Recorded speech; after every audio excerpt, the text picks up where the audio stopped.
Ubwa Yodikam no nigwe Ubwa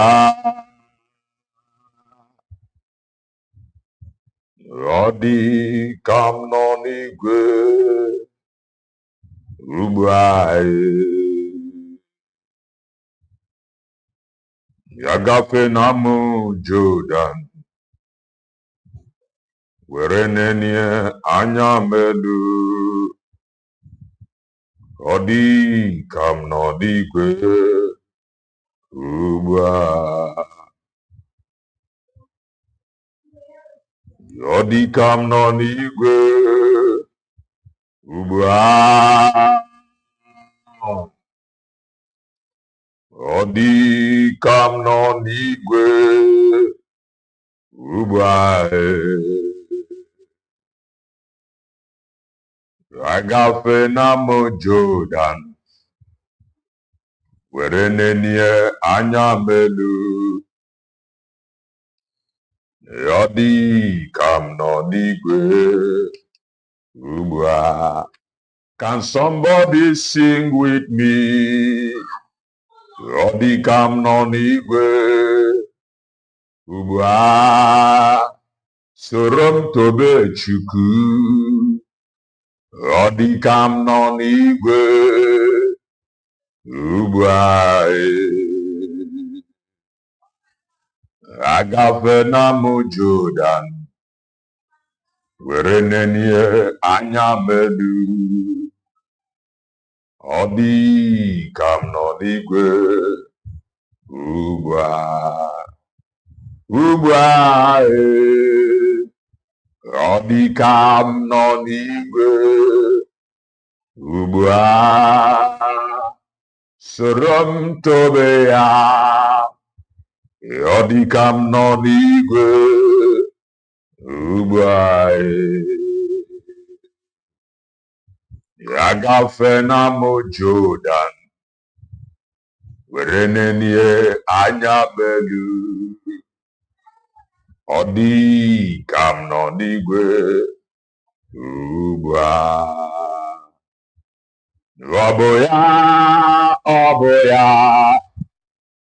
Oboya waturu chuku Oboya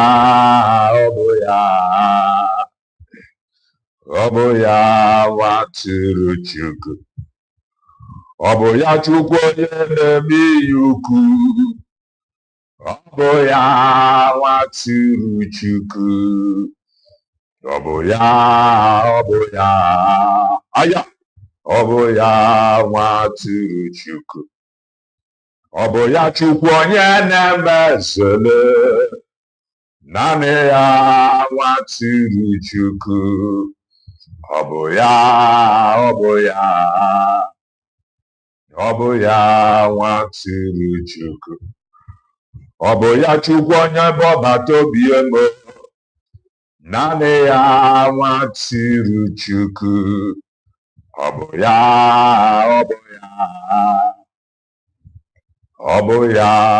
waturu chuku Ijimakame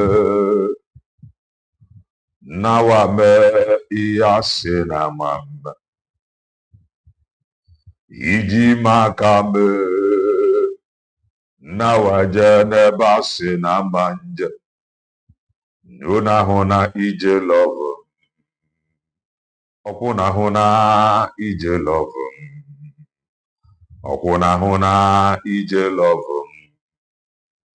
Okuna huna ije love Okuna huna ije love Okuna huna no hụrụ m n'anya Okuna huna ije love Okuna huna ije love Okuna huna ije love Okuna huna no hụrụ m n'anya Okuna huna ije love Okuna huna ya mgbe ihe na-esiri m ike Okuna huna ịhụnanya ije love Okuna huna ije love Monachi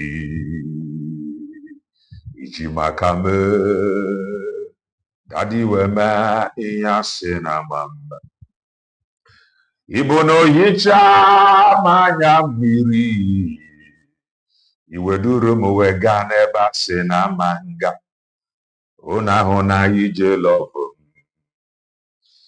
Una Hona Ije Love Una Hona Ije Love Ọkwụna hụ na chi anyị hụrụ m n'anya ụna hụ na ije lọvụ ọkwụna hụ na ije lọvụ mụ na chi aka ndị mozi ya na-eburu m agha aka ndị mozi dike aka ndị mozi ya na-eburu anyị agha aka ndị mozi ya dike aka ndị mozi ya na-eburu anyị agha aka ndị mozi gị aka ndị mozi gị na-eburu anyị agha aka ndị mozi gị. There is something that makes me come into your presence, my helper. There is something that makes me come into your presence, my helper. Obogebo, my helper, oh, my helper. My helper, oh, my helper. There is something that makes me come into your presence, my helper. Chineke nado, biko bịa were anyị lụọ ọlụ dị mma. Were anyị lụọ ọlụ dị mma. Were anyị lụọ ọlụ dị mma. Chineke nado, biko bịa were anyị lụọ ọlụ dị mma. Were anyị lụọ ọlụ dị mma. Were anyị lụọ ọlụ dị mma. Igbo bụ Igbo. Igbo bụ Igbo birikweni. Ụtụtụ ọma. Ehihie ọma. Mgbede ọma. Depending your time zone. Anyị ya dịka echi. Maka na echi adịghị agwụ agwụ ka anyị na-agwa ya. Ọ bụ na isonye bụ. What are you waiting for? Click the like button. Subscribe, comment, share. If I ain't na nke ikpeazụ oye elu oyi. If you are just coming across our channel for the very first time, you are welcome. Nnamdi TV. We are live and we are direct, bringing you the gospel of redemption like your doorstep. If I ain't make a common sense, the reason I brought a marife, ife kara anyị mara ife kara anyị gaa school. Mana ọ maka ife ị na-echefu. I just want to make common sense as always. Ọmaka mere Igbo bụ Igbo. Ọmaka mere all lovers of truth. Ọmaka mere all supporters of truth. If I na-ekwu bụ that we know to be truth, get in a social media. We run no propaganda. So when you hear from us, si ọmaka mere lovers of truth, be in expectation na ọmaka ga-emele, because I am sure that we run no propaganda here. If I na-agwa gị bụ ife dị obtainable, anyị adịrị agwa gị based on hearsay. If I na-agwa gị bụ the truth, eziokwu, eziokwu. So if you are a supporter of this truth in anywhere, isi na support eziokwu a, ọmaka ga-emele. Maka ife na support bụ eziokwu. He that watered will be watered. So for supporting this truth, I am convinced, 100% sure, eziokwu ka ọ bụ. So ọmaka ga-emere all lovers of truth. That is for sure. Ebe ọ bụla ị nọ na-agba mbọ, believing God that he, God Almighty, is going to turn things around for our own good. Just be in expectation. Black, no, Emmy, Chimere,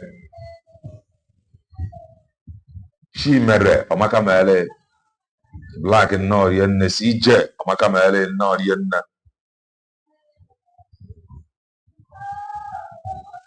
Nasuzu, a whole lot of people have commented. Those who are now, we cannot go back. We cannot go back. If over your comments. But for the fact that now I support all of us of truth. We don't care the chioki kabiama. I ain't got also. Please, when you join, touch the like button. I am a content creator, political analyst, a preacher of the gospel of redemption, asking God for anointing to preach this very gospel. Propaganda. That we are not coming from the place of hatred. No. If I ain't a reality. Na ikwetara taa emi nọ na ịma mmesi ekwete. Oge Mazi Nnamdi Kanu na-preach na-agwa ndị Yoruba, and this thing you are doing, it will not be good in time to come. Some of them think that, he wants me to love my fellow countrymen, Fulanis. Today, the Yorubas, they are chatting everywhere. Then what he will go, they are now chatting. What he will go, reality. Ọ na ha agwakwa ndị be anyị ha kwadogokwa ahụ. Ụfọdụ ndị be anyị na onwe ha ga na-efiri nna arapụ onye na ọma ihe ọ na-ekwu political class. Ị nọdụ ebe ị nọ, political class na-edeceive because of their own personal interest, because of their own personal gain, na-edeceive Musa no no, because of their own personal gain, and na-edeceive ị nọdụ. Oh, this obodo bongo, we need it more than bongo need us. Ikwere. If I want you don't ask question.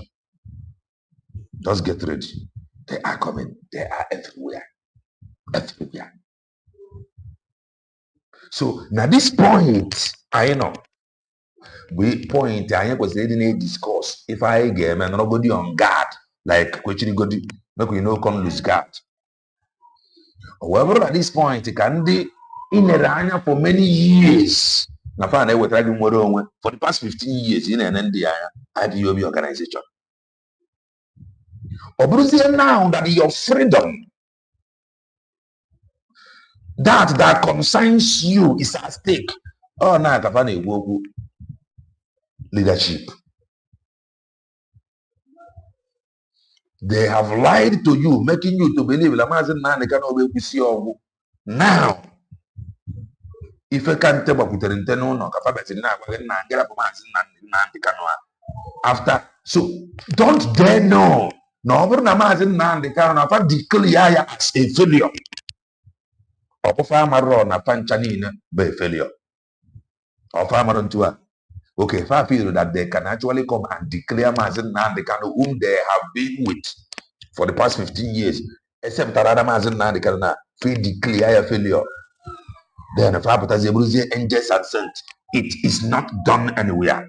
So if they are relegated, according to some of them, Mazi Nnamdi Kanu, all of them, they are equally going out, because I am telling you, Onyibo, IPOB organization, they have done well. When I'm going forward, they wonder what it takes to speak for you. They don't have it. Because they have lied to you. You have been lied to. And it is now time I confront God's vehicle. Some of these guys, they have done more harm than good. I'm not telling you to believe me. They are in social media. If na social media you can hear a testimony to. Man, I want something. I ain't got before we go front. Can we talk if somebody buy from Sokoto? If a lawyer Mazi Nnamdi Kanu bayari, after that, only if nga won. If I trouble freedom that will lead us to nwere or if I trouble, in Abatana, freedom or a movement. If I trouble that will lead us to nwere. Man, with what I am seeing, it's like some people now remember that we make them to be in business. Some people they come that we make them to be in business. I don't know if I'm what I'm but our people now back up.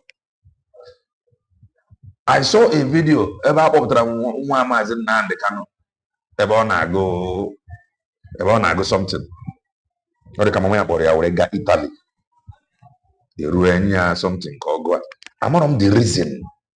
I'm on the message that we are trying to pass.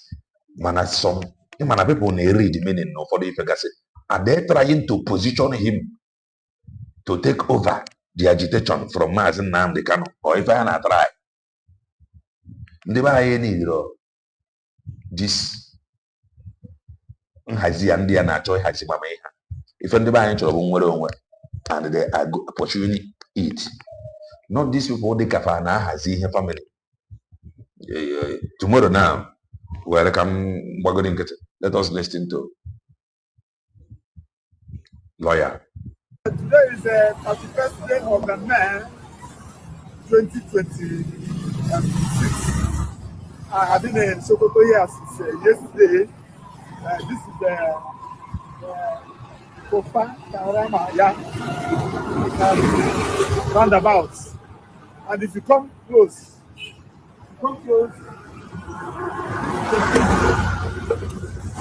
Wait, January, February, March, April, May. Okay, now I have old one. It's not current. It's not current. This is not current.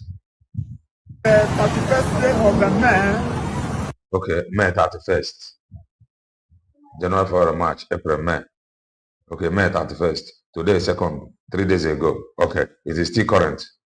It is current. Let's continue. Today is the 31st day of the May 2026. I have been in Sokoto here since yesterday. I don't know. This is the Kofa Karama roundabout. And if you come close,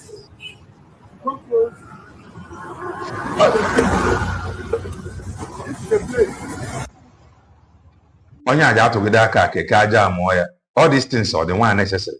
Well, let's continue to watch. All this pointing of hand, this is this is that, or the necessary.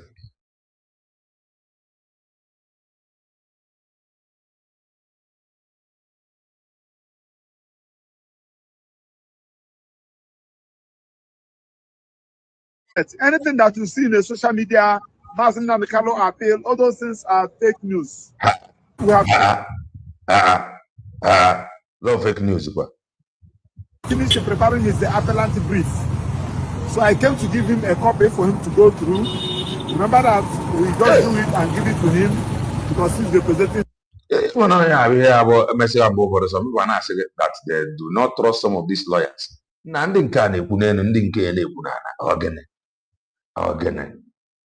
Himself. So the appellant brief will be filed on Tuesday. When we file the appellant brief, we will now give South federal government. Federal government will now file their own respondent brief. They will now file our own reply to the respondent brief. And if federal government they also file a cross appeal, they also file their own cross appellant brief. We will also respond. When we exchange all these briefs, then we now apply for a date. They will now give us a date. The day the matter will be coming out, Mazi Nnamdi Kanu will leave Sokoto here to come and argue his appeal because it is his constitutional right to represent himself, and he has been representing himself. So that, just to keep you updated, for those of you who have been calling to get updates, so that's the update. So the appellant brief now is ready, and we are good to go. So you can see Sokoto is a very beautiful place to stay. Imagine. So I want to say, as we progress, I will continue to give you Also, not so a very beautiful place. The thing, but well, I don't know. Let's listen to it again uninterrupted. Ike. No wonder. I have an now, but now hustle you warrior. It is well. It is the 31st day of the May 2026. I've been in Sokoto here since yesterday. This is the Kofa Karama roundabout. And if you come close,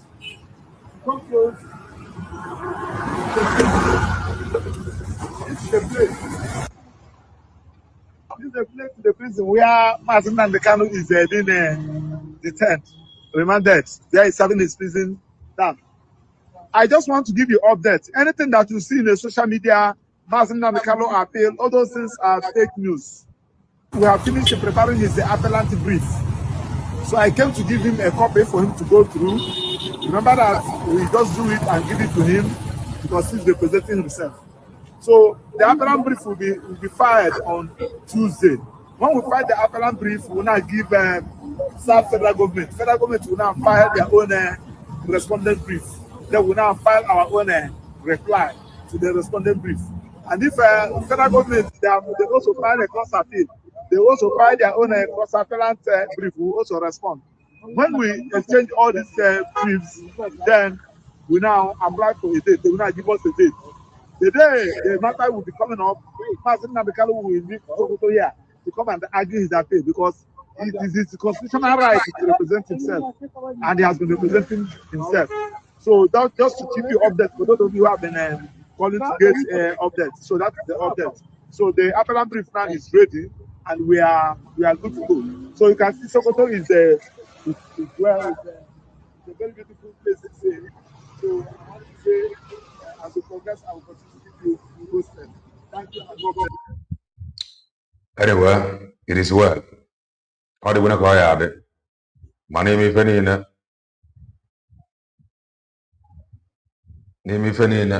Focus when I'm wearing and get you. Focus when I'm wearing one. Mazi Nnamdi Kanu bụ oyi well. Mazi Nnamdi Kanu bụ oyi well ebe onye ọbụla na-eje ahụzụ. Ịghọtago na lawyers na ahụzụ, DOS na ahụzụ. Every fake agitators, they are hustling with his name. Ịghọtago ka isi ntụ adịbịa mana n'ime ife niile focus ana nwere onwe. That is just what I have to say regards to that video. Mana before I agaba, come and look at this. Before I aga na master prophet. Amaro mo ma agitation. Amaro if I be na anya ba na. You got onya you white now. This small boy you white. Bụ nwa Mazi Nnamdi Kanu. Nwa nwoke. Nwa Mazi Nnamdi Kanu. Nwa nwoke bụ ife a. Ana na-agba mbọ na-position ya. Amana ya mma dị intention abụ ka position ya ka n'oge na-adịghị anya in few years from now ọ ga-abụ ezigbote okorobịa. Amana mma na-position ya na to take over the agitation from the gangsters. Ka na-position ya ka I don't understand, but watch. Onye anyị white now bụ nwa ya nwoke. Ya ge ntị. Under IPOB. Ọ ya bụ ya. Onye a na-abụ nwa Mazi Nnamdi Kanu. Onye na-enokwa n'ebe na-amama ya. Ha bụcha white eyes glass. Ife dị ahụ ihe edebe emotion gị by the side yo. Ịghọtago? Ihe edebe emotion gị by the side. Ọ bụ ihe anyị na social media ka anyị na-ekwu. Ọ mekwa onye anyị na-akparị yo. So watch. At the decision to commemorate our fallen heroes and heroines, I pray that. And ntụ ndị nza si wee kwụrụ machisie nwaanya with black eyes glass wee na-ekiri ya ndị nzamerians and samperians ụmụ gangsters. We remember their sacrifices every day and live to protect what they died for, not just the 30th of May. May their souls continue to rest in peace. and may we continue to honor them. Ana azozi onye ji azọtara anyị Biafra azọ. Ha na-azọ onye ga-azọtara anyị dis Biafra. Nna ike kwara. Ime nke a. Ihe a na-azọzi na-abụ onye ga-azọtara anyị nwere onwe. And the whole people na-azọ ndị ga-azọtara anyị nwere onwe, they have nothing to show for it. Absolutely nothing. Now ka fa na-azọzi onye ga-eji zọtara anyị nwere onwe, and they have nothing to show for it. Okay? So ihe a nwa Mazi Nnamdi Kanu. Oh yeah, mama ya dị ha. Nwaanyị akpụ ihe na nwaanyị akpụ wise glass ya. O nwunye Mazi Nnamdi Kanu bụ ya. Ike ụgbọrọ. Chai! Alefo.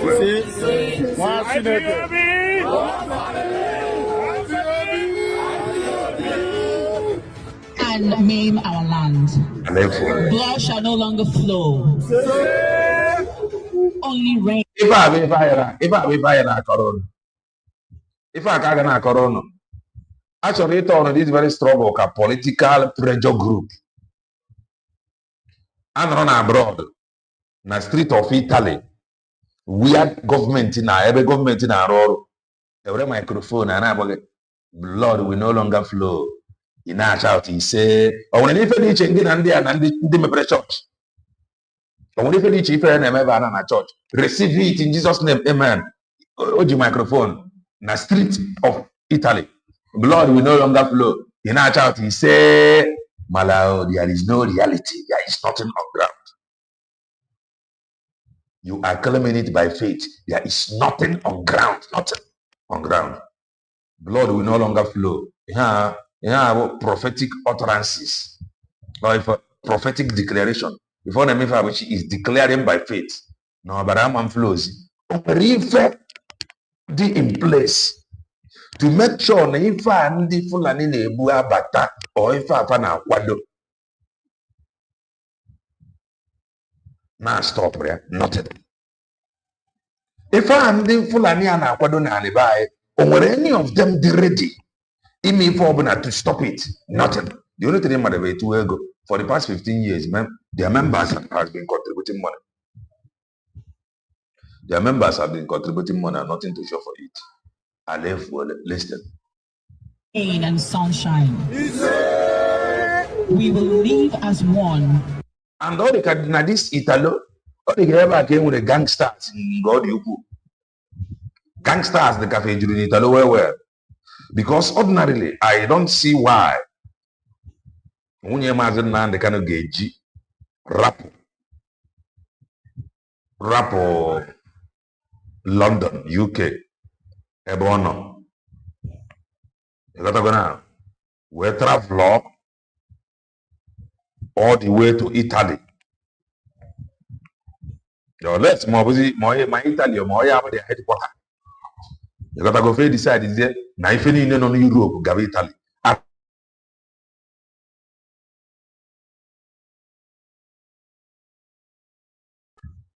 And however, no this letter, kafade. Emana na onwe di fa na ekwu na ala efuole na ọrụ agwụna.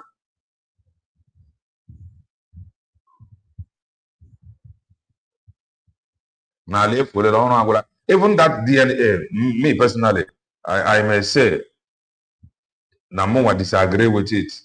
That is the honest truth, because this DNA, abro, well, I'm not more, but only go to ga towara of man. The DNA, kwadia, abro, yabo, nonya, besibo, only which are on one.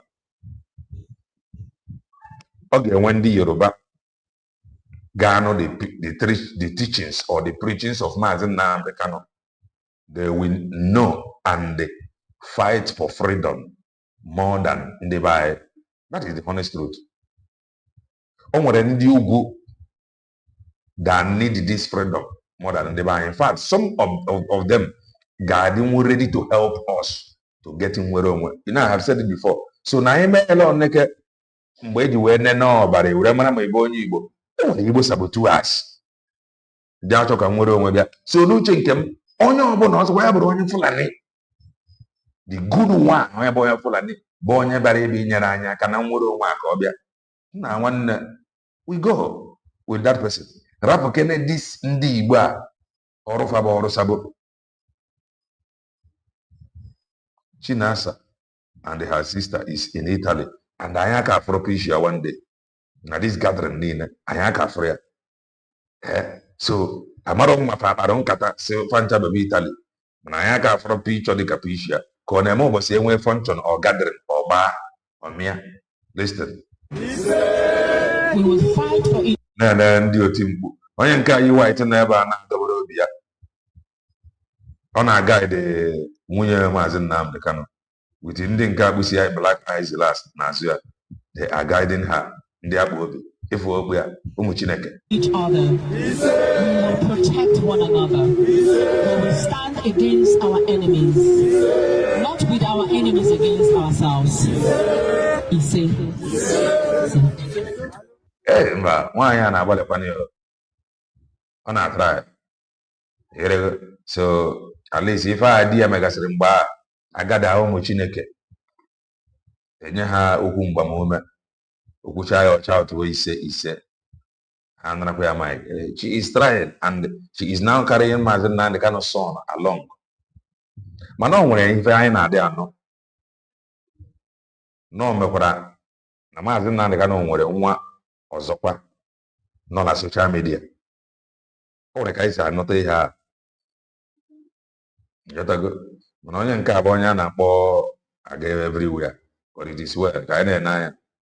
Yes, ka anyị mụzie to master prophet then Chika na Orienne that master prophet have something to say banyere what is playing out. We are going to allow it to play. Ịmana anyị gwara gị na ọrụ agwụna ọ bụ dị na anyị gwara gị na ọrụ agwụla now before now anyị agbago gị na time is coming. N'oge na-abịa ife anyị ga na-ebe bụ anyị gbapụtazie dia vidio anyị agbagharịfe ya.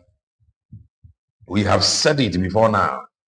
Ihe jiri ka na Orienne ndị akpụ obi ha na-protect nwunye their supreme leader ike gwụrụ.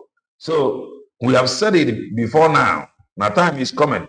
No their video ga anyị na-agba were ya na-anọrọ maka eprichala ihe niile ga-eprich. You got to go now. Heavenly immigration border control. No kind of n'ọrụ. Depopulating their population. Gbakwa gị ndị focus na nwere onwe. Amame na got na gwa gị na-enwe consequences when men deliberately undermine the truth. So anyị preach sie na unless ma afụziri need to continue preaching. And the good news nwanne anyị nwoke wedara anyị nya abala Maazị Ebanjọkụ na ọgbasigodiri ike. Ya bụ the good news. So let's move and listen to master prophet. All the corner about ihe queen mother or queen goddess or nwunye master prophet be fa. If na ndị ọbụla ji nwayọ na position to their wife na-enye sefa afa gbalitere. So if I position my wife tomorrow na achọ ofu the truth na nwe ezi afa nje enye my wife na were go queen mother were queen mother eight. So nwe ezi afọ ọzọ nje eme position on my wife na me ya afa because fair wesaga afa niile but it is well. So ọ bụrụ na ị ka na-adị ready na nwere afa ịkpọpụta your wife na aga enye afa just leave it. They have taken those names already. So we move. Wow, Abumonye, Master Prophet, Chichoma. Onye ka ịbụkwa Master Prophet na-echere gị Chichoma. Who are you? Master Prophet. Igbo Biafra spiritual leader. Kwa ihe ọ gbara onwe ala efuole. Abumonye nuwae. Onye kambu nuwa. Abumonye. Master Prophet nechere me chichimae.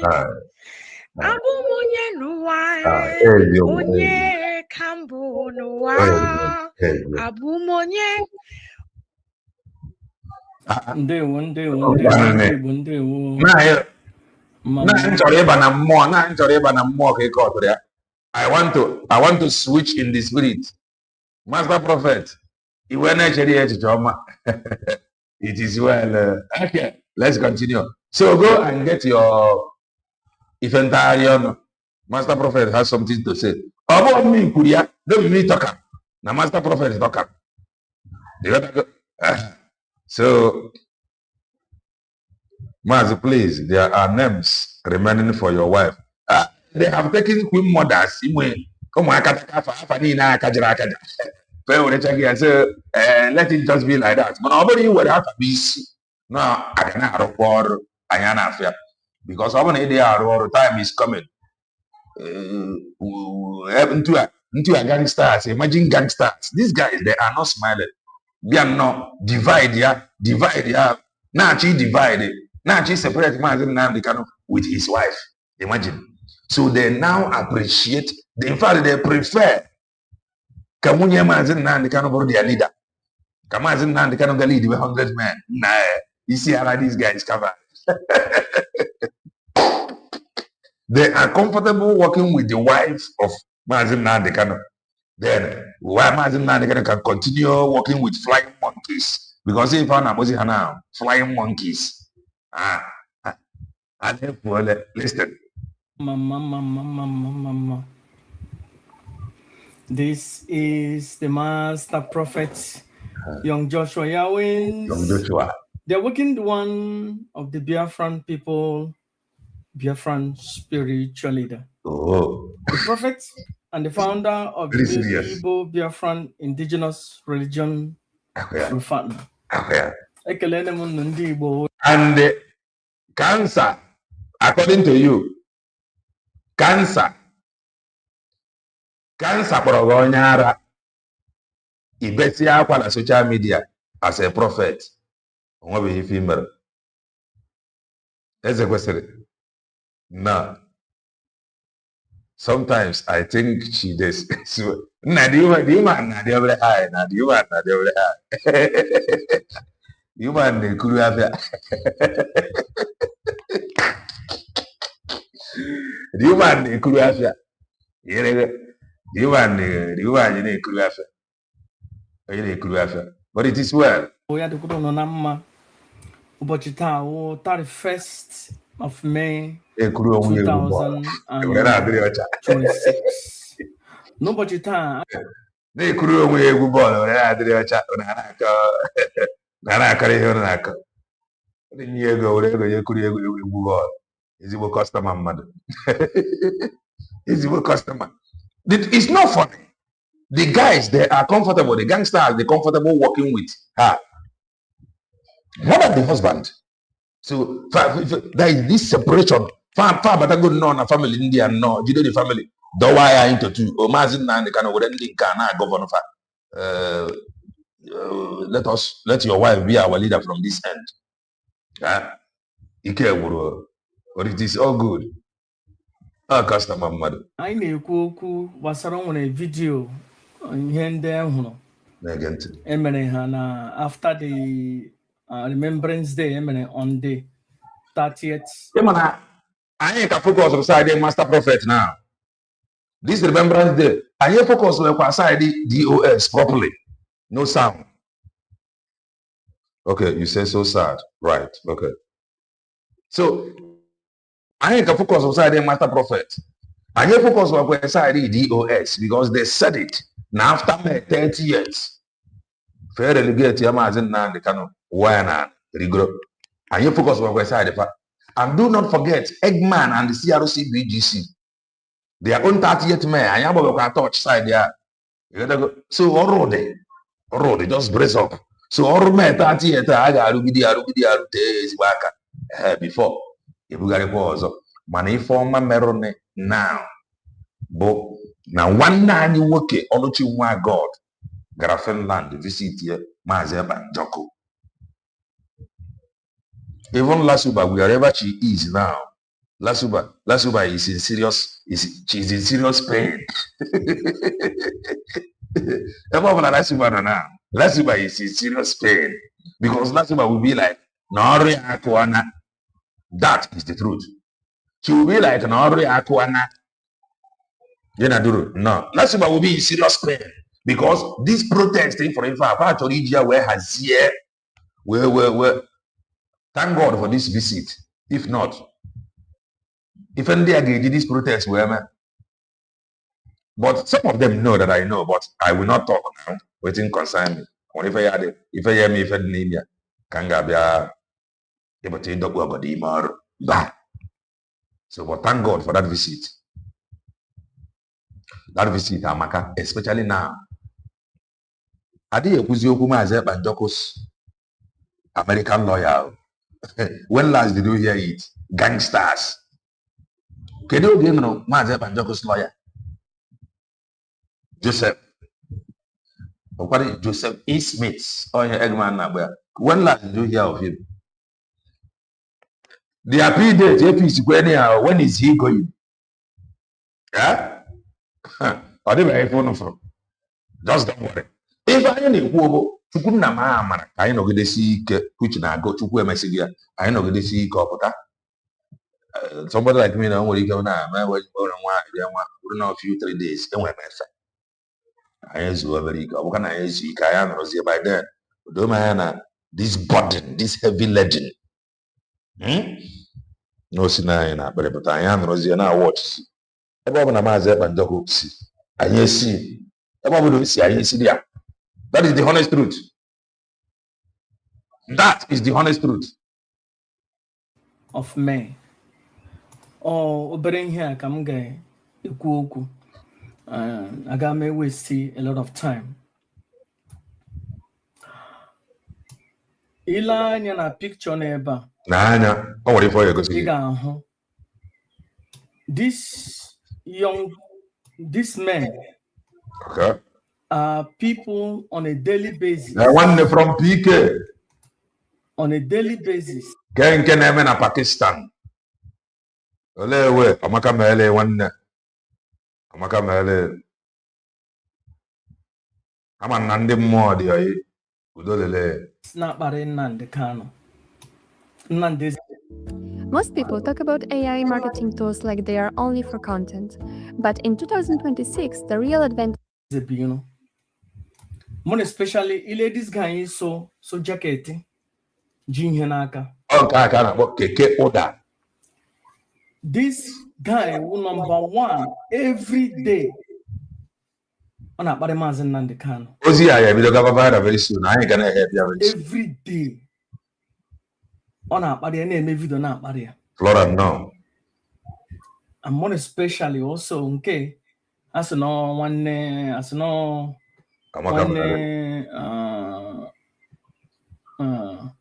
Chike Mukas no go Jaragai. Fees chagondi ndi befa. Fees here their extended family. Fees here their August. If it's chana ndi mad everywhere. All the job is taken. Fees here their extended families. Fees here their in-laws and their August. Or na IBOB. So if I don't know about to take go, sorry. So they have feast all their relatives. No. Hannah. Chinamara, no. Openly. Not the night button, please, if you haven't done that. Kanu, Nnamdi Onyendu, Supreme Commander. Fast now, boys. No Uzihu. No man, you're not covered. No Uzihu, Onyendu. More especially these two guys. If you are under covered. These two guys, or more especially on my own, this guy here. I can't have somebody now. On our party, Onyendu Nnamdi Kanu. They are working with wife. Oh, yeah, na Madam Cancer. Gara Italy. Oh, no, gara on Zoom. Or gara live. Exactly. One family. Onyo bula woni Nnamdi Kanu. Okay. Nnamdi all Garina in person just show her support. Ichiriba na nwanyị ahụhụ document he wepụtara 3 or 4 days ago. Okay. Na DOS. Ọ ga-agbaka mbọ ọnụ gị ife alụ ejimaka kwuru na ọ ga-apụtakwa ife ọnụ kwa ka anyị na-abalansị ya ọfụma ka ọ ghara ịdị one sided because as he stand now alụ ejimaka na-ewin kwe story ya akwụkwọ ọtọ kasiga because in his stories, should I say story, n'ife ọ kọwara o wepụtakwara some things from ife nwunye Mazi Nnamdi Kanu werekwu ya wee bio ya ka ọ kwuru. O wepụtara some things there, so we are waiting for the woman to react towards ife Aloy ejimaka kwuru. Anyị na-echi ya ka ọ pụtakwuo okwu ka e nwee ike ịdị na balansị ya. Ntụ agaghị esi eme ya pụọ na-ekwu eziokwu na onye gbaa ọsọ maka nwaanyị. Reject Hona, the founder of IPOB. Ha reject ya akpọrọ nwunye ya. O nwere onye na-ekwu okwu ihe gbasara ndọrọndọrọ nwere onwe, ọ na-ekwu okwu ihe gbasara ndọrọndọrọ egbe ọnụ, onye na-ekwu okwu ihe gbasara IPOB na-ahụhụ akwụkwọ ha circulated na DOS. Do you know one thing I love about Master Prophet? There is one thing I love about him. Forget chakwa no ntu o si ekwu okwu. Ọ na-adịba very very real. Ọchị ikwu okwu nwere onwe, ọ gwa gị na ọ nwere ndị ya eme ife siri ike ka nwere onwe bịa. Anụgo m ya n'ọnụ severally. Ọ chọkwa ikwu okwu, ọ gwa gị na ọ nwere ndị na-ekwu okwu nwere onwe egbe ọnụ. It's now left for you. You might get choose. It's left for you. Nwere onwe is not given. It has never happened. The only time mgbe ọ happened bụ mgbe anatara ya ndị ọcha, our founding fathers. Ka ntị ntụ atinye ndị a sị na ha bụ founding fathers. Ndị a this present political class na-akpọ founding fathers. It happened like their own time. Or they refer easy. Ime ndị ọcha approach colonial masters. Maybe because the colonial masters had got tired of governing Africans. Or na fa matago Nandia may one day revolt with iwe na ọnụma against them, and their anger got justified. Oliver Norian. Maybe na fe na ya fe na ọ bụrụ na fa ha ndị a ọchịchị befa n'aka na one day na fa ga-ebili and fa binie n'iwe fa ga-adị ọkụ and na ọ ga-enye afefe arụ fe wee ndị ya wee kọwara fa ha ndị ahụ over n'aka. That was the only time peaceful transition, peaceful separation, handing over peacefully. That was the only time something like that. Inyegachi nwere onwe. Inye ọchịchị to indigenous population. Like nke obodo Bongo. The only people even ndị isi ojii dị weli mee. The only people lụrụ ọgụ na be anyị bụ Biafra and Bongo. To keep obodo Bongo one. Obodo Bongo onye ọcha jikọtara. Bongo. That is what led them to a brutal ogu for almost 3 years. Obodo Bongo, this yoji, Obodo Bongo, look, kwade lugari la yela flora show, kwade jikotro Obodo Bongo, Obodo Bongo, where hand there he over naka. Obodo Bongo kafabu wefa. Yet they have not been able to fix that problem. This yoji, manandia. Some of them are all the refusing na tandocha ọchịchị nke onwe fa. Mana gwazi onye isi ojii nyezi onye isi ojii ọchịchị nke onwe ya kwa ntụfasi wenata ya ndị ọcha. It has never happened in any African country.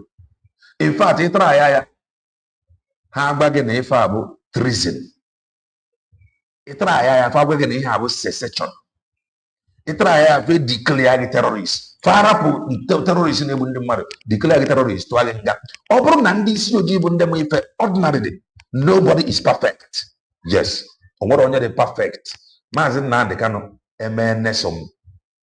Oje one mistake na some of his utterances as a human. Mana ọbọ ya je wetazi a ga-ejije enye ya life imprisonment. Ịtụlekwana ya ndị o kwuru. O nwere okwu mmadụ na-ekwu out of anger. Ịtụlekwana ya ndị o kwuru o kwutere. Ọ ya ka iji webere mmadụ nwetakene balance n'ife niile. Ife niile ama mbụ condemn. The reason why ife niile ji webere condemn bụ maka na anyị bụ ndị isi ojii. Ọ bụrụ onye ọcha ka a nọ were na-ekwu okwu nwere onwe a ebido from ibugharị flag they will call you. What do you want? Akpa nkata mana ndị isi ojii ama na-esi n'ịkụcha ọtaba banye ime afịa a na-esi n'igbo flag because the thing bara from flag atụtụba okwute na isi that alone kwesịrị ịgbafa na mgbe ọbụla ebidoro bugbe flag na there is every possibility na a ga-emezikwa onye bugbe flag nwere ike jide okwute ma o jide isi mgbe afa bụ flag a na-agbagbusifa ọ bụ ịma na a day is coming na iburu egbe ma mmadụ onye ahụ ọ nwụrụ like Christmas chicken maọbụ ewu ya ka ndị ọcha ji webụrụ ndị ọcha fa natara founding fathers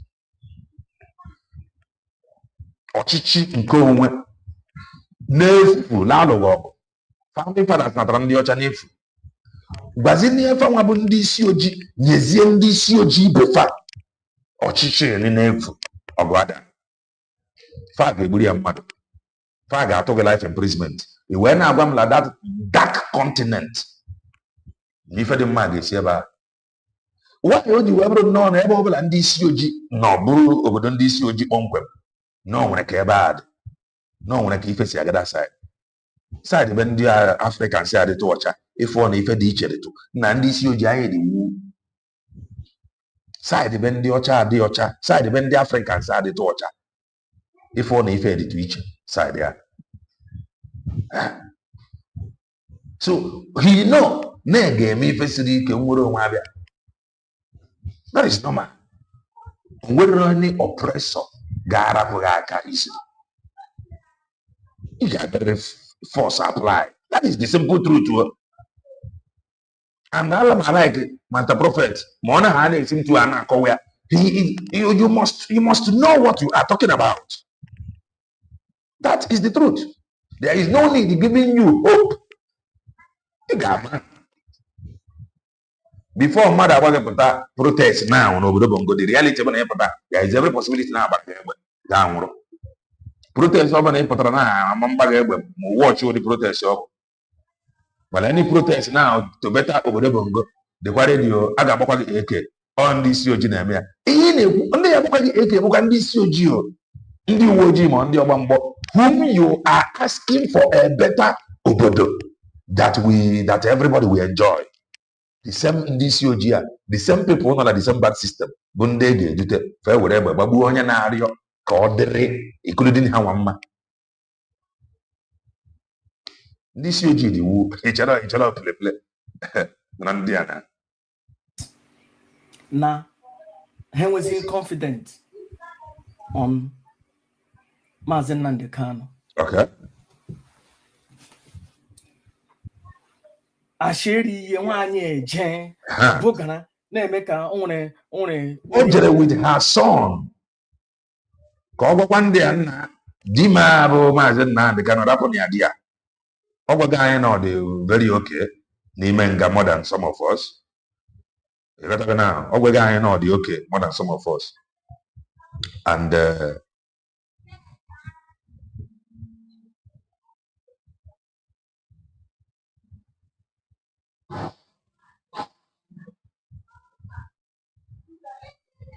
Mazi Nnamdi Kanu has no mistake, or you tell me one, or tell me one. My brother, I am not going to pinpoint anything to you. But based on madu, as a madu, no human is 100% perfect. Can you sing to Arab program? I'm not going to explain anything. No human is 100% perfect. I'm not saying it to convince you. You by your own reason. EJ asking that he has no mistake. You have your own reason. But I know, as human, no human is without mistake. Thank you. Okay. Bugao, you know, that here coconut. They happy. No show yeah, we hear you know me, they do me, or something that you felt that in way you hear somebody get making. Okay. That is onye get here, onye get making here. Yeah, clearly mother say there is nothing anybody can do to me. Exactly. Or there is nothing anybody can say. I can do what I want.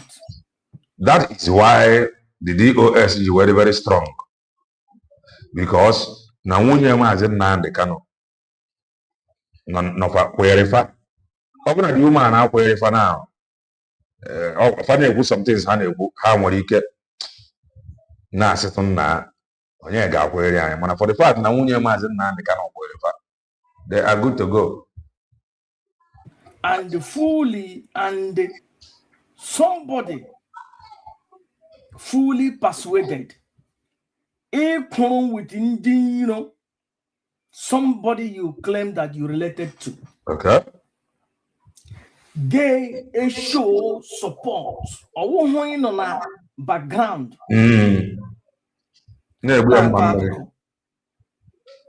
That put that openly, singland, butterfly. Okay. The people, they against the husband. And she wants us to believe, or she wants some of us to believe that all is well. She wants some of us to believe that there is marriage. She wants some of us to believe that there is love and understanding between Yanadia. That is what she wants some of us to believe. She wants some of you to believe this thing has negative effects. No, this thing you see happening today. Man, the good news.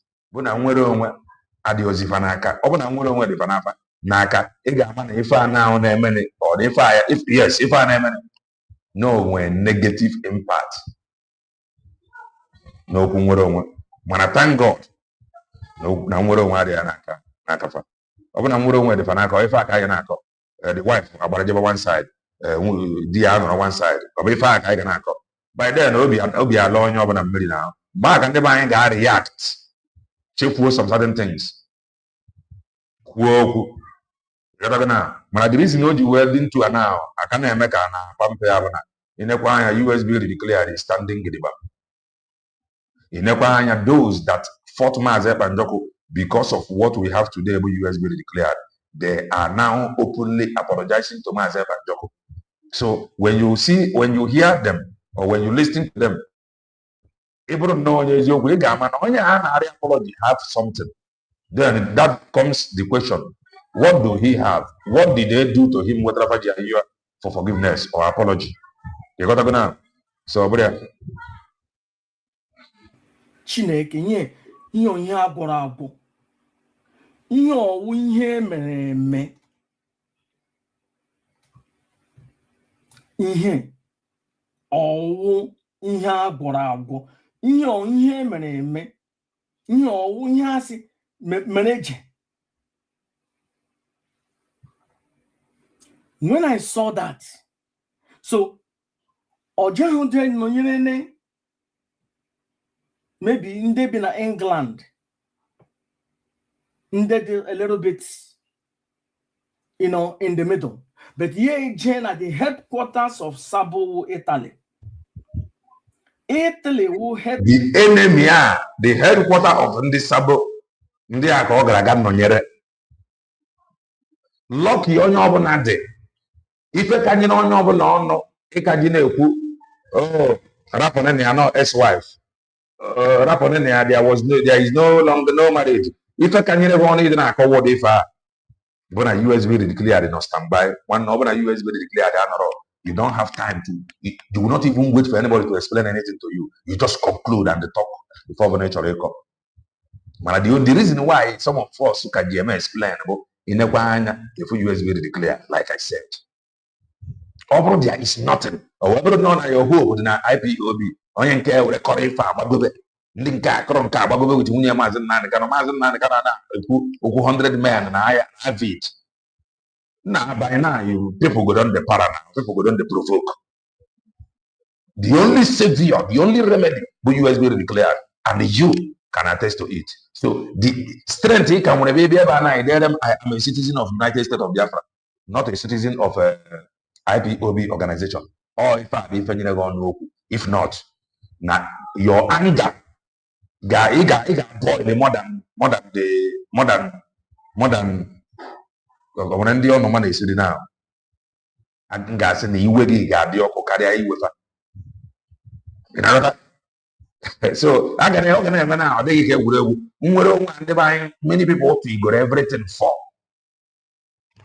I'm not going to know when you're Mazi Nnamdi Kanu compliments Mazi Nnamdi Kanu go IVD. By now, you go on the para, you go on the provoke. And I was saying now, but no one if you garane that is happening. You guys are set up here by the side because now it's Sisapwapa Kogane Bo Mweronwa, which they have divided.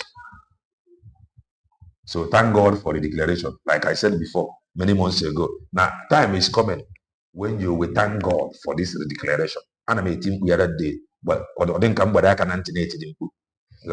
I know some of you will not understand it. Man, lucky they want the declaration. Headquarters of Sabo. Then Onishinde Sabo, which is Madam Cancer, a JJ Nonyineha. Iwahasia, go ahead. And when he Nnamdi is a bino, and when he Nnamdi Kanu, and when he Onyendu Game. That is the truth. You are very correct. If any now from many either wearing the abo, no worry, Mazi Nnamdi Kanu game. That is correct. Or if you have a display. And the Mazi Nnamdi Kanu on him. Which no worry for game. So the woman is openly telling you, no worry for game. Or if you display here. No, you're not behind bars, not behind bars. No matter how you look at it, that is what it is. The way much of them by the side.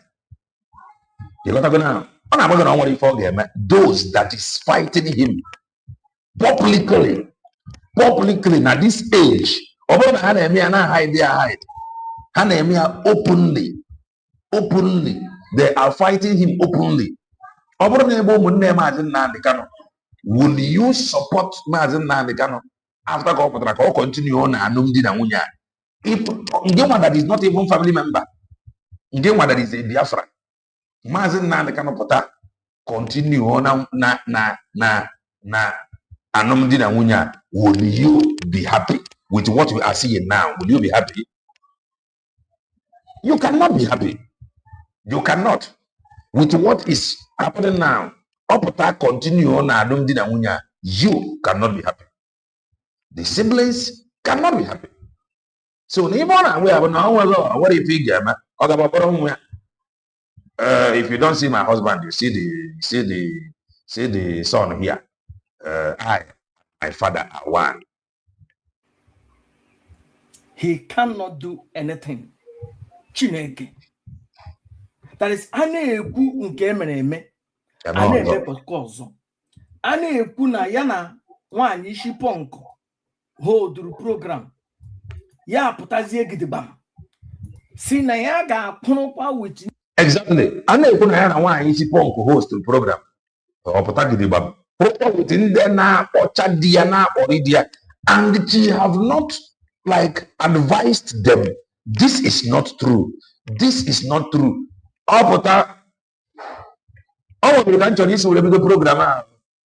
And now I'm a emotion. Never can candidate to some certain things down. Oh, but that continue this marriage. Ask yourself, will you be happy as a Biafran? You cannot. I want to come to this web program. Man, I'm putting you down. Some of you will get it, but that is the truth. That is the truth. Oh, but I continue your marriage. You go get us, you go be. I am telling you, we are all human. One day we're boundaries. I'm a married man. Married, I am married and into marriage. Nobody I married before. But so and we're boundaries. And we're boundaries. My wife cannot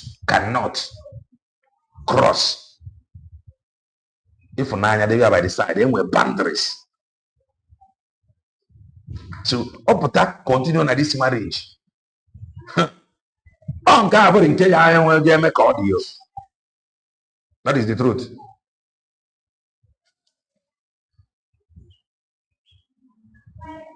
That is the thing work all day. The thing work all day. I told the man go outside, the call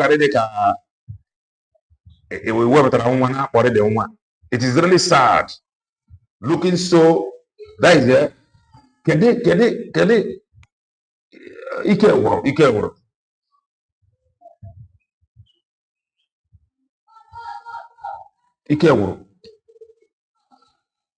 I'm going to get a na-akparị Nnamdi Kanu.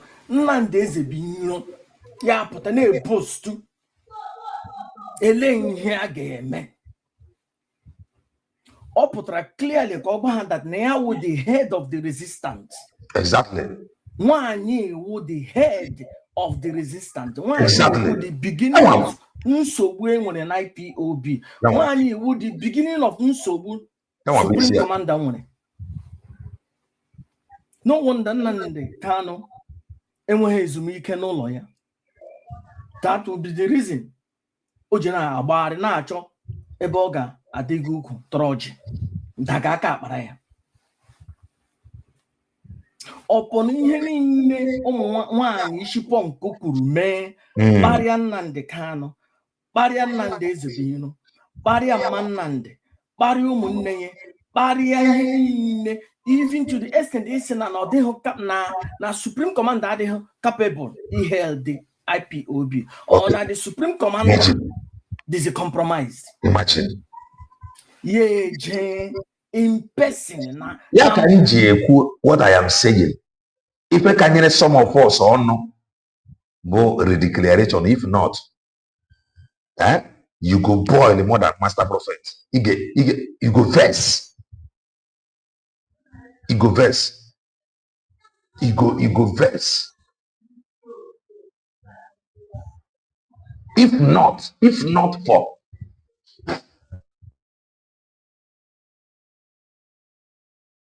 isn't a woman Mazi Nnamdi Kanu is this, Mazi Nnamdi Kanu is that. One ha Mbaka Narumer. Man, you put up I'm a citizen of USB. I know already an age, but I have been shouting more to focus on focus on I don't know I should wear the mama fly. Why and I thought or the more possible self how to position, how to chop Mazi Nnamdi Kanu position the song. I told him you go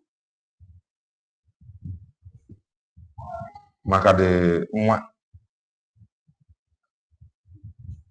ike wo mmadụ pụrụ with them na-aṅụrị na-achị Chineke. What a hell is going on?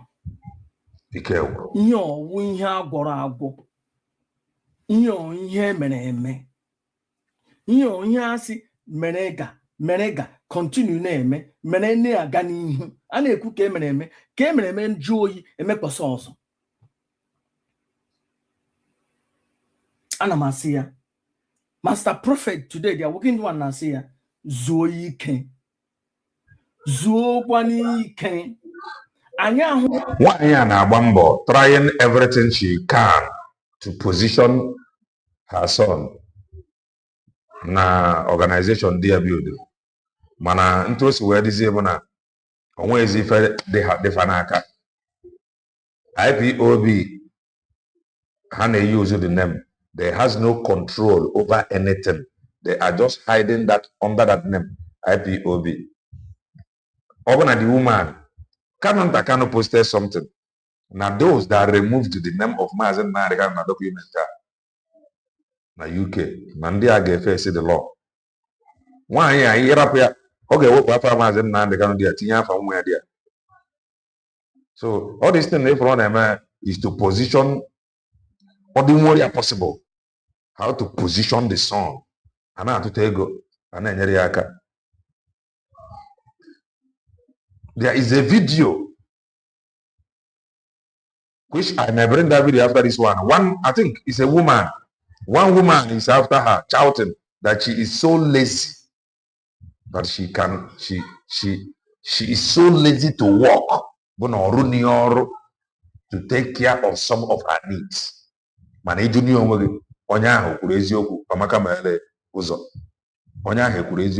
The person is not far from the truth, because the only thing whether today on Nigeria, the other one on Italy, I have my life coach. According to occupation. The only thing you have to take care. Open not busy with your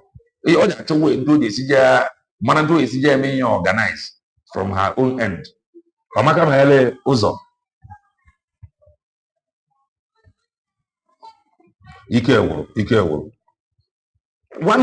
think I saw it from one lady like that shouting that the woman is so lazy. You gotta go. Nah, only you first see the truth. Where I'm an independent broadcaster. I didn't even social media. Before now, we were talking other things until the woman I'm up to. So if you are a lover of freedom, Mazi Nnamdi Kanu be a man na boko. Onyege freedom. That is the honest truth. Be a man na boko onyege freedom. If you are a lover of freedom, you got a peace of mind in Mazi Nnamdi Kanu so that he can think straight. Oh my God, okay, now I need to think, focus. I don't blame on no near peace na beer, but Roji well, but another Africa. And if not the result of that Africa or another.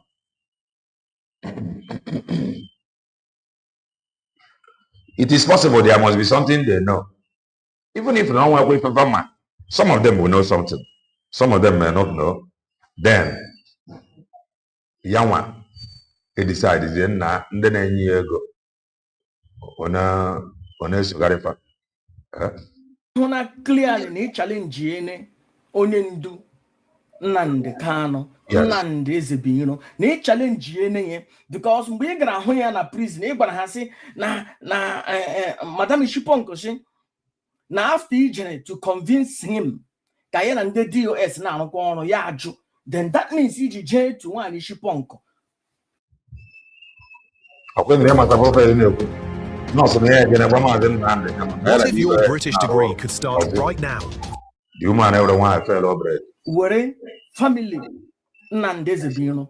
Family I.O. Kanu. Were ha te him in te ha kaja. Bohe bubonine na ha wunde na ihe ha na-eri na their family she from IPOB. So that means na ima ihe eri n'ọnụ ma ihe niile na o si na akpa IPOB. Onye mamadu.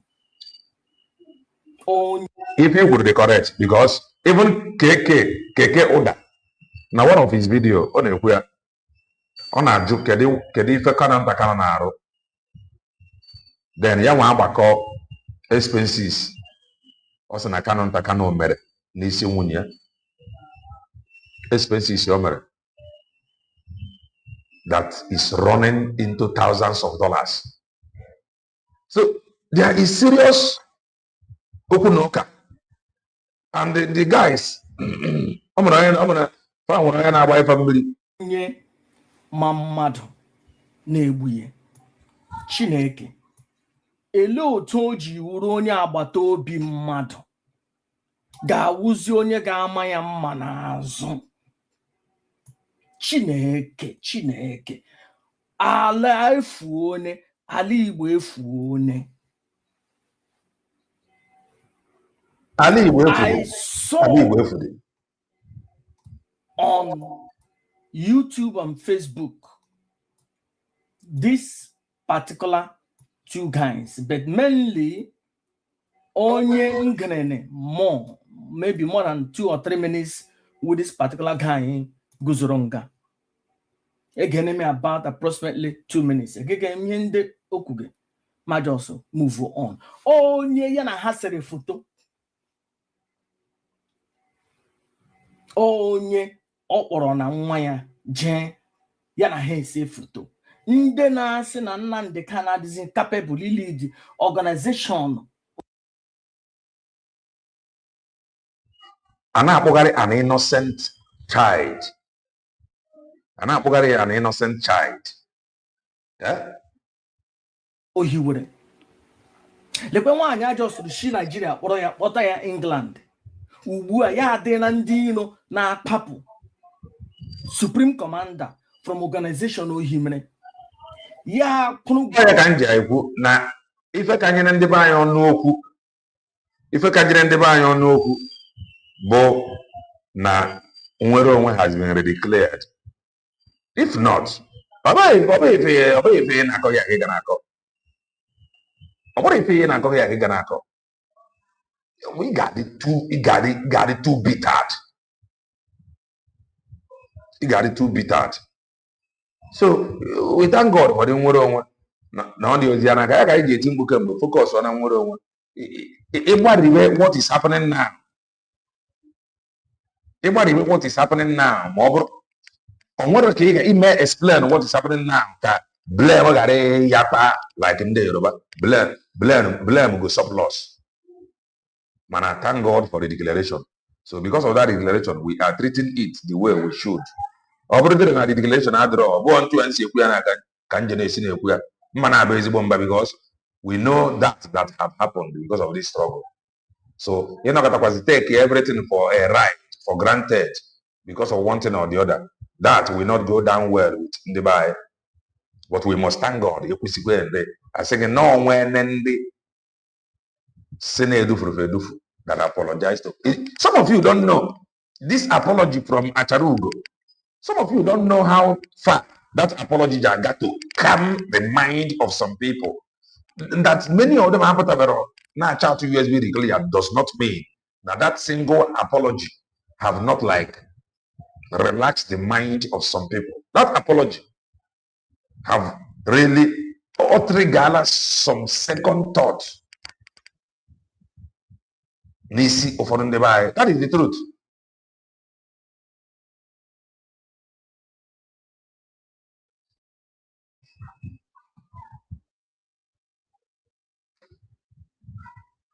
Now, I know. I ain't trying to hear. Ogona where Ogona Mafia. Yabia go teach ye. Yabia go him come and Did bamboo Indino, Indena Supreme Commander Mbo Nkomre wutu nwanyị shipong ezu. Ya size ebe ọ na ke ya mere ana ekwuye. Ye na ya ga-eme kwasa ọzọ. That is na ke ya mere juma oyi na ya ga-eme mo. Ele ebe ụmụ nwanyị afarukwu ibe eko no. Ele ebe nno no. Ụmụ nwanyị afarukwu ibe eko. The truth of the matter bana 90% of great men 90% of great men find a problem. Why? 90% of great men na-enwebe nsogbu nwanyị. Even from Bible, oke ịfụnanya na nwanyị. Even from Bible. So mana Chukwu anyị na-ekene bụ na some histories na Bible chọburu ka o repeat kwa. But thank God for the redeclaration. Thank God for the redeclaration.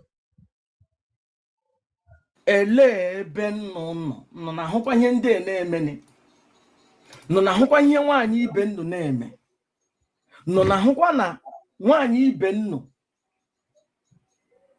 wụzi onye pụtara fuli na-agba Nnamdi Ezebinyo.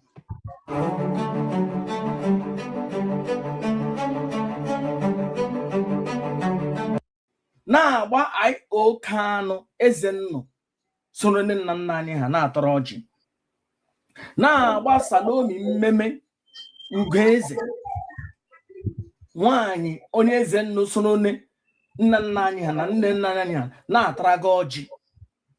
Ya pụta na social media si na nwaanyị wụ onye ọjọọ, na nwaanyị na-ebume ya ọnụ, na ya dee leta nye di ya nana ya dọwashia ya, were ya gụọ ya dọwashia ya na nwaanyị ọjọọ. But 1 or 2 weeks before Ugeze anwụọ, akpọrọ m ya na phone. Ayọrọ m ọrụ maybe approximately 2:30 or 3 p.m. German in the afternoon. Boy ya na phone sị m ma ilepụ n'otu nno dị mpakwa na ele otu ọ dị. Ya sị na ọ ka dịrị na bed. They were heavily sick. Ịma na Germany ya wụ na ọrịa bịa, ị gaghị ọsọ gbara immediately jeme na hospital. Enwere time I get my appointment before a book or a bed and etc. And here na ibi na the country ishi bia I get feel akwụkwọ make it before ntono enye appointment ka abelete we ha abụọ no n'elu ọrịa no n'elu bed. And by that time Kanu ntajiri ọrụ ya abịa approximately 10 or 11 o'clock. Kụaka na door, kụaka Ugeze ejeje gbagha ụzọ ya abata, tụtụrụ nwaanyị kpụmanya ụka n'ọnụ daga, kpụmanya ụka n'ọnụ. Nnamdi mekwere ga-ekpezie naanị Nnamdi mekwere mma onye nọ n'olu ọrịa kpụmanya ụka n'ọnụ. Ihe ndị and Kanu nta domeshiri ihe ndị a ga-eshi si nke si ya ya ọrụ ya eshi nri. Ihe o shiri na Ugeze wụ naanị indomie mana the woman jiri aka ya bụte onwe ya. Master Prophet nweburu ka o si ekwu okwu by coded nọkọtazie nwaanyị decide ya ka o were aka ya bụte onwe ya. Ebe Master Prophet a ga-ebele enwechakwana ya ọkwa ọgọ ka ọ bụ. O nweziri ndị bụ ụmụnne onwe n'ife ha kwuru onwebene efere nsi ya mana eri nekwu ya sị na nwaanyị bịara na o shiri indomie. Ihe o shiri nne Supreme Commander wụ naanị indomie, and ọ na approximately 5 to 10 minutes hotel before Kanu nta na ayọla ọrụ. Kanu nta kwesịrị ya ọrụ approximately 4 in the evening. Ọwana ọladiyene gan nọ na hotel. Nne die na nna die agbọtọrọ n'elu bed n'elu ọrịa. Warasị ihe eji eshi ofe nọ nga ahụ. Oshihe ya eshine ha naanị indomie. Nshena ngwa mmanụ iriene na indomie ya sị oyi ya hụ ga na-enye onye eze indomie ka o rie. Na onye eze agaghị na ọ na-eri indomie. Na ọnụ indomie ka ya ga-enye hụ ka ha rie. Ike gwụrụ. Na ihe bilitilenụ ka ya shie nri. Ugeze bụ ahụ ọrịa. na-eshi ofe before canceling na ya Kanu nta na alọtala oshicha n'enyi oruhu 2 weeks nwaanyị anwụọ and nwaanyị bukwa ọrịa ya na-esetụlụ ka ihe ka ofe rụrụ arụ zuoro ya eri but onye isi Nnamdi Kanu Supreme Commander enweghị ike at least chigide ha daga nwa ya nwoke alọta daga Kanu nta alọta no ya awala je nọ na hotel nọrọ na-etechachi mkpịsị aka every time enwere ndị iro onye iro Nnamdi Eze bụ iro fingerprint ya nọ n'ime ihe ma ọ wụ ya rịna ha ya pụta gidigbam pụrụ with that person Chineke anytime ị hụrụ onye gị na ya dị na mma anytime ị hụrụ onye agbata obi gị anytime ị hụrụ somebody dị close to you na ndị iro gị na-atọ onye ha wụzighị onye likere gị very correct. Very correct. Prove onye na gidigbam. Please do well and touch the like button. I had against Supreme Commander Nnamdi Eze and ihe awụzighị ihe age ihe awụzighị ihe mmadụ ga-aja ọsọ may overlook. Nwa ihe ọ na prophet ihe nwa. Our effort unify IPOB nwanyị ewu single-handedly na-prevent Chikedoziem from unite with Kanu nta. Akwa yesterday ka a na-akọ Barrister Ejimako na-akọwara n'anyị Chineke meene Barrister Ejimako the time now they can talk. The lawyers of Mazi Nnamdi Kanu can speak. Exactly. They said yesterday that Barrister Ejimako said no ya wonye bororo mande avid mande something self-determination no ya no wonye wunde solicitly ka ha nyere na ya aka. Okay. Today approximately or they raise almost $15,000. Okay. Approximately. Achirichi ya. But John one is here. Okay, in England, or getting minute, you know, Gahon. Guinea many in our own. Guinea many, or in England, in another social welfare. I'm in England. So, and finally, in with the British passport. Okay. I'm in England. In with the British passport, finally. I'm more this year or last year. The British passport. So the government getting social welfare. Okay. They receive benefit from the government. So government the corner you go. Yeah, but I back. Hey, near when you go, you go. Near when you get any. Obi achipego chi ya chekwa na aba. Still no to kwa na agba. Barrister Ejimako.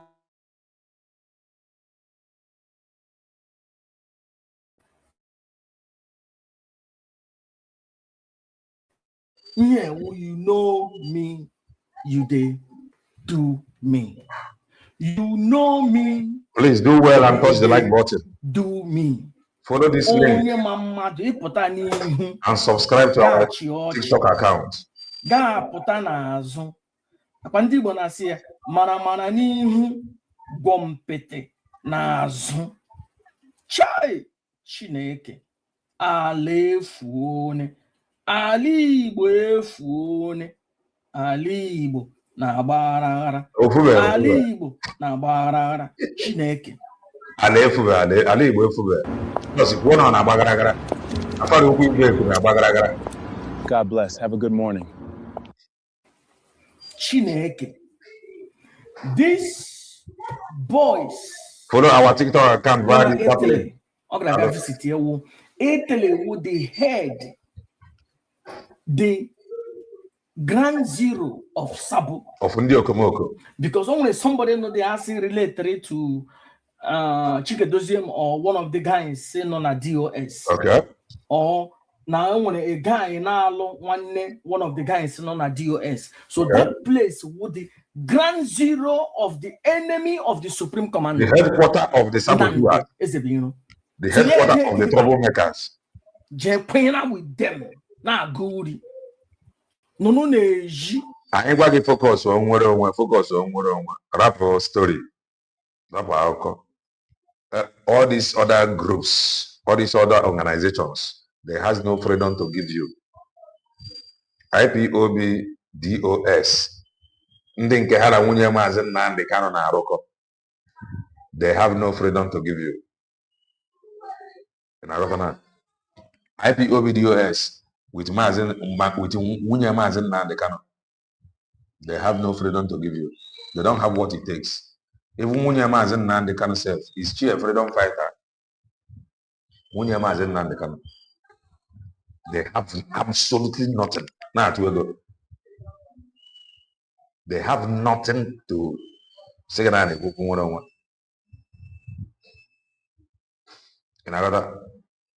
Then anything cause bunde the focused for Mazi Nnamdi Kanu's freedom. Ya bụ ụmụnne ya. Ha adịghị ekwu okwu freedom nke Biafra. Ihe anyị ji akọwa ntụ abụ ka ịghọta. You may say, oh, Kelena TV, what are you saying? That is the truth. If they have any document, the leadership that is supporting Mazi Nnamdi Kanu's wife, let it show you.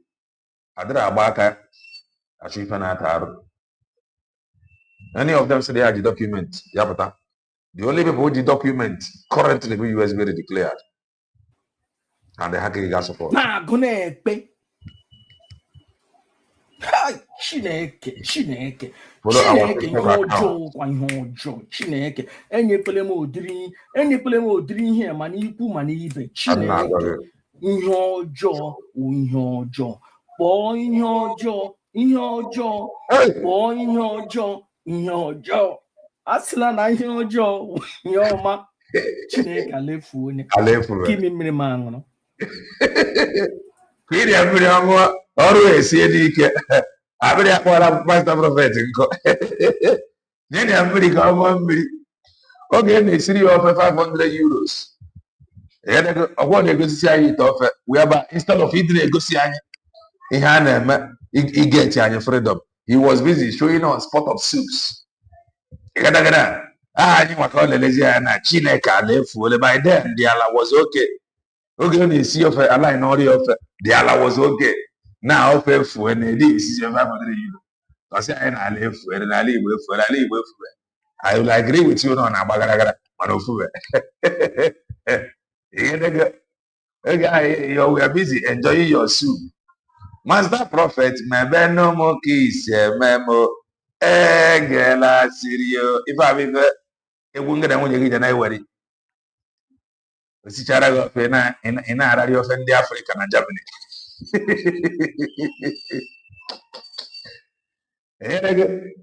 You know, could ofe ndị Africa na Germany and all are very expensive. A series goes over 5.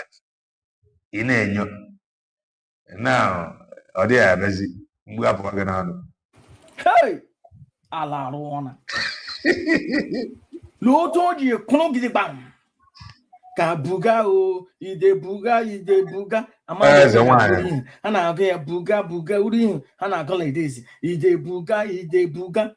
Ye kwuru gị gbam. Kwuru gị gbam. Ọlọ. Na ya kwuru na ha na-azụ. Lọlọ supreme leader. One of the man, this guy, one of this guy, I think yana ahead or one of the media, this particular guy, this particular guy. Do well and touch the like button. Get why. The gangsters, they can do and don't do. I think office IPOB na Italy. One of the the head of Nde Sabu na Italy ya na ha sere foto kpọrọ nwa ya jee ha stand ya gidigba mgbute onye iro. Grammarly. When you're working on yet another cover letter for that internship and it starts to sound Supreme Commander Nnamdi Ezebiro. Ya pụrụ gidigbam with them. Pụrụ gidigbam. Enwe ihe Kanu nta ga-eme m. Pụrụ gidigbam. Chai Chineke. Ihe ọjọọ. Truly, now I know that I am powerful. Maka ahụrụ m in 2015. See, that time I wasn't in law. I was not in law. Melania in the prophetic. Chuku ejiemoji. Eligbe ejiemoji. See, this woman is cancer. That she is cancer to the Supreme Commander of the Indigenous People of Biafra. And the Noga over to IPOB. Owo State 2023. Nsi Noga wu Delilah. The current one now, kaine ekwu ka ihe nwere ikwu banyere ife na-emeni ife jeka imeni o ife anyị na-ekwu.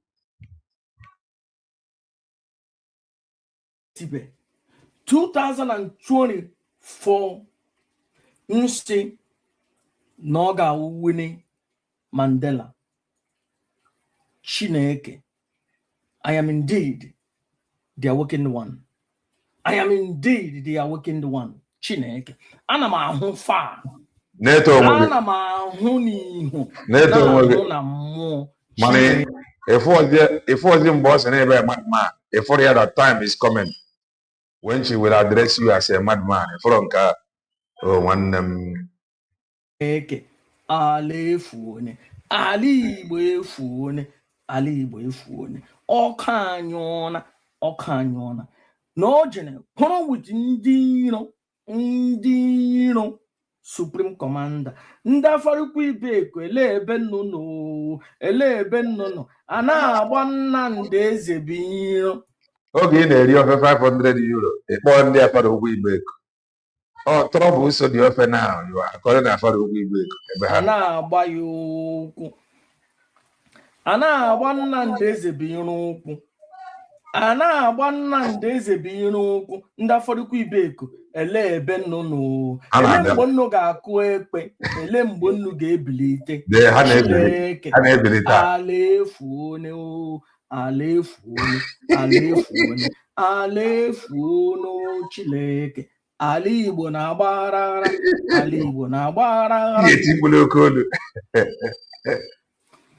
Cancer no one listen to you. Kọwaa ihe ndị mere in the past.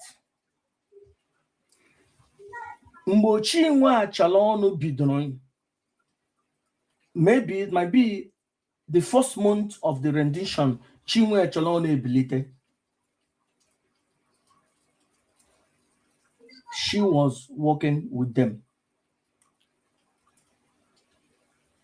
Ha bịa create ụmụnwaanyị highway with Bridget, with Donnelly. Mana ya dị na mma. She was working with them. At that time, ha na-akparị. Na-akparị Kanu nta, na-asị na Kanu nta rere nwanne ya. Ọ pụtahụ kwuo. And the information Kanu nta nyere ya na ya na ndị ji Mazi Nnamdi Kanu na-discuss for the release. Oh, ya were na that time, third week of the rendition, second week of the rendition, that at the very time Kanu nta was discussing with ndị ji Mazi Nnamdi Kanu. I na say lo tun dey ji mata nye. Ama no discussion between ya na Kanu nta. Ye were eje kọwara ndị agbata eke ibe. That is to say, she was carried along. Oh, recently ka ha ghọtara ihe ndị. Mgbo Simon Ekpa Agma Simon Ekpa. Previously, Simon Ekpa was my enemy. But we can destroy my YouTube page. Simon Ekpa mona ya na adi na mma. Simon Ekpa m na-achọ ihe ga-eme ene. Simon Ekpa na-ekwu okwu na ịtụla na onye ihe kwesịrị ime na ịchọzie ihe je eme onye ahụ. Onto ụwa dị. Ị na-achọ onye na-eme ife. Ị na-achọ ife ga-eme onye ga-enwe ife o mere. Onye nwere ife o mere ka ị na-achọ ife ga-eme ya. Mana ịfụzie na onye ife kwesịrị ime ozugbo as a prophet. Onweghị ife imere ịdị na-ebe akwa ala efuole ala Igbo na-agba gara onweghị ife imenwu. Onye nwere ife o mere ka ị na-achọ ka ife mee, mana onye na-emezi ife onweghị ifuzi ife ya eme. Ife ọ na-enide nwa powerless. Try go there ka ifu. Mụ na-ekwu okwu ka ọ nyama ya. Simon Ekpa efilie na maybe na ihe m na-ekwu n'ebe ọ nọ na work.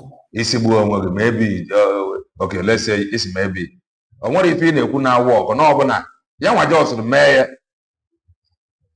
because maybe he know na a day like today will come when not he know ọ ma na a day like this will come na ọ ga-emesi afọ eziokwu ka ọ ghara iji ife ọjọọ kwụọ ụgwọ ife ọjọọ upon n'iji platform ga-agba ya work the same platform ka ọ yọkwara ndị be anyị ga subscribe ka ị continue kwa na-agba ya work or subscribe chaziere gị yọchazie ndị be anyị you ceasefire. You should have continued now.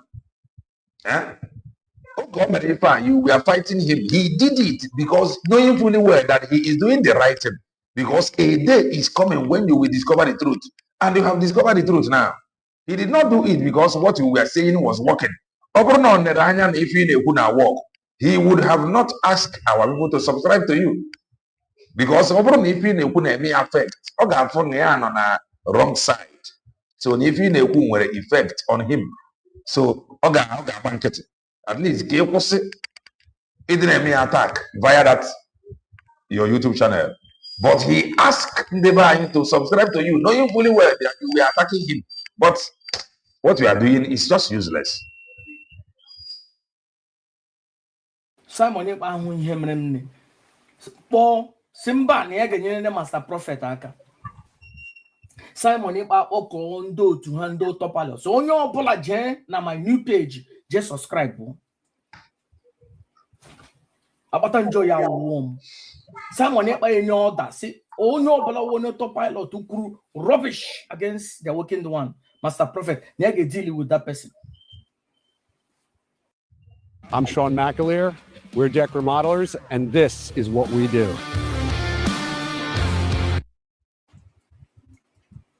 See today, all the difficult onye autopilot ikwu ihe ọjọọ gbasara m because I na-egene Simon Ekpa ntị. So Simon Ekpa wee enyi m nwoke, ọ wụ onye nwoke. Ihe ndị m kwuru n'isi Simon Ekpa the next week mekwu ashia ya. Okay. Mana nzuzo ma pụtasị ihe ọbụla m kwuru gbazi ihe ọbụla m mere gbazi ihe ọbụla ọfọ niile m kọrọ n'isi Simon Ekpa na-egwọchicha na mme. Maka ya nwa ka ekele na TV jiri pụta. Maka ya nwa enweghị m YouTube channel before. When I forgot the propaganda that we are running against him, I keep postponing my comment. I keep postponing it. Nobody direct me, nobody teach me, nobody. I came that I may add my own voice to ask these people question. What did he do? Can he crime or commit? I will say nobody, not because of anything. Because no kinemi mini mangono. Okay. Nisi ya gawa. But ahụ ọgwa ya wụrụ na o nwere ihe ọ na-eme n'ụlọ.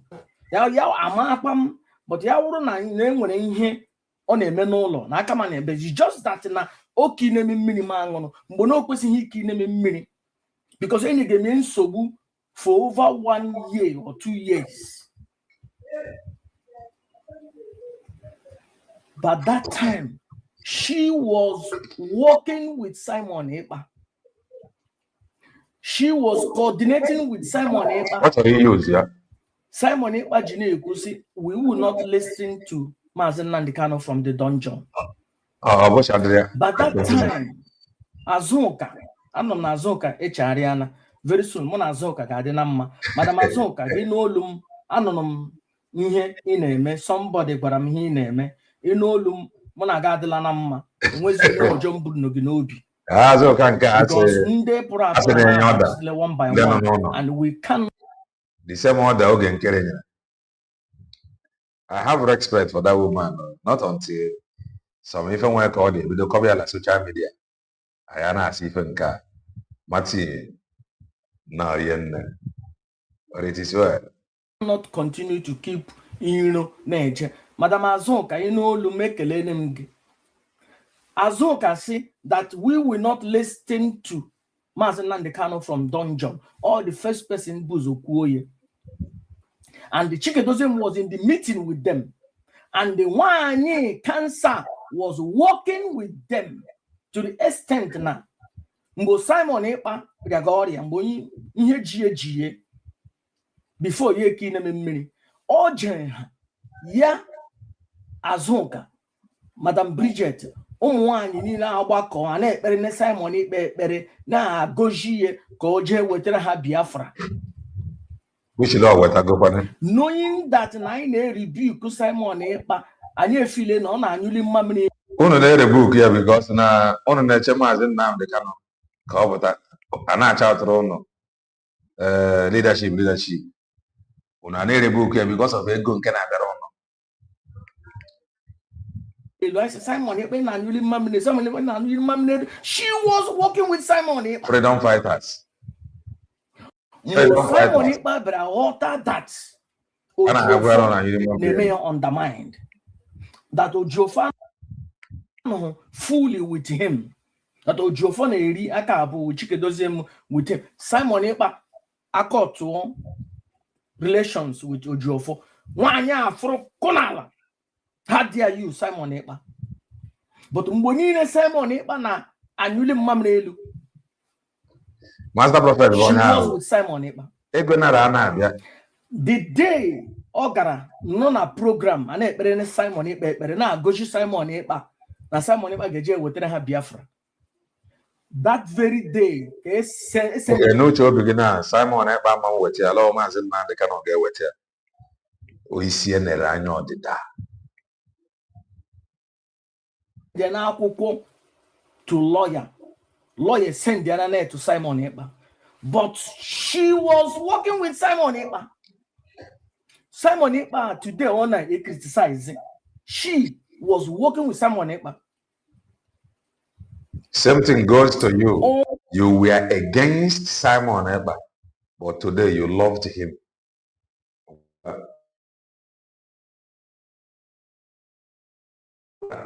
Enemy of Simon Ekpa. Oh, your personal interest, you know what the cause of the problem. Oh no, but Simon Ekpa was that they were using him. They tried to use him to attack Nnamdi Kanu, Supreme Commander. Simon Ekpa Mizie, Simba, no way. Rather, Nia was the son of Nnamdi Kanu. Ke wuzie ihe mere ha ni mojuo former Madam Delilah. Simon Ekpa oyogo. Mgbe ha hụziri na mụ na Simon Ekpa adịla na mma. Simon Ekpa na-ekwuzi okwu ọma gbasara Nnamdi Kanu, Nnamdi Ezebiro, Supreme Commander. Ha na-ejezi na-agwa Nnamdi Kanu. Ọ na-ekwu okwu ọma kemgbe ụtụtụ banyere Mazi Nnamdi Kanu. Anyị ncha nọ na social media. I'm not a freedom fighter. I'm not IPOB member, but we were all here. Simon Ekpa Njoku na-ekwu okwu ọma banyere Mazi Nnamdi Kanu kemgbe ụtụtụ.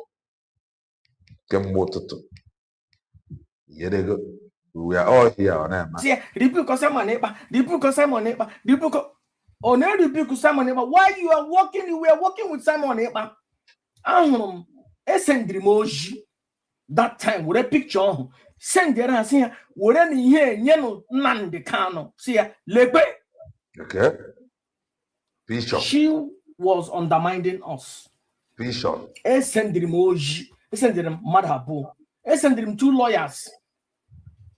Nnamdi Kanu Nnamdi Ezebiro lekwe ihe na-emene.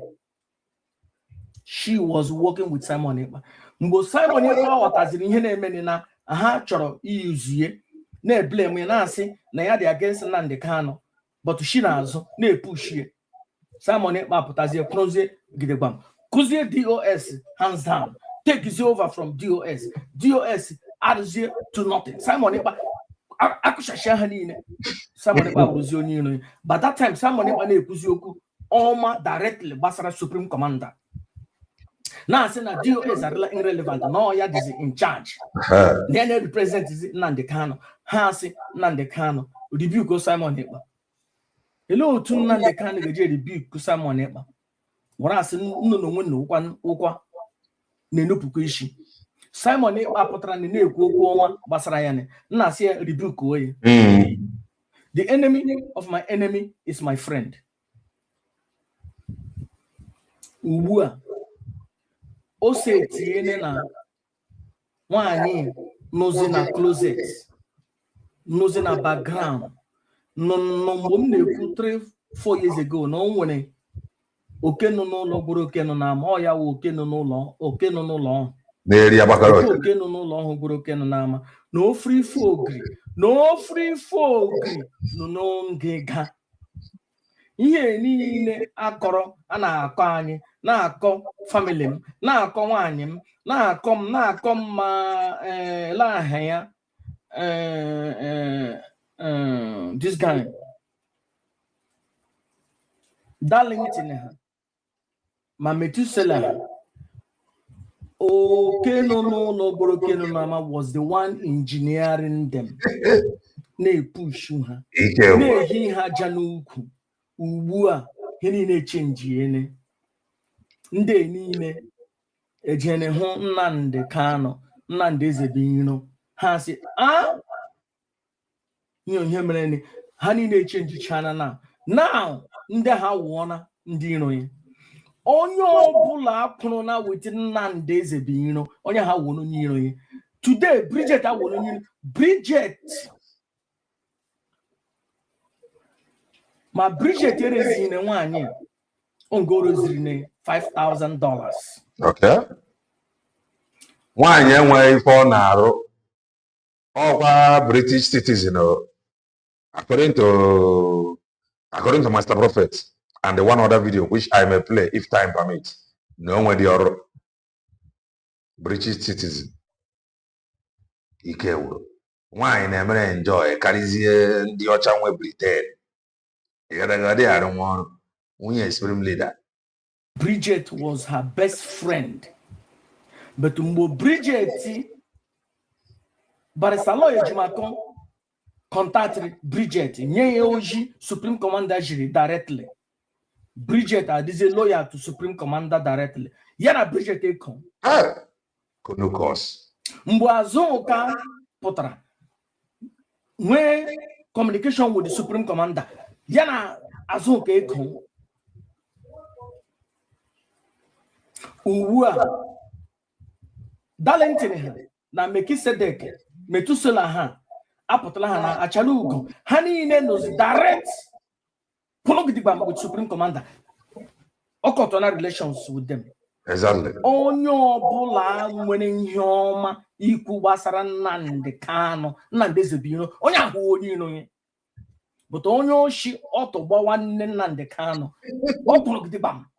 Onye shi tonda gbagbuo nne Nnamdi Kanu, ọ kwuru gidigbam. Exactly. Onye si na ụlọ Nnamdi Kanu wee bụ ụmụ nwaanyị na ụmụ nwaanyị ibefa na-arụ onwe fa aka n'ike, ọ kwuru gidigbam with them. Mgbe a sị na Nnamdi Kanu dịzi mentally, no, this is mentally fit. Nnamdi Kanu, but when more pụtara sị no, na ya fụrụ Supreme Commander, not mentally fit in order. Okay. No. Yeah, that was the narrative Hane push Oga. He cannot speak for himself. He is battling with his life. Federal government is the for 8 days. Ebusienia Chukwazoya. Yeah. My man here now, okay, where na I condition your mind. Okay, if I that Mazi Nnamdi Kanu cannot speak. That is law knows in no Kamadonji. You don't know his name again. Or lost to all memory. Due to Alpha Atariata. Until Mazi Nnamdi Kanu told those lawyers Or is it knocker? After cultural fact, the good thing man ever on Potapazri, or someone up for a court case, a friend of court. Man, again, in the Kanya. One today, the DSS refused to bring him to the court. Nah, story a career. Oh, today, look at what happened. And I am the most trusted. Whatever you hear me write or wrote, exactly. How come Mazi Nnamdi Kanu actually the most trusted found his voice? We don't know phone. A man has lost memory after sacking some people. He now regained consciousness to the point of saying that he want to defend himself in a court. Oh, why I now lost memory? And I could have man when agenda and a push. Canary yoku where condition your mind. Came out no DOS. Oh, we very nice. Can you help somebody like me? Nama Zebandoko Berima, no infiltrator. Today, because of him and the new dimension, they turn around and they tag all ESN members. Functioning and work together, they turn around and tag them criminals. Okay, what if you know? Nnamdi Kanu wakrotle. She's the one who Nnamdi Kanu wakrotle all these 5 years. Yana Ogaya Ojumofo. So Tyler, what is it exactly that you do? I build AI integrations for mid-sized companies, like the kind of...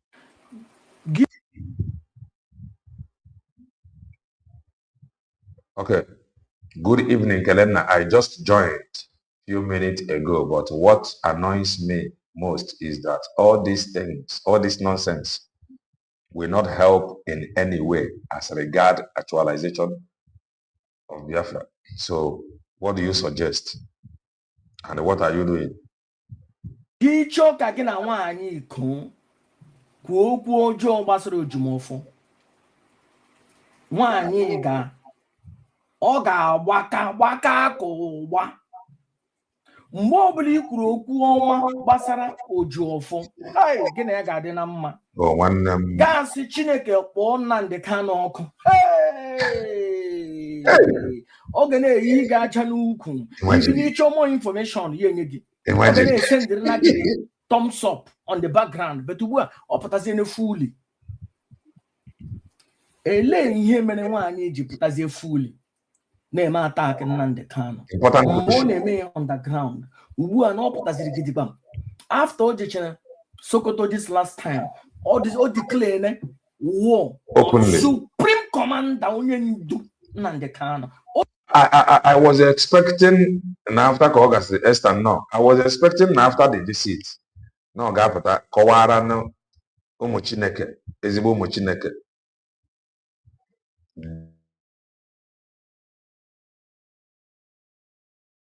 Ọnụ.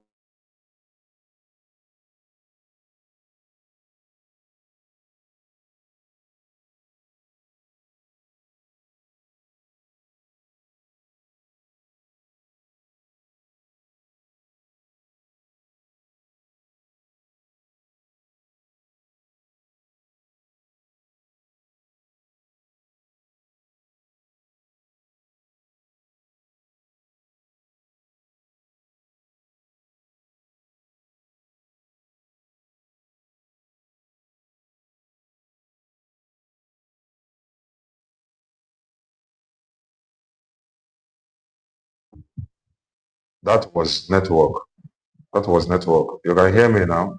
Yes. It is fine now, I guess. I know him on social media, but on the no chiribam no hum na Biafran family writers. Oh, ndotie. Oh, na publications. E chiribam no na watch Biafran trumpet media. On ga program ya na aga. On the ne push ye. Ochiribam no hu na na-asị na Nnamdi Kanu na-ata nwa, na Nnamdi Kanu na-ata nwa, na Nnamdi Kanu na-atụmashi ụmụ nwaanyị, na Nnamdi Kanu na ọtụmara nwa 18 years ime, na ọtụmara nwa 15 years ime, na ọtụmara nwa 16 years ime. When shopụtasị ha, stop doing that. No, I come out for that. That this man no na-akparị no nna nwa ya nwoke. You are very correct. O nwere mgbe ọ pụtara rebuke ha na real Biafra. Ọ ya pụta ya na-akọ ka ọ na-egburu isi na-asụ bekee ọ na-asụ na Biafran land. Mgbe nwaanyị nọ na Nigeria ọ na-asụ bekee otu ka wee ji kpọta ya ala bekee ya na-asụ sụọ bekee karịa ndị amụrụ na Britiko, sụọ bekee karịa ndị amụrụ na America. I contributed $500. Ị ga-anụ one thing ọ na-akọ na na-akọ nri na-efe mkpịsị aka ị ga-anụ one thing nọ. Ọkwa ya bụ ife anyị na-ekwu. The only peace enye nna ya. Ọkwa ya bụ ife anyị na-ekwu. Chukwu anyị ji na-ekene bụ maka USB declared. Ọ bụ na ọ bụ ya. Ebe ọ bụ na efere ito dị aka n'onu ya je chọọ that money. I'm telling you. Mana ilezi ya na based on the declaration ga-eneti. Ọ bụ na ọ bụrụ ya. Ebe ọ bụ ya achọbụ ya ebe ọ bụ na efere ito dị aka n'onu ya nye gị the money. And ọ bụrụ m neke gị ga na-eme ya mgbe a whole lot of people ga na-eme ya. Nwaanyị ga-enwe ihe ọ na-arụ. According to them, according to Master Prophet and one other video that I may play. All citizen mana onwe ọrụ. Ya kụrụ ebe na ya wụ professional motivational speaker ka ọ sị na ọ wụ transformational speaker. Coach. Transformational, transform Supreme Commander. Imagine. Transformational, enyela Supreme Commander. Transform nwụrụ di ya. Hey! Adefole. Or transform the Supreme Commander. Transformation coach.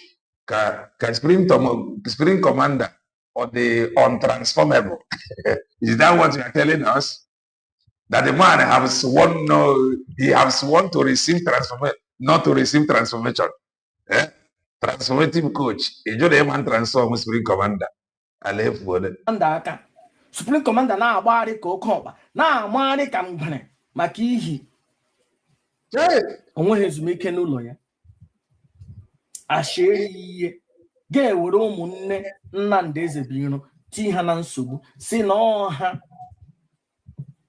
beve ikwuru ya ewutu nwaanyị Shipong no nwaanyị Shipong si so na Kanu nta chọrọ no ka egbuo Nnamdi Kanu gasị yes no ya no. So that means okoko Nnamdi ha chụmanụ Kanu nta chụmanụ Emmanuel so ama nna ha eshie ndị Igbo nọ n'ọkwanụ ka ama nna ha shie nye wo plan.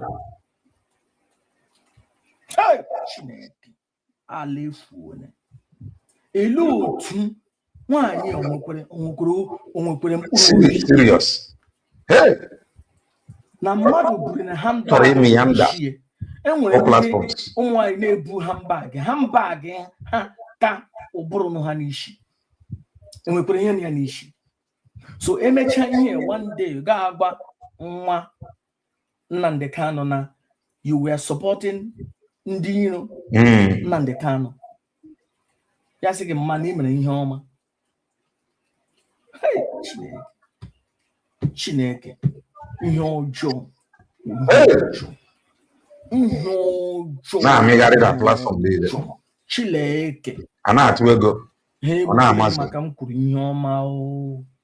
Chineke chekwaba m ndị iro Nnamdi Kanu ka nkụ plus oke nọ n'ụlọ gwere oke nọ n'ama. Chineke chekwakwa m alefuone Chineke chekwa m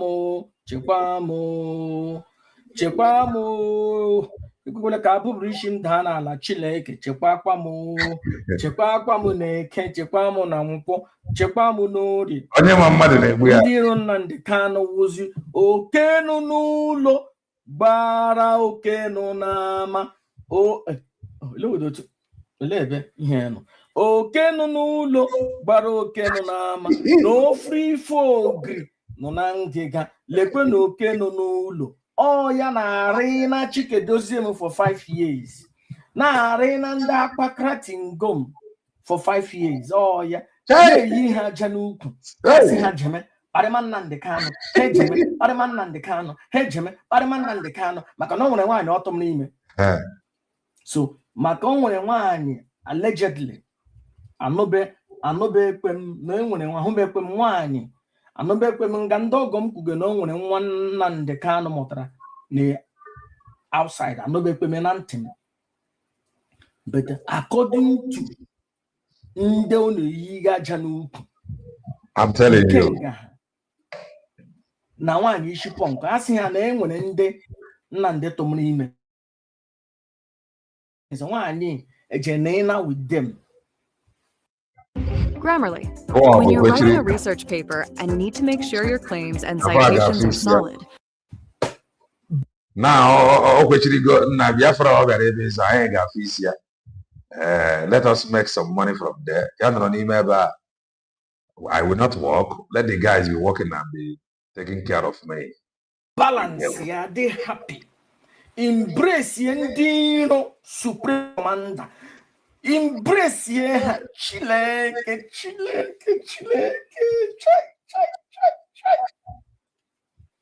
You know me, you they do me. You know me, you they do me.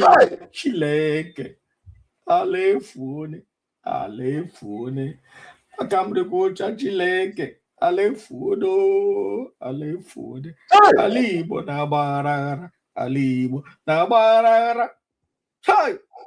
Alari mana POB uhani. Hey! Alari ma. Ya. Egide ga-agba ọzọ ọnụ na POB. 2015 n'ọya. 2021 n'ọya. Chileke. Agba otu. Ya atọ n'egwe. Agba abụọ.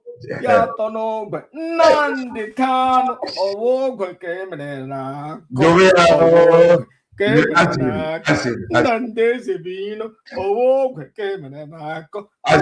The truth now, if you try to decode or read meaning, if master prophet na-ekwu ona dị ka Mazi Nnamdi Kanu n'ọlọgụ katara nwaanyị a lọgụ karịa nwaanyị a bụ na nwaanyị a sị ya foto isi mmadụ na ọ gafeta n'isi. I'm telling you, thank God for the declaration. Ọ bụ na akwụkwọ dị ndị a n'aka nwaanyị a chịrị akwụkwọ gbanaga.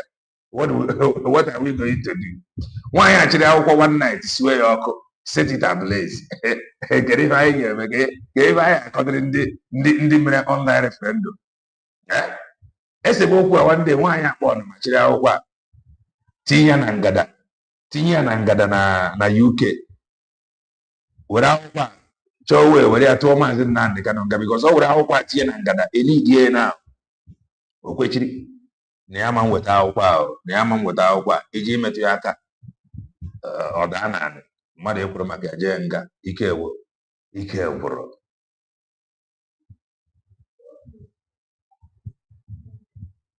Chai ike gwụ ala efuole ya akọ n'ogwe agba abụọ ya akọ n'ogwe Nnamdi Kanu onye ọma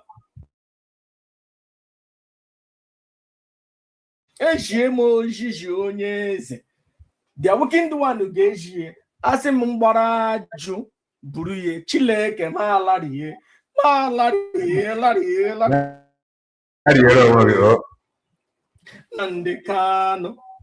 Nnamdi Kanu ogwe ka emere na ọgba niile Nnamdi Ezebino ọgba niile hey alefuodo Chileke alefuodo ala Igbo na-agbarara ọkwa patana nke ike isi mkpa abụ nke nje aghọta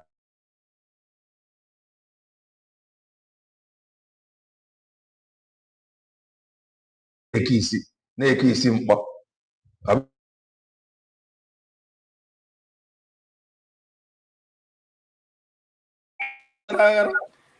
nwaanyị ọjọọ na ya na ndị iro na-ehi ihe aja n'ugwu na-eri Supreme Commando ụgbakrọtele na-egbuye mma mmiri egbuye ụgbakrọtele egbuye mma mmiri ose tinyere na afọ na m udu fụpụta ya na-eji ndị nwa na afọ na ya udu fụpụta ya na-eji ya gbazie kwụrụ gidigbam utu ndị iro kwụrụ ka buga idebuga o Chileke ose tiene hey anụ eberene na mgbagbu ndị iro Nnamdi Kanu nọzi na plain sight Chineke enwere onye nọ na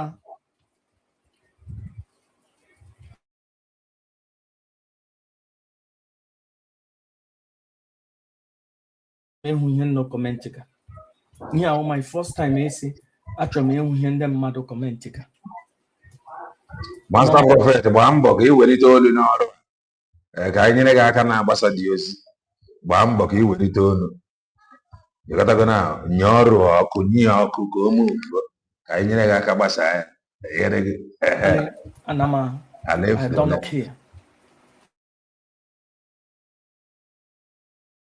gịnị ka ị chọrọ ka akọwara gị agba otu ya atụ n'ogwe agba abụọ ya atụ n'ogwe Nnamdi Ezebiro ogwe ka emere na-akụ Dave Amaka Mele Ezechioke tụọra gị ntị n'ọgwụ Amaka Mele we really appreciate this entertainment I'm telling you so ya gbaa mbọ nye ọrụ ọkụ ka anyị help ya take care to the permanent site because job like this cannot get to its permanent site without inye ezigbo ọkụ so he must apply force he must apply some nnu na ose ka anyị help ya nyere onye n'isi I'm an independent broadcaster content creator I'm not a freedom fighter I'm not IPOB member so don't come and look at me oh but this is Spring Leader's wife oh amara m ihe na-ekwu ihe dị na social media ka ikwu ga I'm telling you daru nne Dave Amaka Mele ọwụ ogwe ka ebere na-akụ hey orienego ụgbakọrọtela na 2015 kparịa nne gị kparịa nna gị n'England 2015 na Abuja ose etiene na ọ pụtara bute nwaanyị isi pọnkọ kparịa nwaanyị kara aka ọgọ m nwaanyị Chileke kparịa ọgọ m nwaanyị Nnamdi Kanu ọwụ ogwe ka emere na-akụ ọwụ ogwe ka emere na-akụ Nnamdi Kanu Master Prophet na-ebezi akwa ogwe ka emere na-akụ Chileke alaefuono ala Igbo efuono ala na-agba aghara ala Igbo na-agba aghara Nnamdi Kanu akparịa nne gị na Abuja kparịa nna gị ama m na nwere some people now they will be like this kelenati o nwere ndị bụ ọchị ọbụrụ ọchị ya na-achị na-aga na-enweghị iwe rapụ na ya ọ bụghị mmiri na-ekwu ihe ọ Master Prophet ihe na-eme ihe ya replay I am not hosting him o replay ka m na-eme ihe na social media ka anyị na-akpọrị gị onye furu eziokwu ya kwuo ya if you listen to Master Prophet you will understand na ọ dị ka etibego mkpu banyere ọnya then ebe join ya the reason behind or ife wetara ụmụnne ya ji were ka agbalụ nkịtị ọ dịkwa ka ife ekwukatara kwukata onye ọbụla asịzie nna anyhow way be you make it just be you ọ ife o yiri asị onye Igbo agadi nwanyị so I will read meaning anyị na-agbakọ Abuja nne gị anwụ akparịa ya si na nwaanyị ọjọọ jọrọ njọ si na onye nshi na aja si ọtụ gbawa nne gị Master Prophet can never can never appreciate the effort of Mazi Nnamdi. Should I say never? Because sound somehow authoritative. You gotta go. Master Prophet, it will be difficult for him to appreciate Mazi Nnamdi. Do you know why? Monarchy. Because Master Prophet is not for freedom. Master Prophet is only for that name of 500 euros. So you don't expect him to begin to appreciate a man that came to fight for freedom, that stopped we didn't see over 500 euros. So it got difficult for him. Or in a freedom fighter. No. If any no one Mazi Nnamdi Kanu on a put here as Yogya, and when he was around, things was going very well. He was enjoying his soup. So expecting him to come out and support Mazi Nnamdi, all the difficult. That position of Master Prophet, the same position, many of them you see parading themselves somewhere. When you're Mazi Nnamdi Kanu, what she is doing now, do you think more for Biafra? About the woman now, where say command? No wonder. Now can the thing make sense to some people? Why? The reason why would you wear Sena Jazera and some people now boy, yeah, be a Kowara favor, but what Mazi Nnamdi Kanu is going through. She ran away. This thing that is happening now is proving it. Or the Gawanya culture freedom. If I want to among these gangsters, the gangsters they know that she don't want freedom. Why as she is now, she come and take Biafra freedom. She on her area to take glory with who? On her area of Ganata Biafra freedom, no, where God meet him as in Nnamdi to celebrate it with him. Kongobo where they are now. Okaku DOS. They celebrate with it. No now. So it would be a freedom. Hold it. We are not done yet. That is the truth. That is the truth. No matter how we try to look at it, so she is not fighting for freedom. So enjoy these things that is happening now. Do you know why?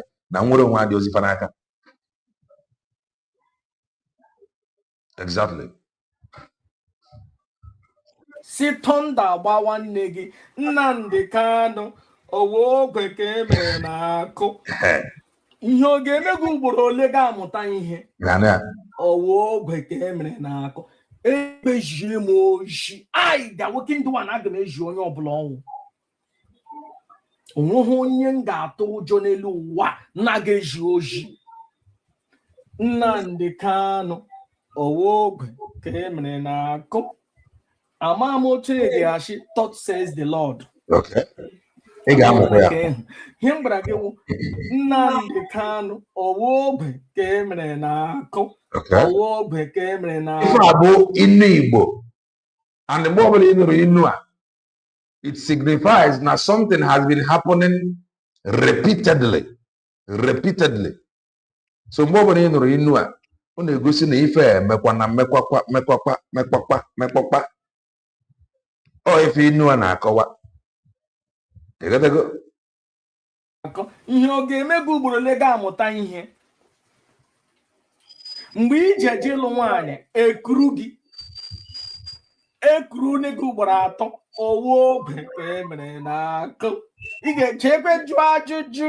Jee rie ajụjụ. Jee na kamala ọzụzụ were ụlọ ọkụkọ. Jụọ ajụjụ. The challenge I faced was submitting the document because we were supposed to get the date. As a matter of fact,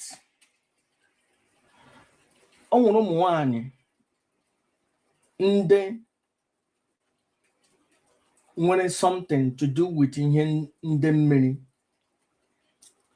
a man for working close to them.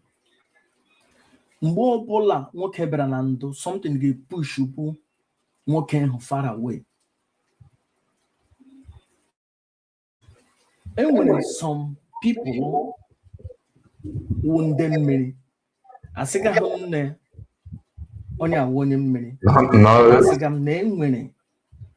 Or name one come to your town. It's on your many, a party in them many. Yeah, I want him. And when it's someone one, something they push, gonna still separation between them and that woman. Mwola atro nande to equally. Mwola atro ya to equally. Mwola atro ya to equally. There must be a reason. There must be a reason. Yeneji acho.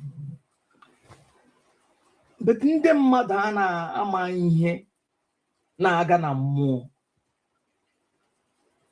Only can work for your own betterment.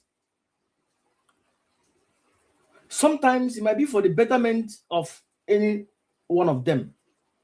But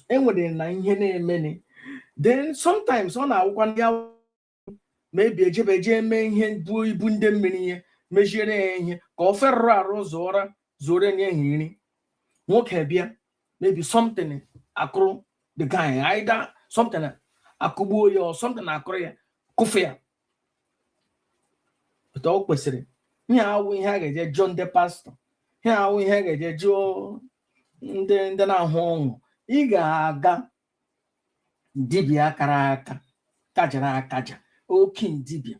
I do king one dibia. O king okay dibia. Lebraganya. Lebraganya. Go ferraro. Zore woke meri. So that ya urona the man gauge. Jemejien. Zoro one say ocha zoro one doll baby na banana na Fanta na Coca-Cola jena mmesi ya biko no hapụrụ na no nwanyị ka ị na ahajiri omgbe ahụ ha ekweghị ezuru ike. I think time has come and the time is now that Nnamdi Kanu have to look into that, because ihe na-eme na-agba ha aka. But I share here or brole kage making hegamota. 2015, I was in England at that time. I saw it with my own eyes. I saw Mbo Nnamdi Kanu with my own eyes. I was in the meeting in England, IPOB meeting. I went to protest. Hani ne baga Nnamdi Kanu na family was with her at that time. Omiomio, Imam Mezu, they were working with her. Yes, it in 2021, 22, 23, 24, and 5 and 6.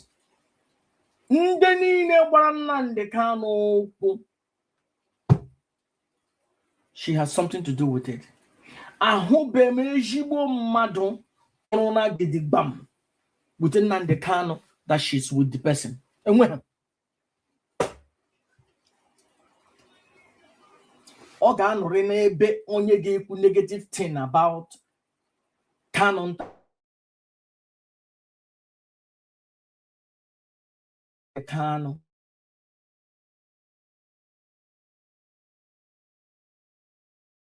with that person. And may as if hey, Amara,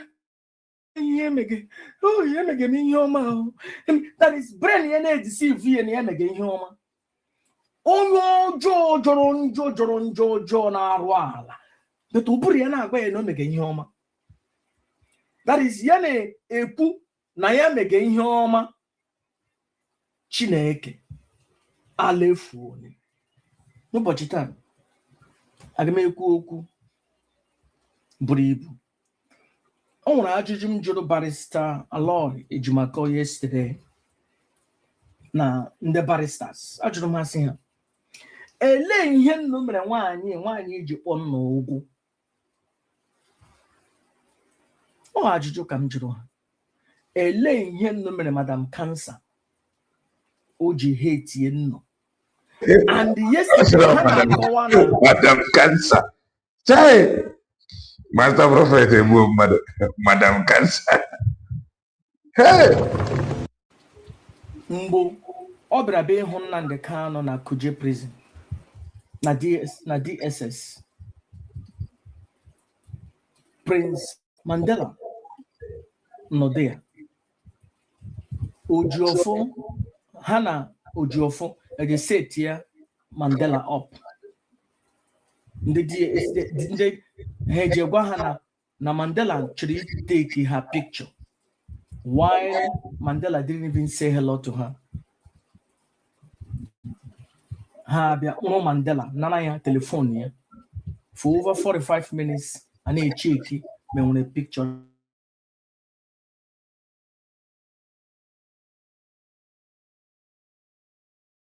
Commander ihe kara itiga ha ka ha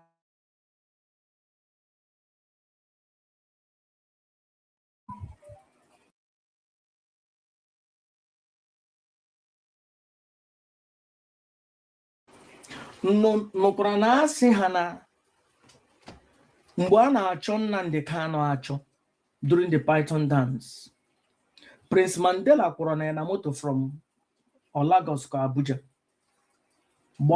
He said Abuja. Ka akpọta ya ebe Mazi Nnamdi Kanu nọ. Today ndị niile abụ ndị ọjọọ. Nọ na oteghị ọdụ Ojiofo eje tiga application na force ndị Nigeria ka ha eje chọọ Nnamdi Kanu ka ha chọta ya na ndụ ma n'ọnwụ. So ya wụrụ na pasịrị that application, Nigerian army gara iburu army bịa na Biafran land chọọ Nnamdi Kanu, and that's how at that time na Nnamdi Kanu nọ na Farukwu Ibeko. Ị chere ịgwa m na ọnụ hụ na achọrọ itiga application ka a chọọ Nnamdi Kanu, and ya wụ na achọrọ na here information gara ịkọta ebe Nnamdi Kanu nọ. Na kara ha igbu Nnamdi Kanu.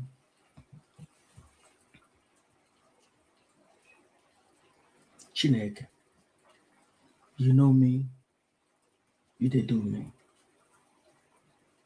You know me, you dey do me. I'm going to end up now. Enwezi m ọtụtụ okwu m ga-ekwu. I rest my case. The awakened one of the Biafran people, Biafran spiritual leader, has been vindicated. Says who? Says who? Nnamdi Kanu na-eshere n'ime shere ya afọ na yudu ya pụta on a plain sight. O nwere mgbe m jiri na mmiri ji ekwu okwu asị m Chineke, ndị iro Nnamdi Kanu na-agba ya ụkwụ na-eji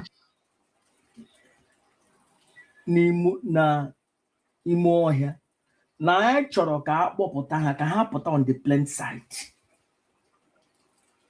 Chineke anụ olu m dọrọ efu dọpụta ya na eji pọnkụ abịa disgrace onwe ha na ọwụhụ mma Nnamdi Kanu ka ha disgrace ashiri ihe ya eje na Italy jee na ịna ndị isi sabo na Italy jee kwuru na gidigba m ụdị ndị isi sabo kwuru gidigba m with ndị isi sabo na Italy. Ndị isi sabo chai ka na akpọ ya gangster na Italy ya eje kwuru gidigba m nobody will do anything. Idebuga o kwuru idebuga o lotu oji na-eku idebuga o. That means enwe ihe Kanu nta ga-emeli ya. Enwe ihe Emmanuel ga-emeli ya. That supreme commander nọ n'aka ndị iro onwekwa ihe ọ ga-emeli ya.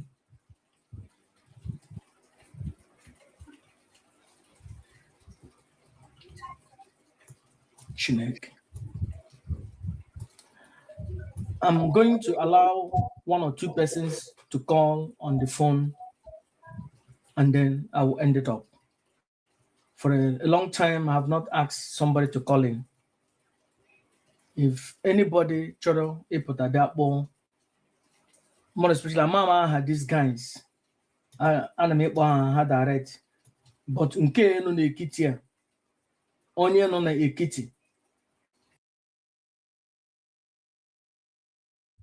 You see how useless some people got it. This hurricane, who remembers that name? Hurricane. That hurricane that do comment rubbish. He wrote a program on Master Prophet.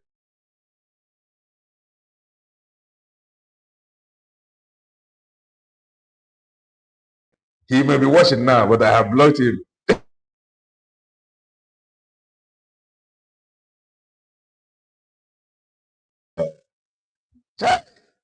Again at it. Again at it. This guy no nekiti woni shinde sabo na it.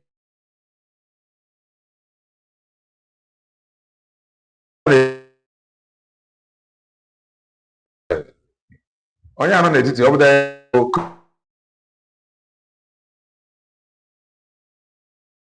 kronik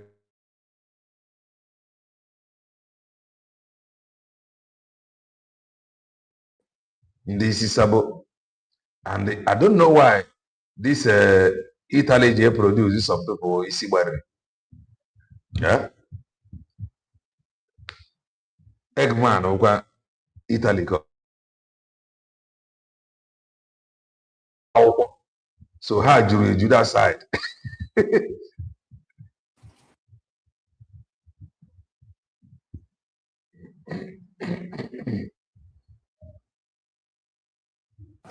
Wait, how old is the new hire? I don't know, but he literally uses Excel. Nga ha bịa na my platform. Na brana mo gịnị mere na-eji eme program the same time bụ Nnamdi Kanu na-eme program. Ha na brana m. Ugbo ose tiene na ya wuzo onye isi ndị sabo. Chileke, I have a caller. Ndewo nchireno. Ndewo. Break a call to Nami. Okay. Oh, what's up? Then I can still call the person back. Ndewo nwanne nwaanyị ekelene m gị.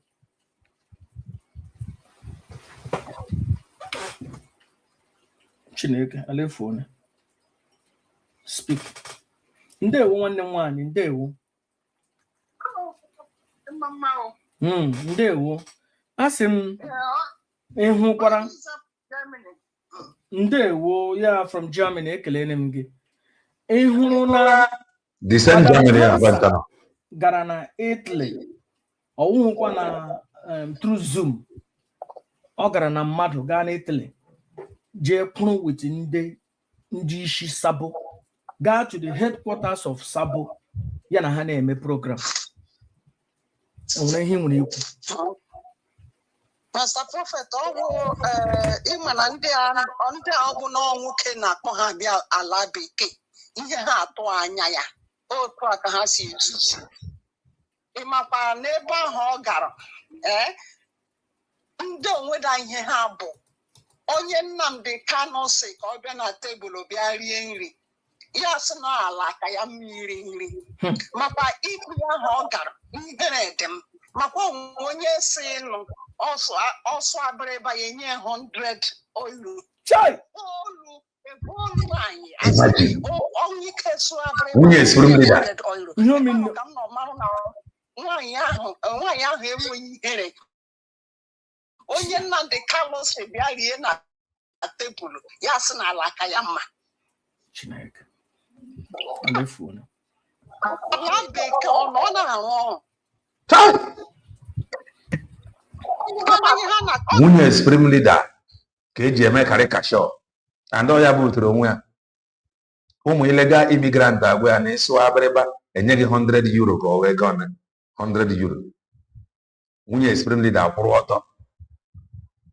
Ha! The woman. Onye nke ekwuchakwara ife niile na-akpọrọ ya bịa ka o rie nri na tebụl. Ọ gaa naanị. Ncha mere.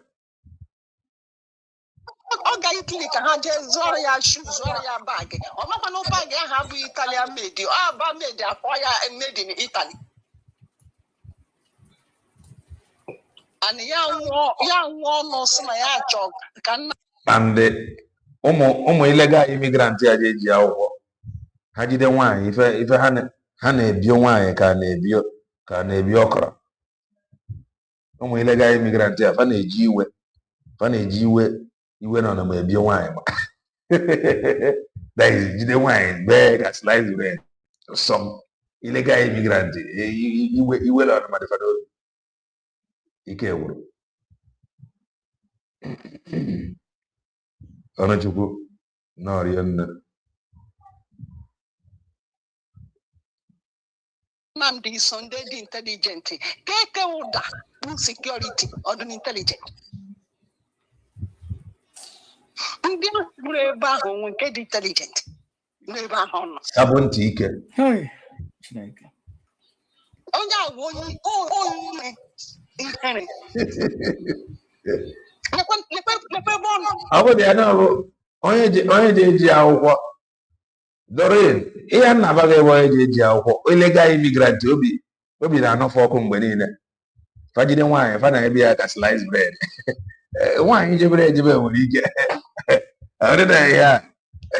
O nwere special gift ụmụ illegal immigrant bụ. Ife ị na-abatụ na-eche one or two abụrụ ife ha na-eche. Mara ihe ana nri ewere iwe na ọnụma. Obi ya dịrị ọsọ illegal immigrant mma. That is the truth. Ha na-ebu vaccination. Ebe a na-ere mamma bụ ebe a na-ere coffee bar ka ndị chọrọ tipụ ya. La coffee shop ka ndị chọrọ. The worst one bụ ikwe ya 100 euro. 100 euro. Anụghị m ka ịhụ. Egeghị m. Mba, abịrịba mana m ọchị ịsọ abịrịba.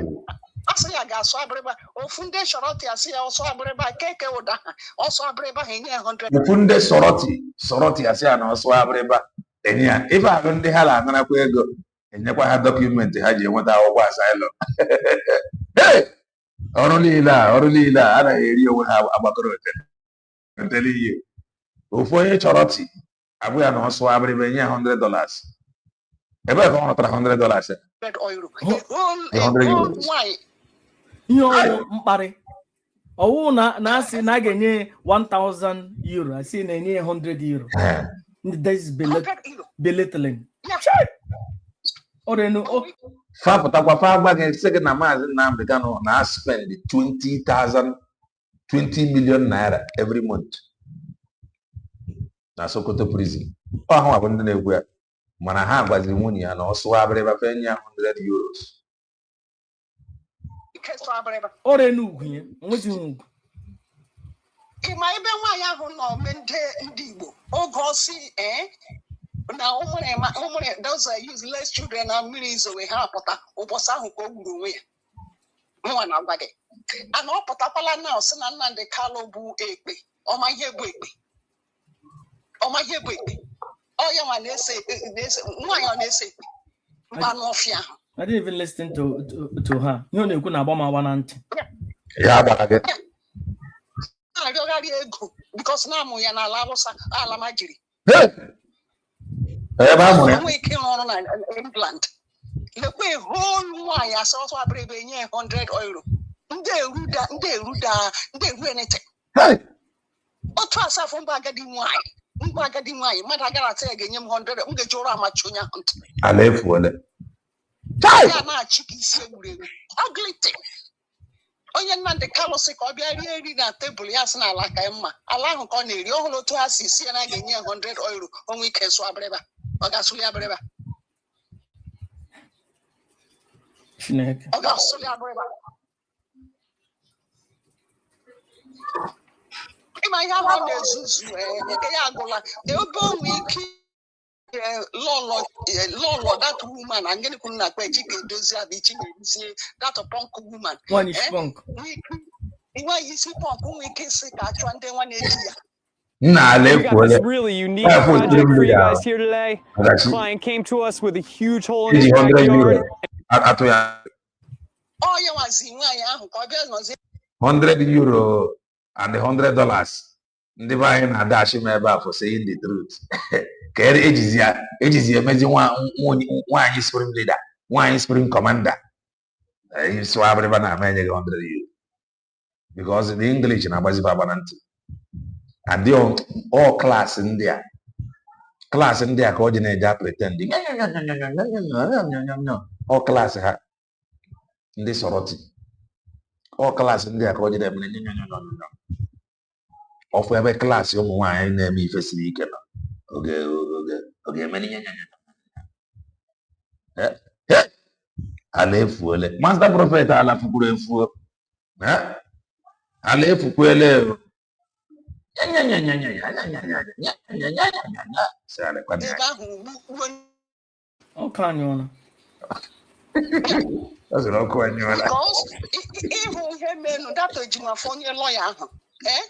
Even Master Prophet, even after 3 months, ejide ogo nwoke ka ngwa ose ndị iro ya ga-abụ enyi ya ndị enyi ya bụrụ ndị iro ohe ejide Nnamdi Kanu instead ejima follow ya ahụ ya ga-ebe odumeje tobe iri ụbọchị ahụ ka m ji ya ọ dị no happy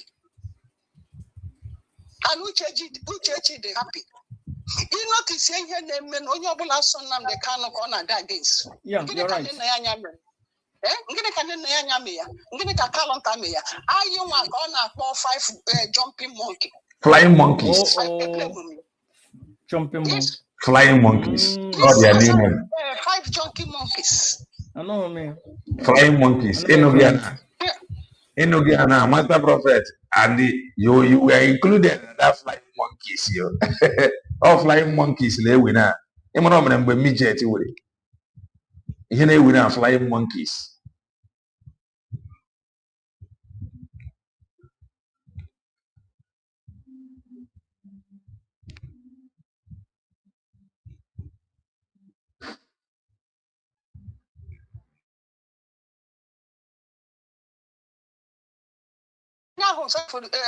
Master Prophet, you need the Diana Punyaho. On your Bono came Moji Bialabiki. I want on nice here.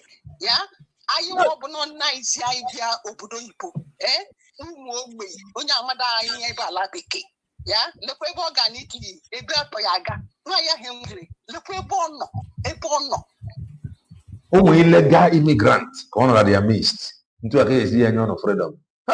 The buying the Biafra struggle now. Oh, would they now make the program now a hall?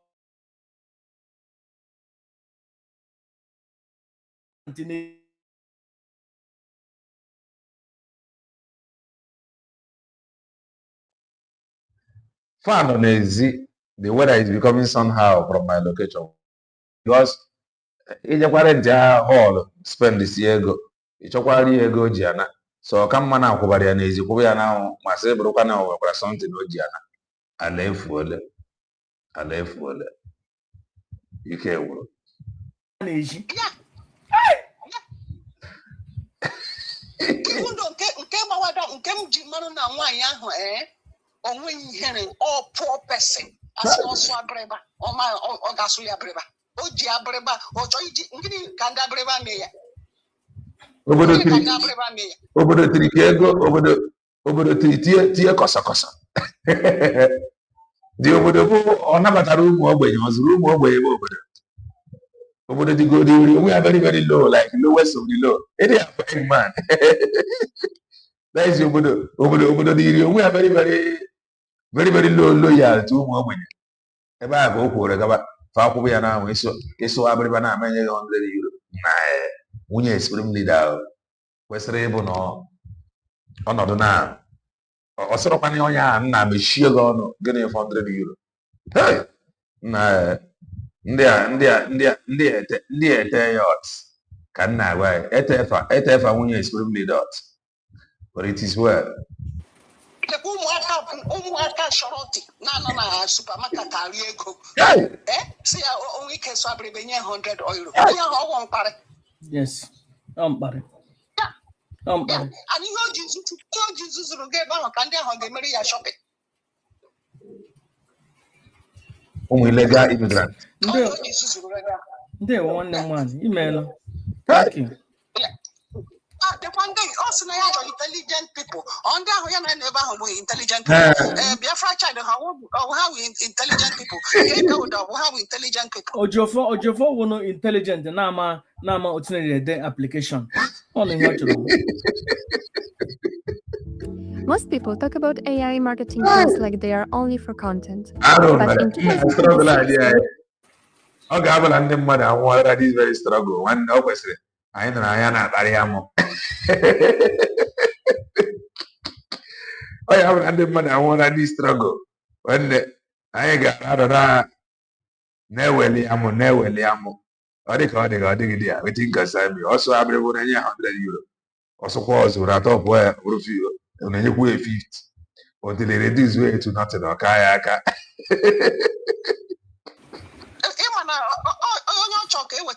Why they call now we ball? Hapo nwa ya Master Prophet m na gwa ọgwụ ya arụ ala mgbago na ọgwụ ya arụ ala onwe nke ọ na-akpọ Mana nwere ife dị n'afịa ịgba egwu bọọlụ depending ebe ị nọ ọ bụzie na ego ịgba egwu bọọlụ adịrọ ịchọ mkpụrụ mmiri nke bongo nke a na-agbara iwere mkpụrụ mmiri nke bongo were join ya egwu bọọlụ asị onye rigidegoro egwu bọọlụ ego imente na egwu bọọlụ adịghịzi adịgharịa mkpụrụ mmiri nke bongo if care is not taken onye na-enye anyị ị na-acha ka mkpụrụ mmiri ozugbo ka agha aka ike gwụrụ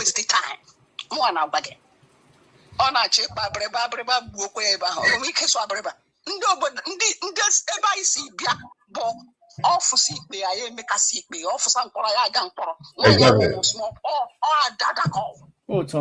ahụ rat ebe nwee ike ụmụaka nwee ike ikwe ya €100 next time sef asị na ha ga-ara ya with €50 ebe ekwega ya €100 mba n'ọfịa okay ọ mere ihe ọ kwuru na ọ bụghị mma ekwuru ya ọ sị na-ekwere ya €100 ka ọ sụọ abịrịba na next time na ha ga-asị ya ka ha ra ya ka enye ya €50 na ala efuole chere let me take it back ndị mmadụ ekwuwe ego kwuru ọ bụrụ mma ekwuru ya ọ ihe o kwuru ya just listen ọfụsị ikpe ya emekasị ikpe ọfụsa mkpọrọ ya aga mkpọrọ nwaanyị ahụ wụ small ọ adada ka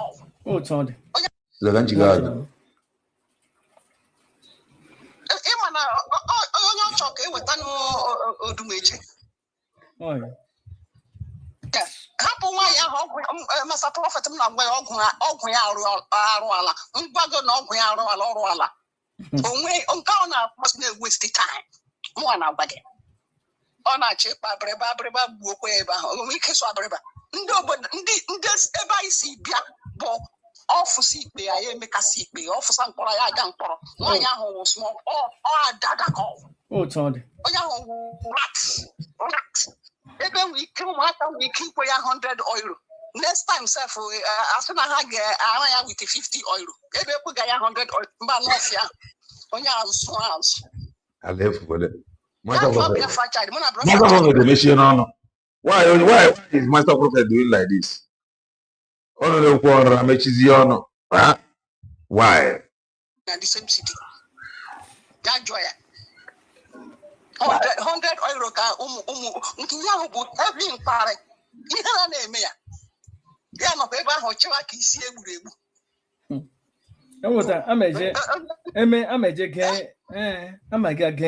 never listen. You can say but tomorrow. You must require tomorrow. I will require ka anyị na-agbasa dị ozi. Onye na-alụ sebia ka orie na tebụl ya sị na ala ka ya mma o riwela n'ala ebe nwee ike ikwe ya €100 n'Italy. Ihe o ji ebe ahụ ka ha zụọrọ ya ka ha mere ya shopping. Ebe ọ bụ na ego fadatara n'arịrịọ na tax fanatara ndị be anyị chọrọ asylum. Ha nara gị ego a na-agwa gị jee join ya USB clear gị nọdụ ebe ị nọ na-eme ihe ụmụ Chineke ịrịọba arịrịọ ọrịọcha iwere ya jee narafa dọkụmentị iji acha asylum tinka etibedị gị majiri na ndị ọghara ego onwe ike ịrụ ọrụ onye iberibe. Ndewo nwanne m nwaanyị ekelene m gị. Thank you for coming. Na ya dịrị gị na mma. Ndewo. Bye bye. Nnọmakwana ihe a anọbekwe m ya mbụ. Okay. Anụghị m na asị na ha sị ya so abịrịba ka ha dachia ya 100 euro. Ịnọ na ya na. Ke wụkwa mkparị dịka ke. Chineke ke wụkwa mkparị o. Publicly. Ke wụkwa directly. Well, ebe a na-akparị ya na Nnamdi Kanu.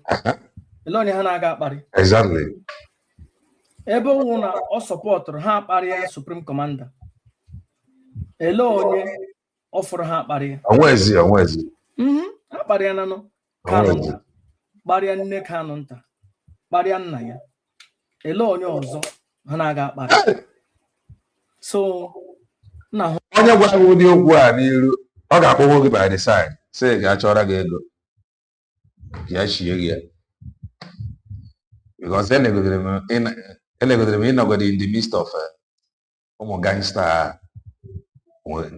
The thing looks somehow to me. Standing in their midst looks somehow to me. I'm telling you, standing in their midst looks somehow to me. No, ka ọ mere ka ọkọ ya esi ya nọdụ na ofu nwunye ọkụkọ in the midst of 5 oke ọkụkọ na-apụ ọkụ. Ị mara nke nwa bụ nwaanyị ọ nwegodere ka ihe esi nọdụ. That is nke nwa bụ nwunye ọkụkọ. If you see yourself in the midst of 5 oke ọkụkọ na-apụ ọkụ, the thing ga na-eme gị ị na-ekwugodi okwu, you will not feel comfortable because ihe jere agụ ụmụ oke ọkụkọ bụ ọkwamụlọ ya na ya bụ ihe jere agụ oke ọkụkọ ka na-ekwu. Nna hụna n'otu ihe ji mee Chineke lefuo na ekele m nọ n'ụbọchị taa ebe na eme hapụ for 2 or 3 people ka ha call in, but ugbu a cheji wule, so we have to end it up today. Ekele m unu n'ụbọchị taa. Watch this. You're going to see how Grammarly can save you 10 minutes you might otherwise spend tweaking ChatGPT prompts. But ask him that according to the same, this woman will say, Nande corona with Chikedozie mo 95%. Nande corona with Kanonta. Nande Neanya 5%. And we'll say that 5% will the real Nde corona with Mazi Nnamdi Kanu. And 95% ya ha wụrụ na the sabo. And nwanyị onye isi nde sabo. Oya onye isi nde ọgba aghara nọ na IPOB. Ala na-agba aghara oya onye isi. Eme ha na blame money ọ nwanyị. Ya wụrụ na IPOB nọ n'udo. Akara inwe ndị a na-egbu na Biafran land. Ya nwanyị. Ya wụrụ na Chikedozie gere Nnamdi Kanu ntị. Anaghị inwe ihe ndị na-eme na Biafran land. Don't blame Simon Ekpa. Lekwa onye a ga-blame nwanyị. Because ya kwuru n'azụ na-asị Chikedozie ya ekpekwele ntị. Ya mere. Ekelene m unu n'ụbọchị taa. Ya dịrị unu na mma. Beta asị m kpọọ ihe ọjọọ. Ihe ọjọọ na nwanyị nne di adịghị mma, nna di adịghị mma, nwanne di adịghị mma, adanne adịghị mma, ọlụnne adịghị mma, onye di tọrọ adịghị mma, osote onye di tọrọ adịghị mma, ala di gị adịghị mma. Ndị iro Nnamdi Ezebe iro ya na-eyi ihe aja n'ukwu na-asọpọtụ ha ha na-eri Nnamdi Kanu na-eri ya ụgbakọrọtele na-egbu ya mma mmiri for this wine. Ugbo ose tiene na they are working to one achọpụtara ya n'eji. They are working to one achọpụtara ya outside. Ugbu a na ọpụtaziene on the plain side. On the plain side. With ndị Nnamdi Ezebiro, Nnamdi Kanu. Ọpụtaziene korokoro join ya ha. Na-ama Nnamdi Kanu mma n'azụ. Na-ama ya mma n'azụ. Na-ama ya mma n'azụ ya na aṅụrị na-akọleti. Ọ ya wụ onye isi ndị agbata eke. Agbata eke nọmba 1 ayawo onye isi ya. Ayawo onye isi ndị agbata eke. Onye isi ndị agbata eke elekwe ya. Bridget enye ya. Azụka enye ya. Neli Ofegbe enye ya. Simon Ikpe enye ya. Mgbo ndị ahụ nwetara direct order from second commander. Ha dị loyal to Nnamdi Kanu. Ya mịa ndị ha wuruzie ndị iro ya. Ọ ya onye isi ndị agbata eke. Wụsara na England ọrụga ha ọrụ. Ọrụga ha ọrụ. Britain na-akwụ ụgwọ skuulu nwatakịrị. Ụmụaka niile amụrụ na Britain nwekere akwụ ụgwọ skuulu. Olee so ma ndị nna ha nwere billions gọọmenti na-anana ha anana. Olee ma iwu foreign student. Ya gwa ha na nwa ya akwụ ụgwọ skuulu. Ndị enye ya ego, Evide enye ya ego, Rising Sun enye ya ego, Ejimaka natara ya ego ebe, Kanu natara ya ego ebe, nne nna ya na-ebi ya ego ebe, ebi ya ego ebe, Chikedozie ebi ya ego ebe, ya bụrụ tii na akpa, na-ete eyeshadow na contest. Na-ajụ anya bembem. Ka onye agbara ọgwụ anwụ n'isi. Na-ekuru egwu bọọlụ. To the extent na ụmụaka Italy si na ha ga-enye ya €100. Chileke alefuole. Na ha ga-enye ya €100. Ya ụnụ ya enwe ike ịsọrọ na ha bụrụ ebe. Ụmụazị a ga-awụ ya na last. Ga-awụ ya na last. Ha ga-awụ ya na last. Ka m kpọbata Divine Mother. Abụ onye n'ụwa. Divine Mother abịa. Onye ka mbụ n'ụwa. Abụ onye Master Prophet Nechere Mechichoma. Divine Mother, Master Prophet na Biafra ị ga-anọchiri food. Ewerele Divine Mother ndị Biafra nye onye nke ife ọ na ndị eke Ugwu steeti. Divine Mother abịa eke Ugwu steeti na nke ọzọ Queen Mother nke a Divine Mother. Ihe niile banyere mother awụna. They have already shared it among themselves. Come and listen to this, our sister. My first time of bringing her, Njideka. Onye abu a die-hard IPOB. A die-hard IPOB, one in and I. Die-hard. If anything, not the Gandinza. If anything, Zayemia. If anything Zagamia, the way by a G walk away, maybe. Do I a G went on a man? Where Septia? Where do I have Maria Abacalote? Jenna, do I my very mother Abacalote?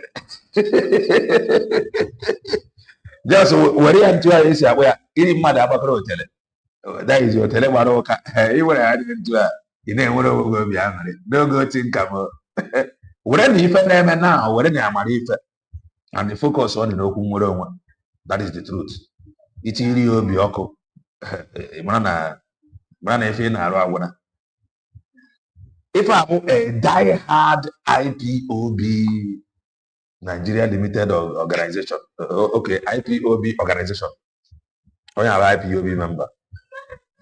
IPOB member. That is it. They have DC. Now, listen to her. Oh, Zigara. Oh, yeah, Njideka na Canada.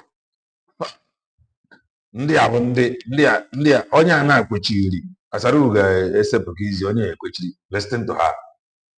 Kanu, this video is for you. Ah. Why I put Kanu is for people to know who I'm referring to. Good. I know you. I'm Nina Hanu. I know you are. You know they're married again, but Don't mind you want to return that Kanu so that you will be using it to get contract or going to places. No problem. Uchechi Kanu, Uchechi. You called us flying monkey. Flying including monkeys. Even everybody, even flying professors, monkeys. everybody that is following Mazi Nnamdi Kanu, you call us flying monkeys. Flying monkeys. Negodu wanza dekage. Negodu one word dekage. Wanza. Akunhu ne bibi. Come on, you your rent. Did not you couldn't pay. Come on, you your social media. They will go very hot. They will go very hot. Whatever go very hot. And this hotness should continue. Only they continue at this tempo. What are we not saying? Hospital bill, he couldn't. Come on to take care of yourself, you couldn't. In a surrounding SDOS, Nike. In the good yourself. Before. Because of Oben Chonchego Hanegi. You were not body diggy, not body woman diggy, ne destroy family diggy. You change ye destroy one family diggy. Ebatana family Okukano, thinking that you will destroy that family. Little did you know that that family, the very, very wise, had the very wiser than you. So, can Israel Okukano, the Royal Highness Israel Okukano, train on me very well. All your marriage were better than that family. Everybody, when they were from your character, is nothing to write home about. However, one side. When is one side again now, Mari, when they were trying on Biafrans. Oh, when one guy, Nana, Muchechi say picture. Me play on a video. Go no near that guy, Kurumaka Mazi Nnamdi Kanu. Bo di Uchechi. So, Uchechi Okukano. In nature, even and I'm like it here can be a net when we were safe. Uchechi. In nature, we wouldn't deal with the Kagina Haneri. When a Mazi Nnamdi Kanu here make you bring gear down. Look, they're just using you for them to achieve their aim. How they use how we achieve their aim. Or probably him at all. Because so who me how okay, guy like it can win ye, may here in a Uchechi, name Mazi Nnamdi Kanu. So they are not using you. Look at Ghana, Italy. Iweruo, a Hana make interview, not you like 100 men. He bunyum ho woche, as in unyo gang, as in unyeze, as in your prince. Iwe proto. How we bro. And don't when you're spirit leader, walk on when you're spirit leader, I would hey, Nchab, arrow better. How did I do when on? Iwe proto we disgrace you. That is to show you the heart, but how just believe to all. Gangsters. Any sign of respect. No signs of respect. Gangsters from Wefe many of them now but sue and Abora. Gangsters, I'm an FBC word. Here, I put over hall. I don't think we even about Bannon. How could we author? The one that I fight the husband or about the wife. Respect. A quarter. Why we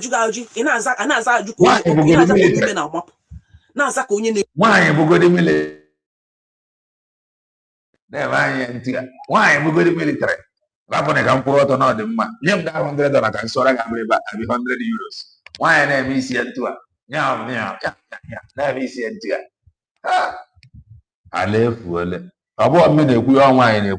So he was in the he has in not me, I talk up. If because all the whole strong, we now want to ne check because you know the arrow digging me, arrow digging more than a look at how they disgrace you in Italy. You watch go to that video. Ever have an interview? How kiss will behave? Kiss that place. Ndi na-ajụghị ajụjụ ịma na nwere ebe ha ruru gị buru oche n'ọhịcha na ha niile bụ oche n'ọhịcha na ewee kwụba gị na center of the people iwee sita fodu aka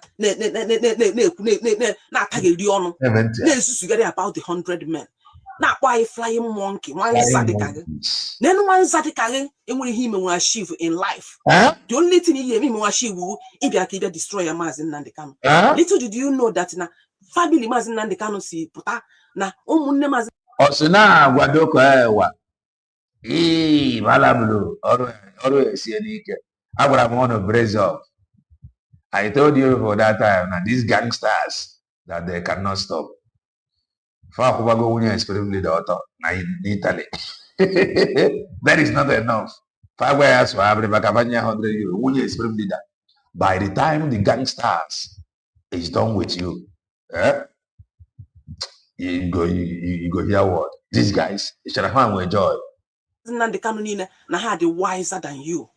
Mama Mazi Nnamdi Kanu, Papa Mazi Nnamdi Kanu, may their soul rest in peace. They were wiser than you. Oya mena henye ho any breathing space. Na wari. Ina amigari. Kam gosi unu onye nya na Uchechi sere picture na Italy. Ngosi cha unu the picture. Egosi unu video, one of hundreds of video the guy mere n'isi Mazi Nnamdi Kanu na akpari Mazi Nnamdi Kanu na akpọ ya onye oshi na akpọ ya asha onwe ihe ogwefe bụ Mazi Nnamdi Kanu. In fact, every day, every blessed day the guy na apụta eme video exactly. And mkparị onye Uchechi nechara anya wee kpọrọ nwa ya nwoke bụ nwa Mazi Nnamdi Kanu were nọ with the guy say picture wee tinye na internet.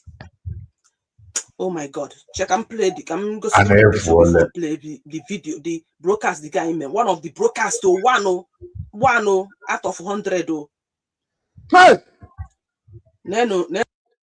For the woman in the midst of these haggard-looking guys without fear, go see na why everybody on the street. Far what on the street in the iti bronina. Go see na why everybody na why over there on the street.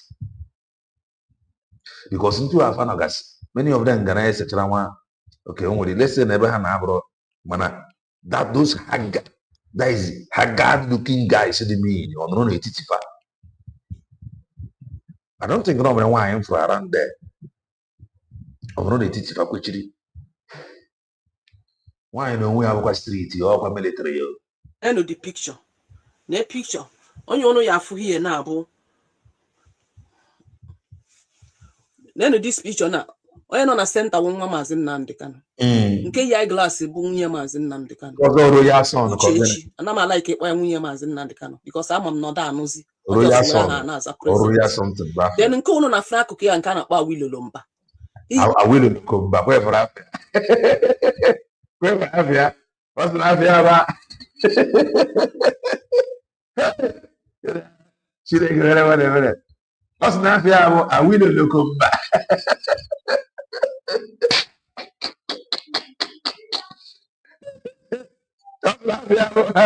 I will look but no wonder. All that dress back I will.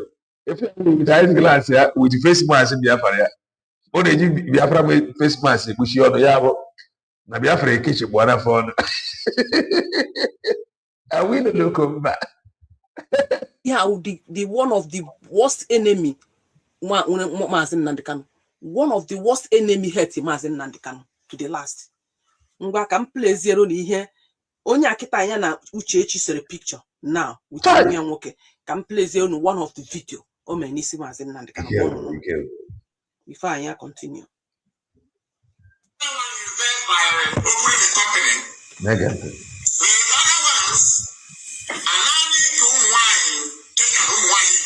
Okay. He's talking to Mazi Nnamdi Kanu.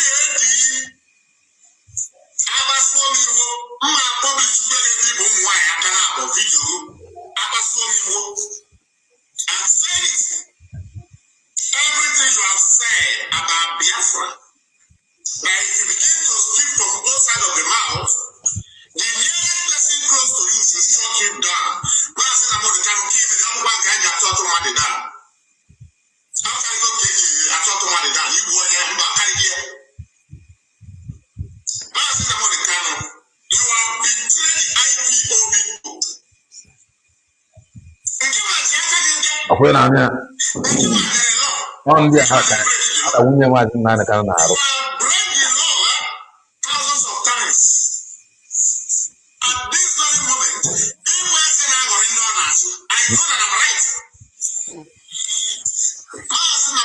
how long are you going to continue to threaten the members of GOS, threatening the media, and you are at the same time you are writing that anybody that believes you account, but you are active in two accounts.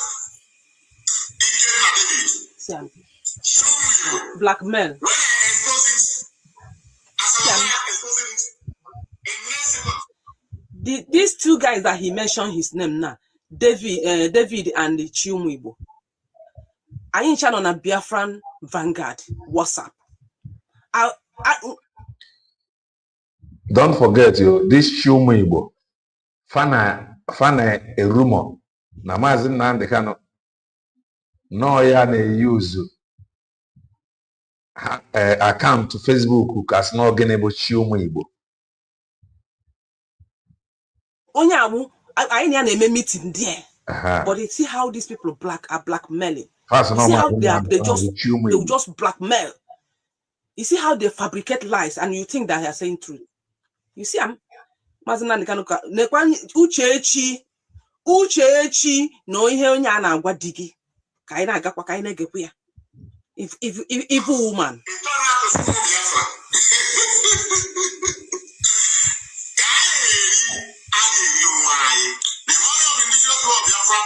You are busy squandering the money in K9 club in Kenya. Mazi Nnamdi Kanu, ị ga-agba ego IPOB I'm quite joke. I never publish your house address.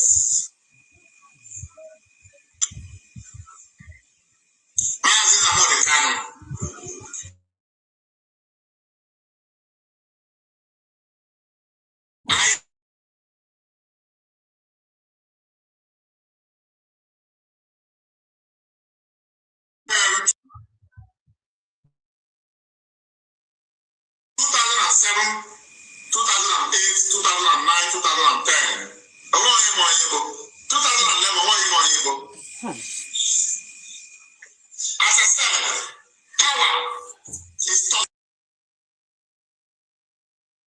If I proname, I don't think no mere onye oge ewute more than onye.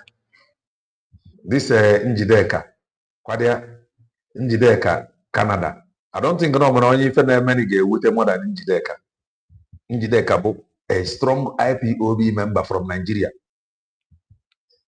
Who make the from Nigeria before I travel to Canada.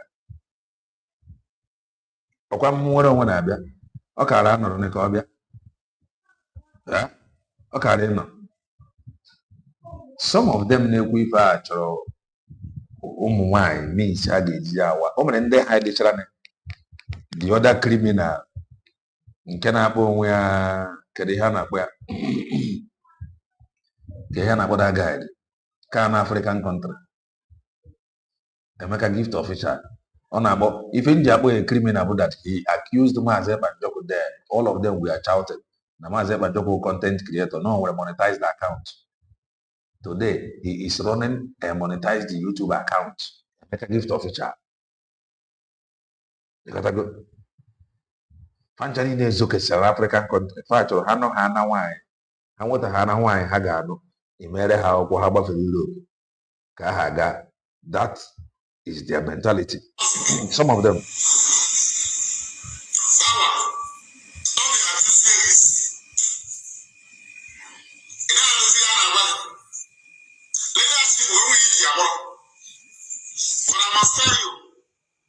Nenu nwamba nsị nenu nwe uzu nwụrụ anwụ unu nene this guy anyị na afụ na ọ na-anwụzi anwụ go to his platform and check negodu na ya n'iru ụdị ozi ka mmadụ negodu anụ ọfịa na-achọ dọkụmentị na Italy anụ ọhịa na-eri adoro anụ ọhịa feed onwe gọọmenti na-efeed na-apụta na-agbakasị ọnụ a lukatịkwa idiot a na anụ ọhịa na-ekwu okwu adịghị ka mmadụ na ihile na-agba Uchechi na ndị gị na ha na-ayị na onye ije see picture with na ndị gị na ha na-erikọ na ya ga ihe a na-agwa di gị ọ bụrụ na ị naghị anya nọ na ihe a na-eme na atọ ụtọ. You just want to bring down your husband down. You just want to bring Mazi Nnamdi Kanu down. Nne m kpọ husband onwe ka o si eme because and you know they marry again. I know that one for sure. With your attitude, I know you're in. So whenever I said husband, I made a mistake. I made mistake. Kind of get point. Mkuchi ihe play unu ihe Mazi Nnamdi Kanu gara mee Ethiopia and Kenya through his barrister. Oziri barrister ya ihe ọ ga-ame and barrister ya kwuye. Ode post go video yesterday. But I will still play it because this guy mentioned Mazi Nnamdi Kanu gara Ethiopia, je na-achụ nwanyị, gaa Kenya, na-ebi n'ụlọ na-eme nke a na-achụ nwanyị. Ka anyị ga-ebi ntị.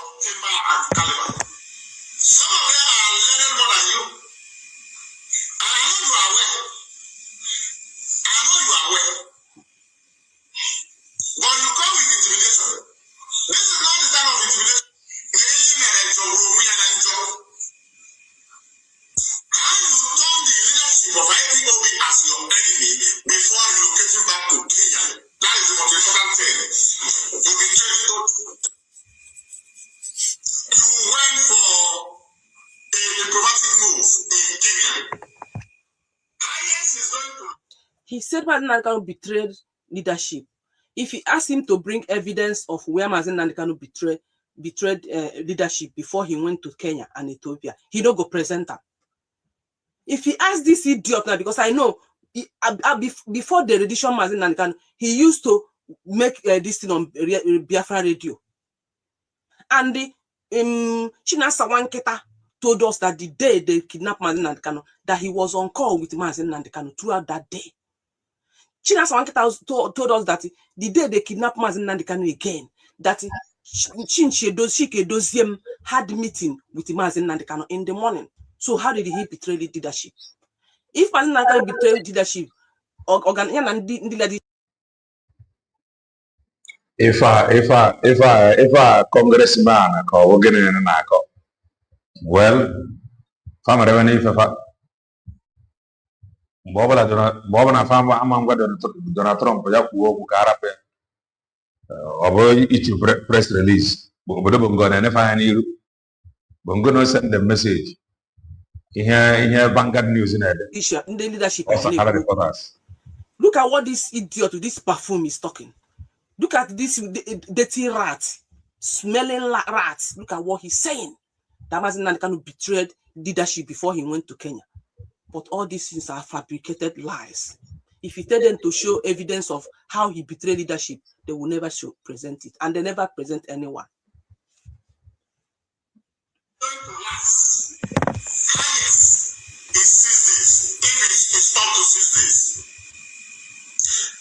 What are you doing in Ethiopia with the chartered flights? Today, because they have seen the left, that the little one that the leadership has taken the Biafra struggle. The IPOB was not dues. This struggle they move on before they kidnap Mazi Nnamdi Kanu. See these people how with the evidence. See the what no evidence. 5 years and not even one evidence have they provided. Not even single one. These videos, this guy Mazi Nnamdi Kanu, a lot of videos, hundreds of videos, all sort of names. Okay, regret here one day. All these things he's on a okay, make a turn against him. Oh my honey. Oh, yeah, all these things. You must question for all these things that he said. Don't worry, Ganaga. Don't worry. All the millions of dollars you collected, millions of dollars, being contributed by IPOB, monthly dues, ESN, the one you call. Please do well and press the like button. Whether you somehow from my end here. So I am a studio. The message is nothing. Where is all these millions of euros? Okay, let me answer you this one. Dear friends, I immediately kidnap Mazi Nnamdi Kanu. Chinasa Wankita with Shinshi Dozim, all of them embezzle all IPOB money. In Canada here, Hamburu 550 something thousand US dollar. In USA, 749,000 something dollars. Then in UK, the same thing. In South Africa, 300 and something thousand rand. Otu aka si wee bukpo ego na akpa IPOB niile. Ha gazie na Germany ka ha buo ego nke dị na Germany. Ọ bụ na onye ji that account, onye na-manage bụ Nwada Nnenna Anya, the IPOB head of finance worldwide. Ebe aka ha je wee hukuo ha. Collins coordinator na Germany, Chike Doziem di eje ezute the money. The guy eje forge your signature, no way. The guy has in the bank nye ATM card, enye ATM card. After that, the bank send there Nwada Nnenna Anya email. Look at what is happening. Nwada Nnenna Anya jezie na bank duo owu na ihe ọ na-achị ime before esuzie ha to court. That case court now, Nwada Nnenna Anya na Kanu winning in the IPOB that money. Ha sukwa ha court second time again because he achọ that money ka ha chọrọ. This XDOS Chike Doziem na Chinasa Wankita sukwa Nwada Nnenna Anya na Kanu second time court again. Erukweba ha win kwala again that money. As I'm talking to you now, that money can on account Germany, but the only thing men a bank is short the money down because of na Collins je use that money. Makano Chike Doziem go je book that money. And that is the only money IPOB money now. All the money accounting in here no hanchine bukoria. Mana Mazi Nnamdi Kanu puta haya abwego ni na. But look at this guy now saying that Mazi Nnamdi Kanu really the IPOB. Mazi Nnamdi Kanu want access to IPOB money. Or we are treasurer, or we are coordinators. Mana how easily ego, how just go IPOB rebundi SDOS, Chinasa Wankita and Dotie. Haton Siena, Yendi media warrior rat ha, irat, ya ejuena bia. Mazi Nnamdi Kanu non. Why naka Mazi Nnamdi Kanu diosha? Shishi IPOB Mazi Nnamdi Kanu irido. Negenient. Don't worry, you answer for query for this thing. Sign shall come.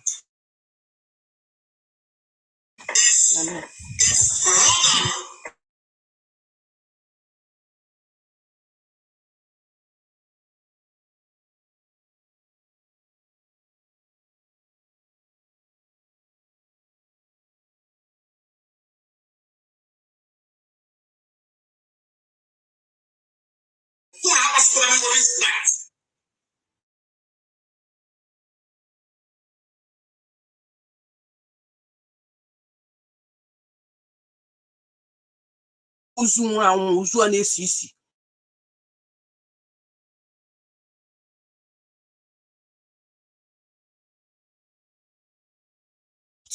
and oya me ego IPOB ji no na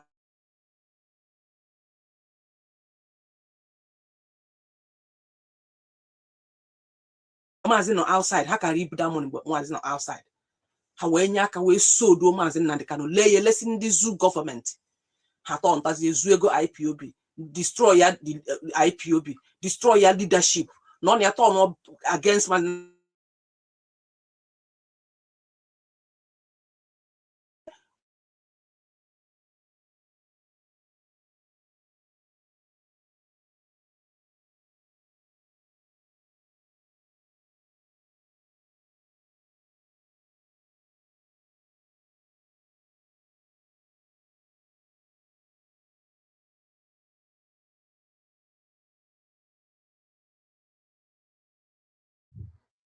Okay, welcome. Finish this program. Cancer. Please touch the like button. Master Prophet. Cancer. Free cancer in your husband family. ADF. Afube monye onye gbara njọ ka digi no na nga ka obi kwere iwe ne ogodo nwegoro ihe o mere gị iwe na esusu we na dying with his enemy na akpari onwe go na disgrace onwe na akpari before the whole world mgbe a eji all these things na-eme igbaga saga na abịa ifu ndị otu gị ni na mgbe ha eji igbaga saga na abịa that is sure they will come for her definitely ka achọ ka m play obere ihe weje Mazi Nnamdi Kanu to Ethiopia and Kenya because this guy na ebogo Mazi ebubo ka m play to ya nwobere no no achọbọ mi play mana ka m play because emegbugo m ihe anya post no no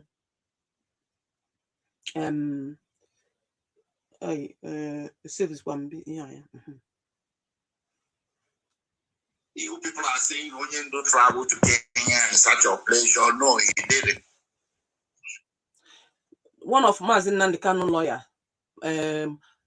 barrister Aloye Jimako, Onyonu Nanu Unyena, Onya a wise counsel.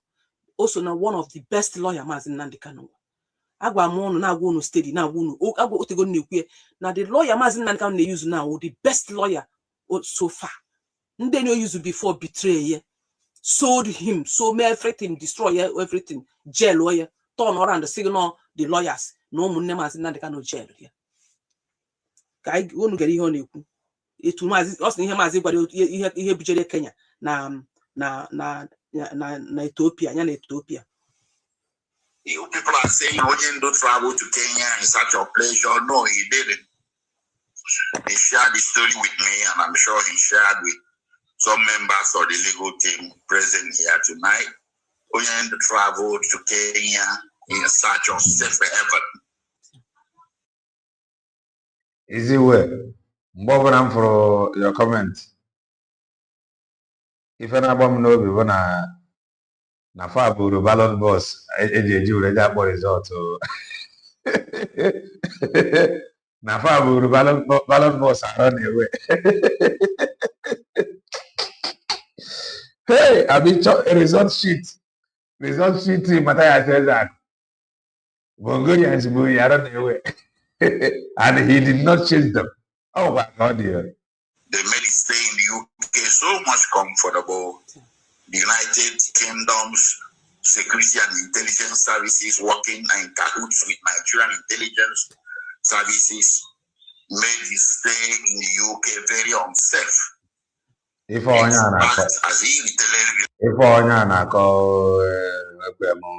this lawyer side there, Master Prophet in Agbagela, the man ain't want peace. Because I go over for us on Europe. I go Kenya over the how about this side in Ako? It is well.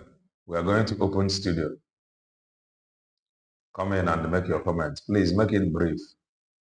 The weather is somehow on my location. So definitely the program I ain't gonna wait any single no gonna the guy.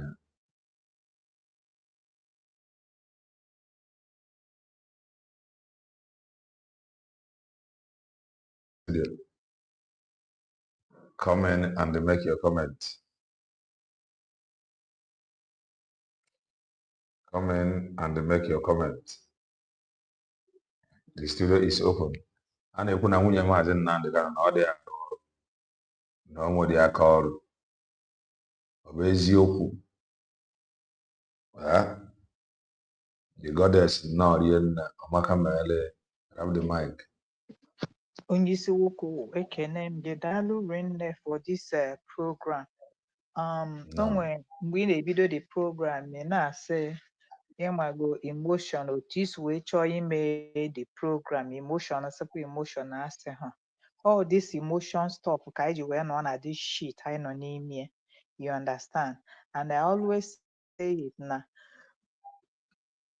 ọ dị ka nwaanyị dị ime ime nwere ike ime ya n'ụzọ ọ pụtazi ime mebezie ya n'ụzọ afili ya n'ụzọ nya ayara ama ka anyị esi wee mee wee mụọ nwa ị na-aghọta ọ ya bụ like the case of this woman mgbe ahụ ashieri ihe anụnwa bụ onye arụrụ ana the family and ife na-ewe m iwe bụ na ọ sị na ya the prophet you are privileged to see in the realm.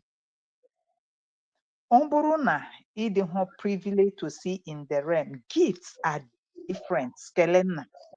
Yes. Your calling might be different, but as na dibia ha agwa, dibia ada agwa onwe ya. Very correct. If I cannot receive it, you go to some other people that have gifts and ask questions. So where were they when they brought to this woman mmanya kụwa n'ụzọ, the first encounter? So they did not go to ke ihe ọ na-akpọ ya Amadioha, ke ihe ahụ ọ na-akpọ akamanụ ọzụzụ.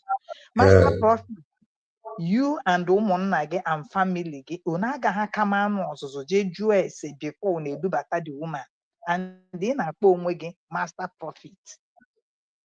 You understand? So kịta mgbe na-ajụ onye ndu nọ na prison ọ ya nwa ga-apụtazi wee jeje jụzie ese na akamanụ ọzụzụ. You are a content creator. Ashiri agbakala otule. We have passed that stage on a wute. Now coming to Simon Ekpa. Kele na ife a na-agwa gị bụ real. Akwefo karma is the mother of all bitches. Ana m ekwu onye achụ na onye aka ya dị ọcha. Exactly. Ya achọkwa na onye aka ya dị ọcha okwu. Ndị be anyị mere alụ. These saboteurs, Hukopians, IPObians, ndị arụrụ ana, ndị na-abụ ha Johnny Biafrans, anyị metere ife Chineke ga-eji gbakọta anyị azụ. Because we took our own. We did not repent. We took a second one. We did not repent. We were going for the third one.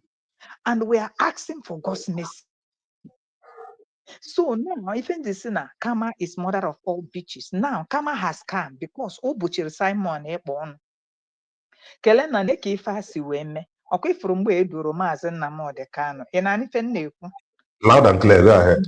Mgbe enwudere Mazi Nnamdi Kanu, there is something that happened. These people don't want to tell us the secret behind otu esi were Mazi Nnamdi Kanu fa na-ekpuchi ya. When we came harder on nwanne nwoke mmemme bụ na when anọ na-akpọ ọ sị na Mazi is okay that he is in the mountain. He is in the mountain for 7 days. And then there was a prayer pụtara mgbe ahụ anyị na-eme. And we were communicating with the people. Ọ ya mere Simon ji wee bee akwa sị, if he had known that onwe ihe ga-emekata ka Mazi bata.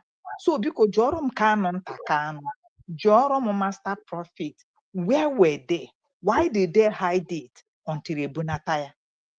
That question bụ maka ihe na-ekwu kịta bụ emotion. We are putting them behind. You understand? So yes, during that time, Kangwa Gikelena, we are looking out to get information. Then this woman in Anomakia, Nelly, Nelly is yes. a politics. Nelly or yes, Nelly Ofebu. So Nelly seems to know much, or seem to know more. And people don't know whom Simon Ekpa was really then. That Simon Ekpa is a sniper. Is it a sniper or a sniper? Like sniper. Then Simon Ekpa looks like more or less like a CIA. You understand? Simon was like military.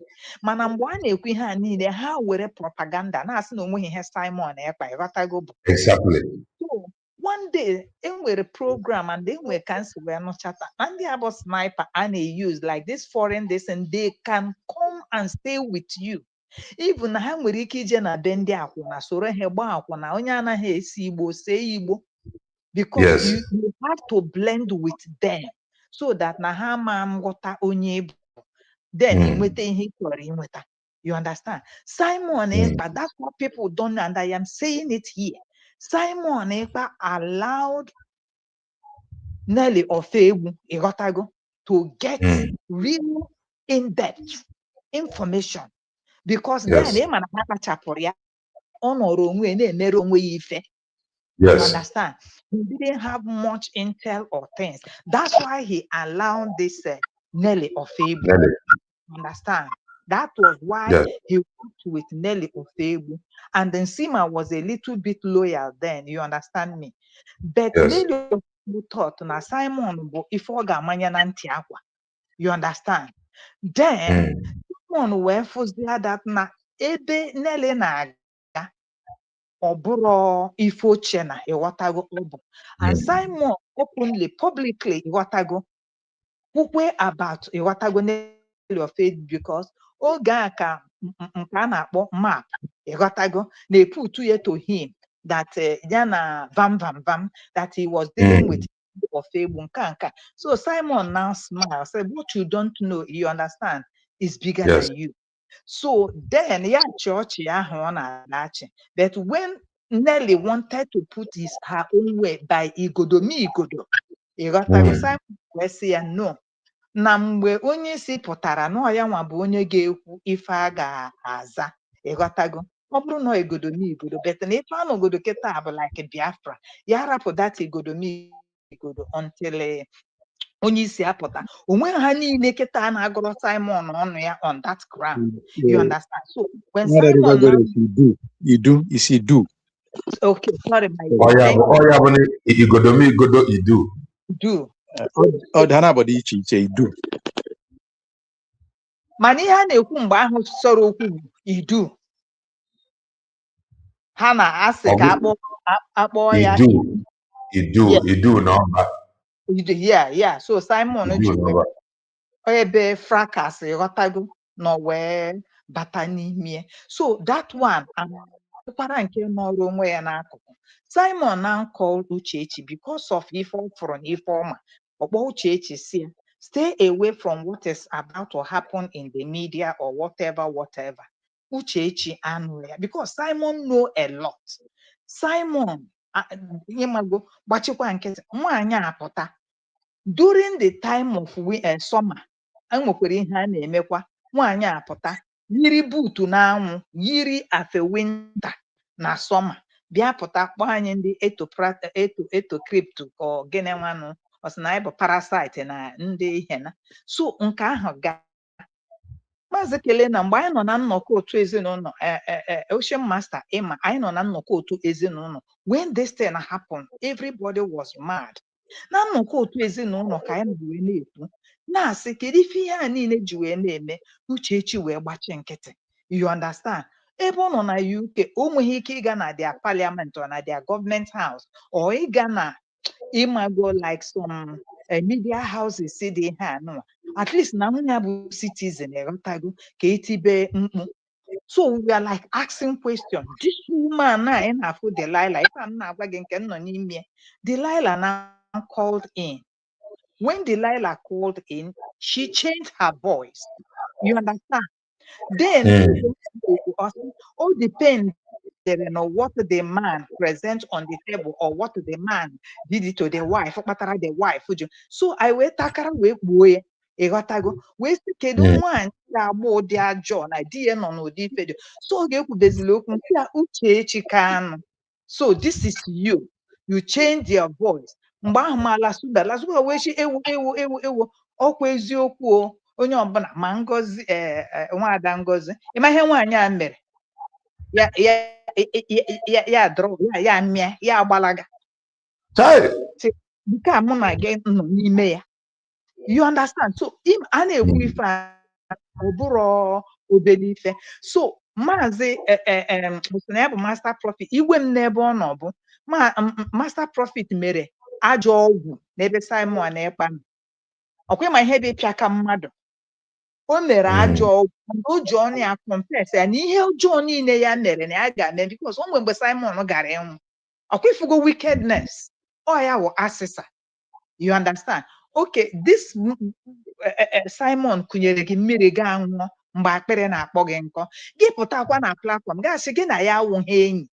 Amami na-aghọta ihe na-eme Nikele nna na ya na ya enyi. Ịghọtaga mana o kiri gị mmiri mgbe akpịrị na-akpọ gị nkọ. Then now USB has been declared. USB has been flying. What kedu ife o tekiri gị to identify with many Kunyekwana mmiri in return. Yes, kunyekwana mmiri in return. Even at the time age Simon Ekpa, you people went and rejoiced. Ọ ṅụrịrị ọṅụ. Na-asịkwa na Simon awụghị enyi ya ma taga na-akparịkwa Simon Ekpa. You understand? Then imeche ihe ndị a niile oruzie na nkịta nwaanyị a abụgoro ọgbụgba gbu unu n'akpịrị, nwaanyị echokugo unu, o ji unu na scrotum truncate unu, then unu gbagharịwa because Uchechi karịrị unu. Ihe a na-agwa gị Kele na look at it, this situation is beyond them. So they are looking for a way out to deal with it. Thank you. And they have now seen that USB. Why not Yanwa? Since Okuge, Asheri, Alefuole, Alana Bagaragara, Eriela Bacadotule, Emerembi for Ojue Wekuo. If we are Simon Epajuwe Bagaria, Afukwalanumia, USB Anoa, Kaibakota, Umurkochukwe Hedotwa, Kama we deal with all of them, one after the other. Both Uchechi, okay, look at Uchechi position.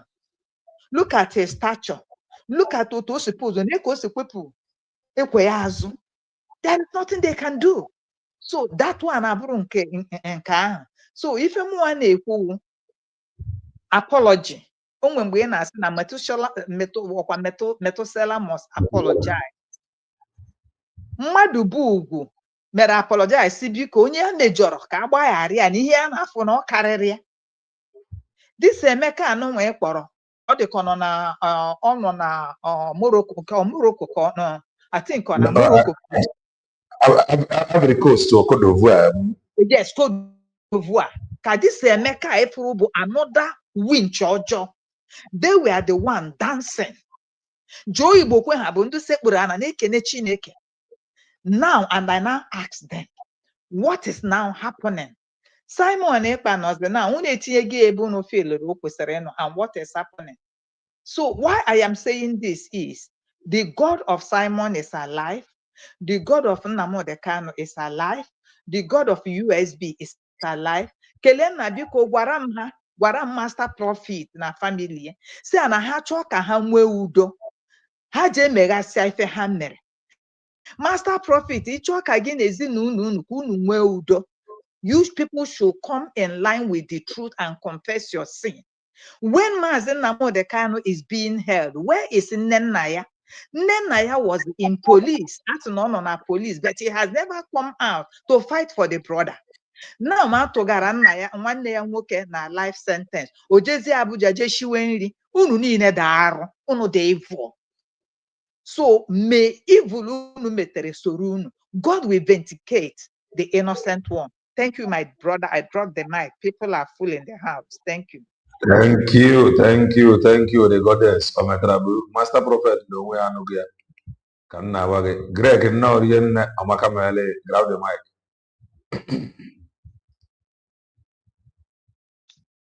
Ya Mazi Kelena TV. Tugozie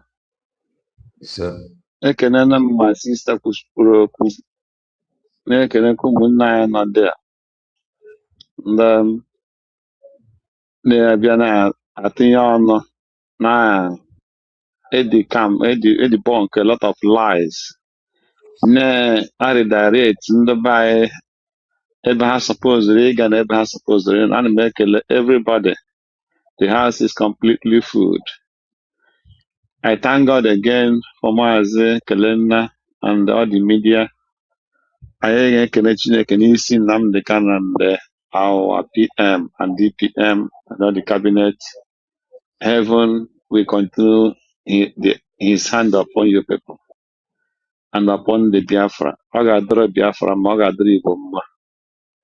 And ihe niile anyị na-agba mbọ Chineke mere anyị.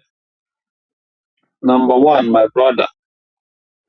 Ebe chọrọ ibu ụzọ bido n'ebe nke si ya master prophet ka ọ master prophet amami a na-akpa ya akpọ. Ịma na anytime a man hụrụ eziokwu na-adọji ya, anytime a man hụrụ eziokwu na-epenti ya or trying to corner truth, evil is evil. Master prophet, evil is evil. I wish any of this message can get to you and you watch it and hear it. Master prophet, leave occultism in the naya fechukwu ka onye mara gị ya dị mma. Bring yourself out from that evil cult and stop deceiving the family of Mazi Nnamdi Kanu. You are not pure. You are not pure. Any man that can divide truth, uncorner truth, that person is not pure. God is a righteous God. What God judges in life is your heart and your intent. Mazi, Master Prophet, your intent is evil and you have to change. We all watched what Elijah Maka and all the lawyers who have kept quiet for a long time. I might understand here the Mazi Elijah Maka to some extent because of fighting for freedom and defending freedom. A freedom fighter in Nigeria is not easy. So if someone like Elijah Maka make any little mistake, we can understand because of his life in Nigeria. If some of the lawyers keep quiet some certain times, we can understand because of their life, but not you here in Hamburg or in Munich. I don't know where or Nuremberg where you reside. You are evil except when you change. Call a spade a spade. Mazi Simon Ekman Joko never for one day spoken one single evil against Mazi Nnamdi Kanu. Mazi Simon Ekman Joko never walked any for one single second throughout he was with us, and from the first day we knew him coming out in the media, joining Mazi Nnamdi Kanu, he did not change for one single second or have anything evil or plan or intent in any way against Mazi Nnamdi Kanu. In fact, he sacrificed himself not just for Biafra, but to fight everything he can to know if Mazi Nnamdi Kanu can be released. That is shows indeed he is a real father, as he called him, a spiritual father. Mazi, Mr. Prophet, you try to divide truth that is, you people we are fighting against Mazi Simon Ekman. You were not fighting for Mazi Nnamdi Kanu release. You were not fighting for Biafra. You were only fighting for position and trying to defend that only Mazi Nnamdi Kanu is the person who owns Biafra. Is only Mazi Nnamdi Kanu is the person who will tell the Igbos what they will do. Let me tell you this night, if you are wise enough, go and check some of Ojuku's comments. Ojuku tell you, you have to be careful when you're fighting for Igbo people. Igbos are who they are.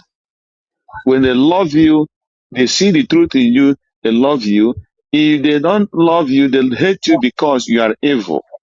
So people are, and the Igbo people are still standing for Mazi Nnamdi Kanu today is not because of any other thing, but because Mazi Nnamdi Kanu talk about freedom, which every Igbo man wants, and he stand on that freedom.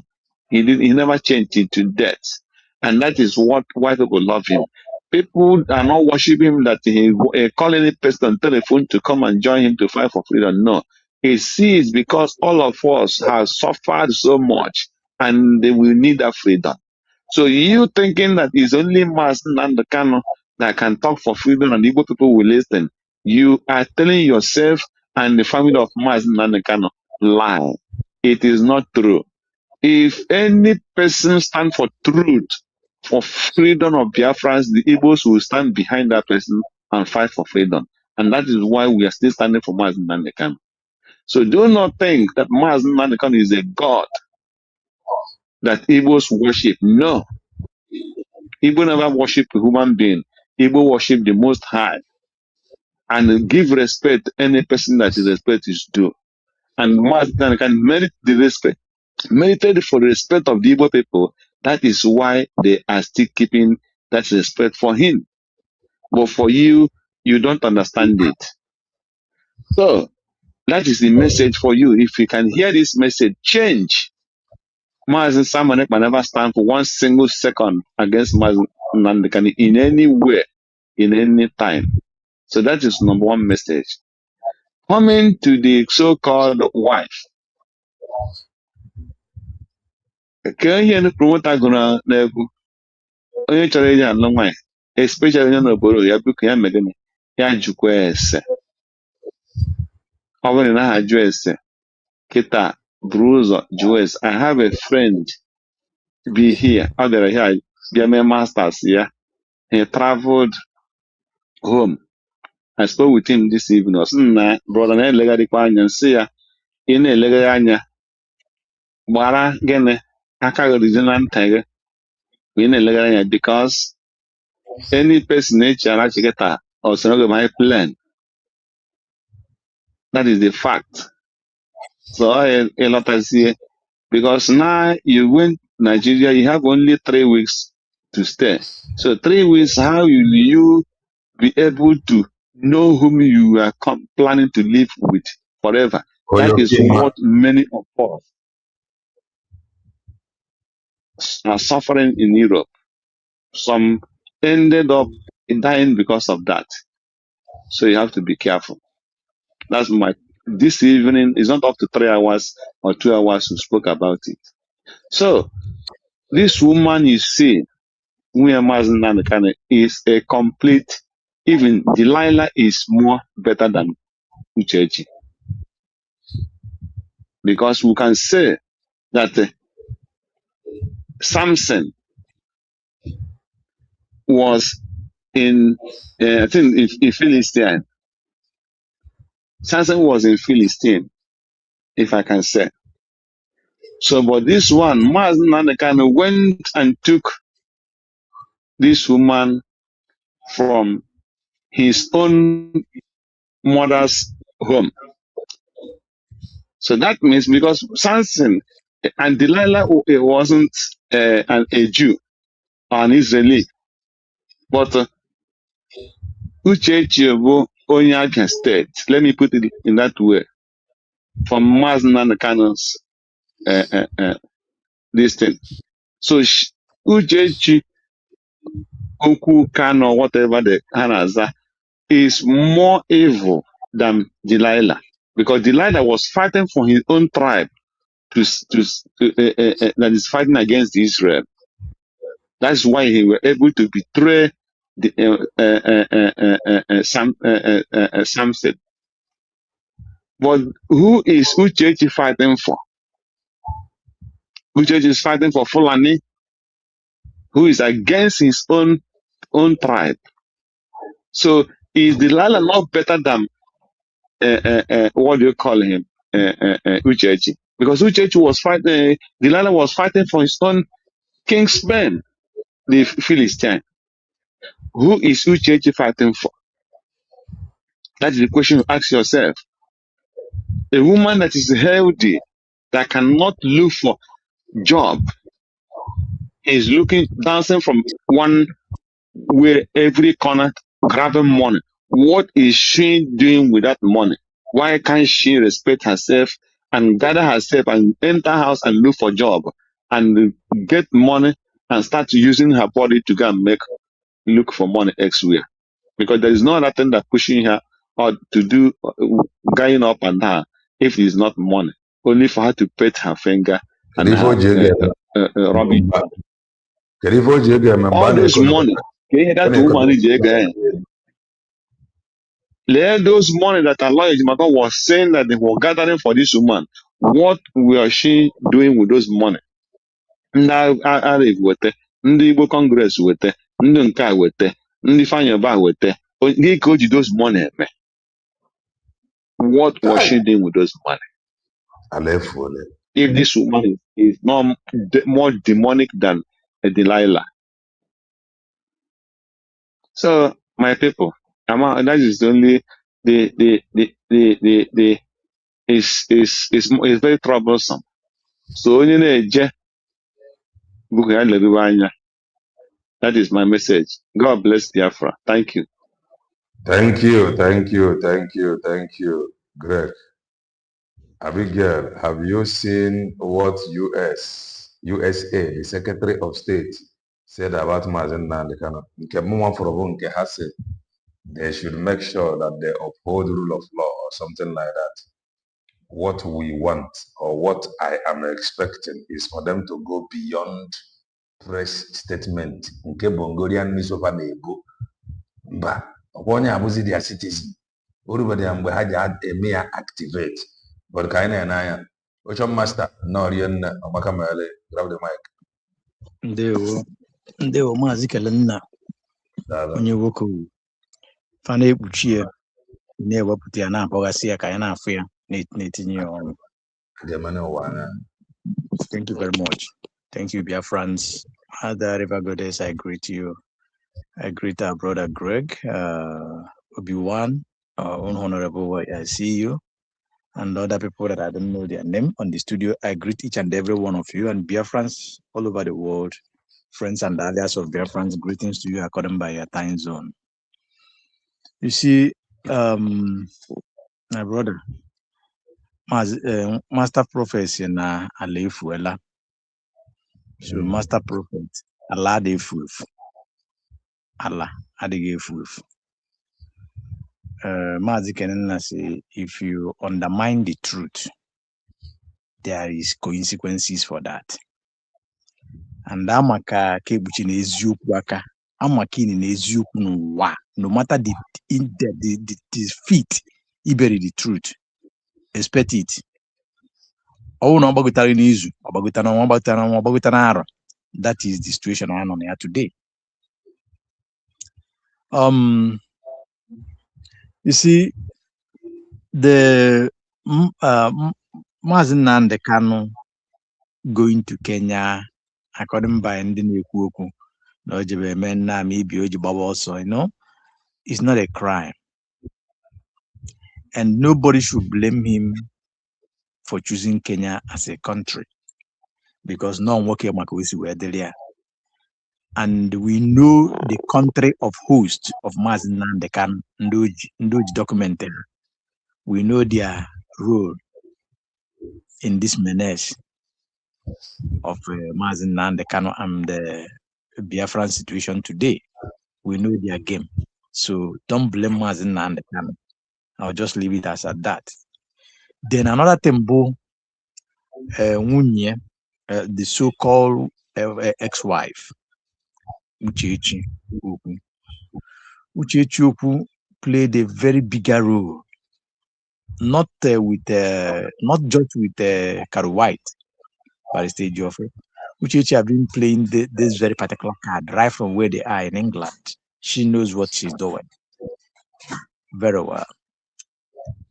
Now, Mazi Nnamdi Kanu go to Kenya and all the things happened. You see, it is so unfortunate that it's today that Mazi Nnamdi Kanu, the family of Mazi Nnamdi Kanu, begins to do what they would have done years back. More than 5 years. It's just unfortunate that it's today that they are seeing the road. Number one, this is not about blaming. We don't blame, because now what we are looking for is the way forward. What we are looking for is the best way to get Mazi Nnamdi Kanu out of that place that he is and goes for recognition. Kanu Takanu, what came over you that you deny Biafrans, you deny the world the information about your brother being kidnapped in Kenya? There is a big question mark over there. Now, the people that rented their apartment where Mazi Nnamdi Kanu live, I learned from the exposition of Mazi Simon Ekpa on Enter Biafra then, that there are some people that are paying for that house. There are some people that are in charge of the money being sent to him. There are people in charge of his ticket that led him to Kenya. There are people in charge of Mazi Nnamdi Kanu's Twitter. So there's a whole lot. But one thing is certain. No matter how they are patching it, the truth has started unveiling itself, and it will never stop until it unveils itself completely. But however, the best thing the family of Mazi Nnamdi Kanu and the genuine Biafrans, those who love Mazi Nnamdi Kanu, will do. We know that we have a situation at hand, and that situation concerns everybody, every concerned citizens of Biafra. I'm not talking about those who want Mazi Nnamdi Kanu to die, those who are now fighting him on social media, those who are fighting him in open and in secret. I'm not talking about them. I'm talking about people like us. I'm talking about the United States of Biafran government. I am talking about the family of Mazi Nnamdi Kanu. I'm talking about the avids who showed interest that they are for Mazi Nnamdi Kanu's freedom and they love Mazi Nnamdi Kanu and some other groups and co. Ally yourself with the government to declared. There's no two ways about it. Mazi Nnamdi Kanu want one thing in all he's doing that put him where he is. One thing, he just want one thing, and that thing is Biafra. Because of that Biafra, Mazi Nnamdi Kanu threw his certificate away, his credentials, his education background, his businesses, the life of his parents, and the life of the people that matters. We cannot do on with that. So these groups that meant well, find a way, no matter how you feel about the Biafran government declared, know it, have peace, that Biafran government, Biafra have been achieved. No matter how you view it, the only option we have is to put our hands together, put ourselves together, and work for the freedom of Mazi Nnamdi Kanu and that of Mazi Simon Ekpa, and move on. Then when Mazi Nnamdi Kanu, when all those things are achieved, then Mazi Nnamdi Kanu knows how to handle what happens to him. Biafrans have a system that will answer to all the things that have unveiled itself. Coming to the case of Uchechi going to Italy, being priced 100 euros by the people that are doing charity. I don't know if you know what is charity. Charity is these people that they sell like fasoltine. You know what is fasoltine? Fasoltine is even if I na almost say park and it but really me or toys na in most cases here ndị taro na-eme na-adachi ha ego just na-adachi ego na fast ndị ndị na-eme charlotte ndị na-aya ayo ndị ụwa na-atụ n'ọnụ ụwa na-atụ n'ọnụ webetara ya ego na ndị na-aya ayo onwe ndị na-aya ayo onwe ndị baya na-ayozi ayo na ka ndị Hausa. That is the way you see them, these people that do charlotte. Okay, use kwando ụwa na-atụ n'ọnụ ọ dị mma mana ndị ụwa na-atụ n'ọnụ nwere class. You got to go kind of. Yes. Now nwunye Uchechi Okwu we decide that to identify herself with the class she belongs to. We was told that Uchechi lived in Abuja. I think she schooled there, and there are some people who have discussed about her hookup and hookupian that she did in Abuja. Somebody like me, I will not question that, because it is in the character of Uchechi. From what we are seeing on social media today, that hookupian character is in her. We are all aware that not on social media, it's just waiting for the day that author will unveil herself. We all know when this exposition was done. We all know what happened in between him and the so-called Karo white lawyer and the late Senator Ifeanyi Uba with Chinese Sanwo-Olu and all these people that she called Agune Chemba. Tell me, in Igbo land, in Biafra land, there's something that Nwunye mmadụ amamme n'ụwa. Nwunye mmadụ, nwaanyị mmadụ ji edonye mmanya n'isi ya nụa. The best thing you can do is ikulu nwa ịmụrụ di gị. Go to the camp of the most arch enemies of your husband, singing their praise. And on the camera, they price you 100 euro. 100 euro. Because that is a price for her. That's shows that character of the hookup attitude she had, right from Nigeria and Abuja, did not go out from her. Why? Everybody military. Yes. Okay. Now, a man. Yes, why military? No, okay. So you why military? Why no? No money in the family of Okubeha. Unless we are proven wrong. Putago obodo Igbo. Mana Nnamdi Kanu, Mazi Nnamdi Kanu no ọpụta n'obodo ọpụta na UK. Today, uche echi ada asụsụ Igbo. Ọ na-asụzi kedu ife ọ kpọrọ onwe ọ sị na ya bụ educative gịnị nwa na you know. Then onwezi good gịnị nwa coach. Onwezi ihe ọma gbasara omenala Igbo. Then ihe na-eme bụ na-eyi see-through and spaghetti in the bed of you know, setting doggy on the bed of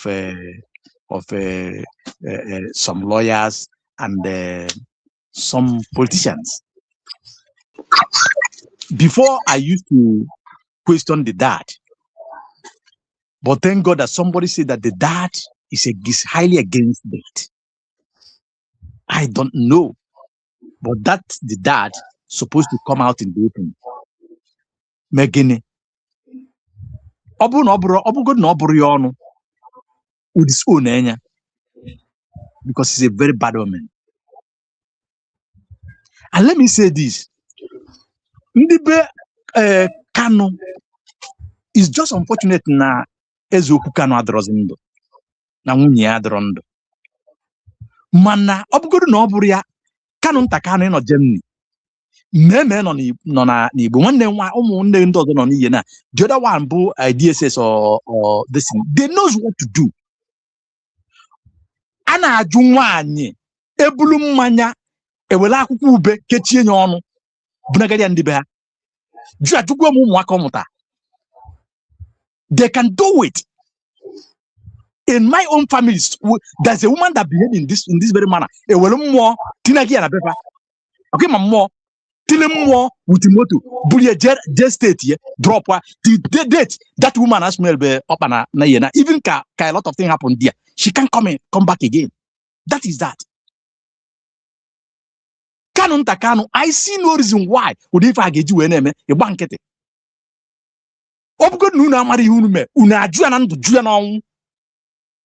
Because you spat and you shit and you poo and you this woman we blow that na the people ndepota we say na nege balakuna na nagi one nagi a lot of ajafa say that nagi ebu isi unu ncha niile bukwe m isi nwa that woman mutala Mazi Nnamdi Kanu. And the same woman go and dining with those people in front of camera. Not one, not two, not three. Now she just went in because of it was weird now. Recruit the mother against your own family. It is good that the master prophet now. Look at the exposition of Aloy Ejimako. Wonder shall never end. If Aloy Ejimako is not an American citizen, very strong lawyer and practicing in Nigeria, you know what would have happened to him? All the way from this very Delilah and Karu White with their group. But thank God, because no Chunya Nizu, if I had me, Mazi Nnamdi Kanu is a very great man. He's kind, he's few in this world. So, Ndibe Kanu Mazi Kanu should do the needful. Don't allow this woman to be saying that she's the wife of Mazi Nnamdi Kanu. No, he don't. She don't mean well. Everybody can attest to this. I'm not just saying it. She's not hiding it. The people that died, this woman don't respect them.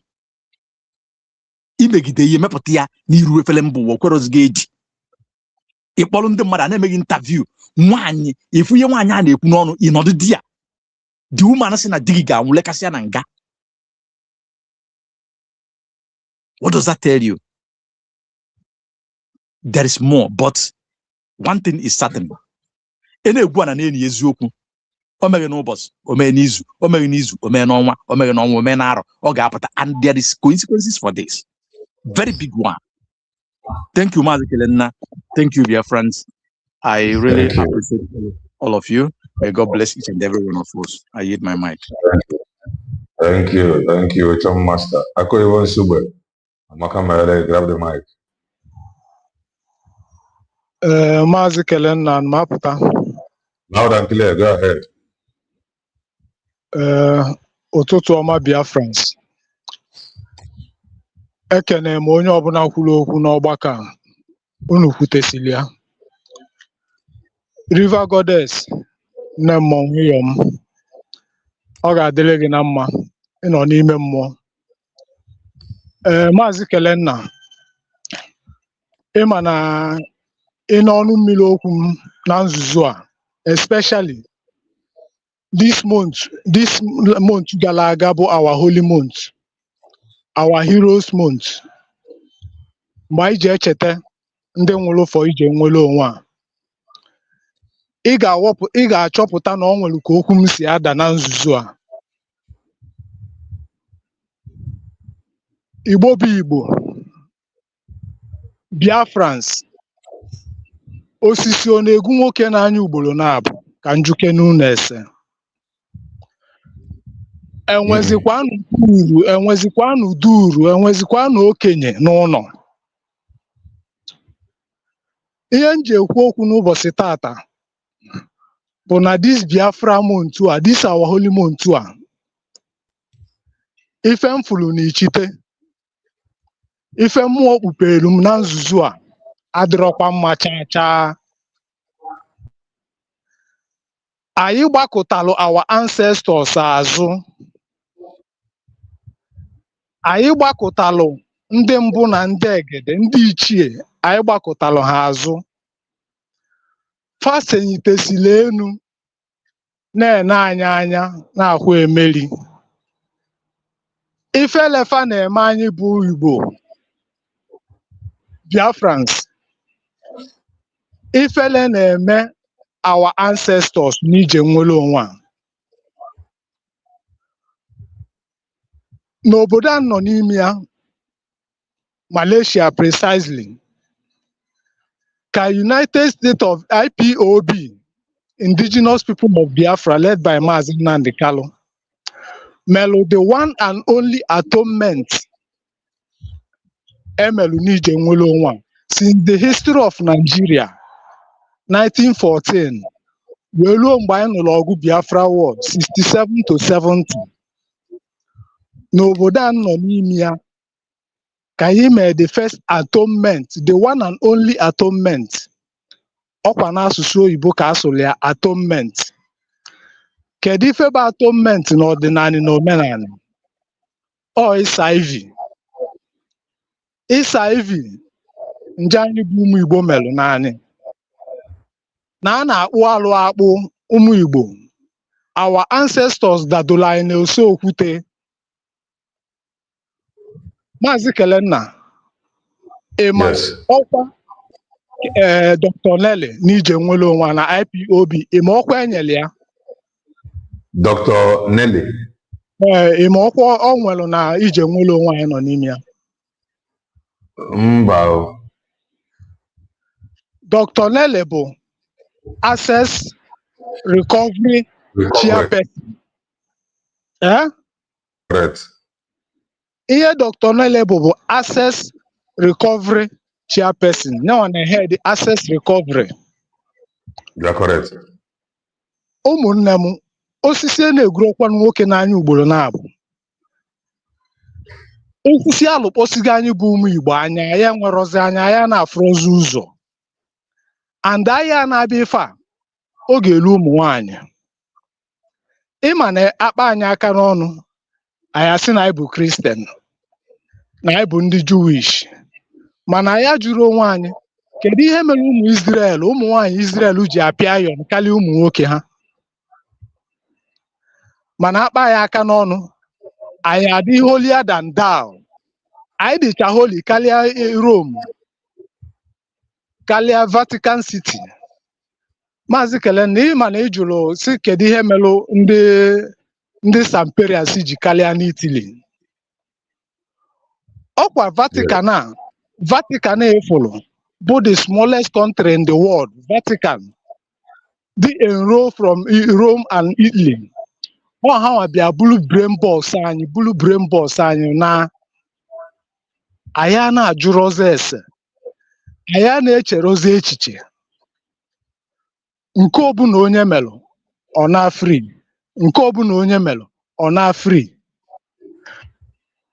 14th February Lovers Day 2014 ka m bata n'ije nwere onwe a. 14th February 2014 anọ Mazi Nnamdi Kanu n'akụkụ n'obodo a nọ n'ime ya na-eme atonement. Ebube dị nwoke na-arụ dị too much. Ịnọdụ Mazi Nnamdi Kanu n'akụkụ life ọ ga-adị gị ka Chukwu okike abịa ma nọ gị n'akụkụ. Ebube dị nwoke na-arụ dị too much. Anyị nọ n'ụlọ ụka na Kuala Lumpur KL mee atonement n'ụlọ ụka mụọ kandụl kpee ekpere niile anyị kpere. Our head office na Spain eburu ya gbalaga, no account, no recovery, no account. Arapụ our office na Spain jee mepe ọzọ na Germany. Nke Germany eburu ya gbalaga, no recovery, no access, no complaint. Nke mụnwa nọ n'ime ya na Biafra Republic Government in Exile eje mepe office na Baltimore. Oge nkere ordinary oge nkere kwechiri our office wele ya gbanaga eje mepe ọzọ na Washington DC. Kedu ihe melu na ya chọrọ ị na-achite azụ jụọ our forefathers ndị nna nna anyị fa? Kedu ka anyị ga-esi n'ọgụ a ka ọ dịla anyị mfe? Ekwugo m na mbụ sị ọkwa ifuru na ọ bụ na ya narịrị azụ jee jụọ our forefathers kedu ka anyị ga-esi mee ife a ka ọ dịla anyị mfe? Anya ga-eli anyị. Anọ m ụbọchị a na-ekili Ezeakụ ebe ọ na-eme ordinary primary. Na-ekwu no election in Biafra land. Ordinary primary. Nigeria agbanyeli obele fim. Just agbanyeli obele fim ka ọ fugodi ka esi kpọta ọnya bụ Ezeakụ na ọ na-apụta ka ọ zọta anyị ndị Igbo onto politics. Ụmụnne m unu ka ji freedom egwu egwu. Unu ka ji freedom egwu egwu. Ọkwa ifolo ihe niile na look at Ikenga Iruagụ, look at Ejele, ordinary Ejele nọ na Biafra land na-alụ anyị aka n'anya. Mana anyị nwesịrị ife eji eme mmọnwụ n'ala Igbo. Jekene ka iwọchị ya Black Panther. Jee ka iwọchị ya Black Panther. Ị ga-achọpụta na Black Panther teknọlọji ha nwere as indigenous ndị Wakanda anyị bụ ndị gboo.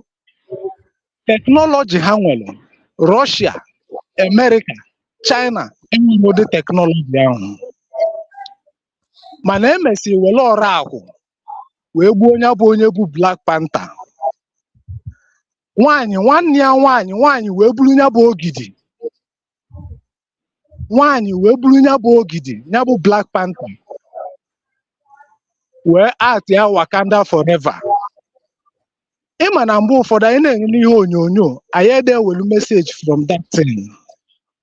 Nwaanyị reactivate that Wakanda, that Black Panther wee wele ya wee chekwa obodo ya.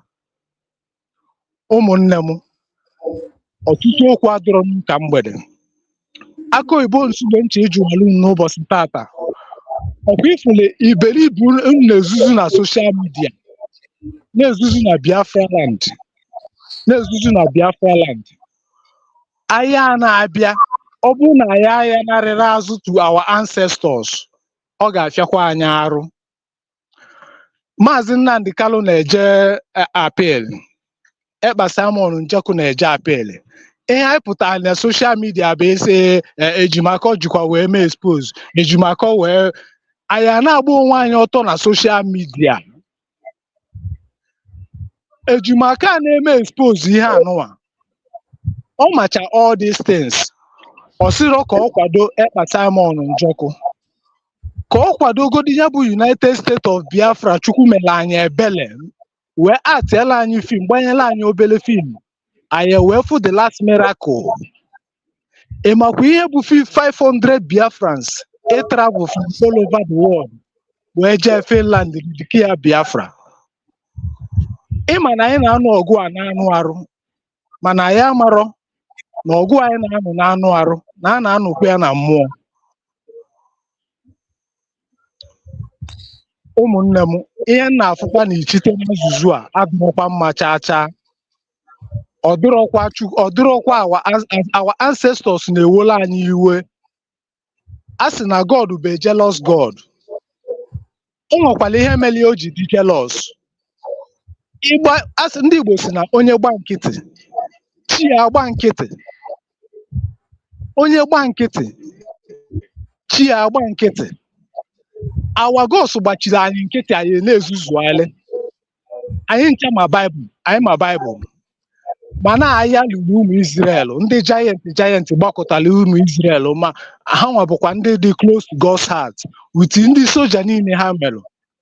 Mana e nwere onye the gods ziri ozi bụ nwatakịrị David. Nye David instruction. David apụtara n'iru ndị agha niile pụtasị ka o buru ụzọ. O nwere onye ziri ozi. And onye ahụ ziri ozi si atụtụla okwute, ya tụtụla aja anị wee ma anya bụ giant na ọ ga-ada. Before onye bụ David atụtụla onye bụ okwute wee ma anya bụ giant ọ daa. Ụmụnne m, ka anyị narịkwa n'azụ. Ife anyị na-edebe arụ Kristian, nne anyị bụ ndị Kristian, nne anyị bụ ndị Jewish. Anyị nọrụ n'ụlọ ụka ya na-awa ọjị na-ekwu n'afa Jizọs. Ndị ụka ya na-ekperekwa anyị na-awarakwa ọjị. Ndị Jewish a na-awarakwa ọjị.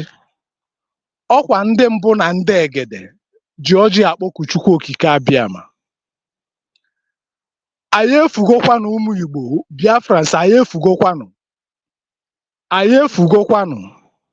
A sị osite adịlị mma ọ dịlị gaba. Ka anyị tetakwanụ n'ụla. Tata bụ gboo. Tata bụ gboo. Ana m eji ohere a na-ekene onye ọbụla amụrụ fọ ije nwere onwe a maka ọkwa sọsọ unu a bụ ndị ga-anụ ọgụ a. A sị few are rugged. Sọsọ unu a ga-anụ ọgụ a. Unu enekwana ihe na-eme n'afele mba ụwa na soshal midia. Kunyenu ka anyị kpuo ụnọ, ka anyị kpuo n'ụlọ. Anyị elugokwa anyị n'ọkpa. Maazị Kelenna, ka ọ dịle gị na mma nwanne m. Dalo, nwanne mmadụ. Dalo. Thank you so very much.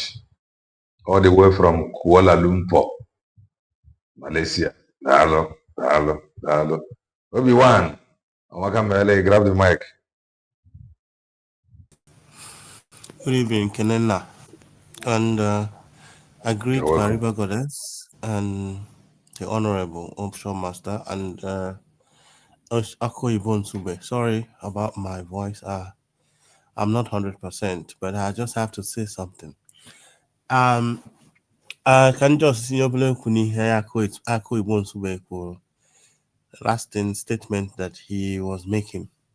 I understand where you're coming from, but you must understand that the people that are involved in this thing now, our system has been contaminated for us to be that place where you want us to be.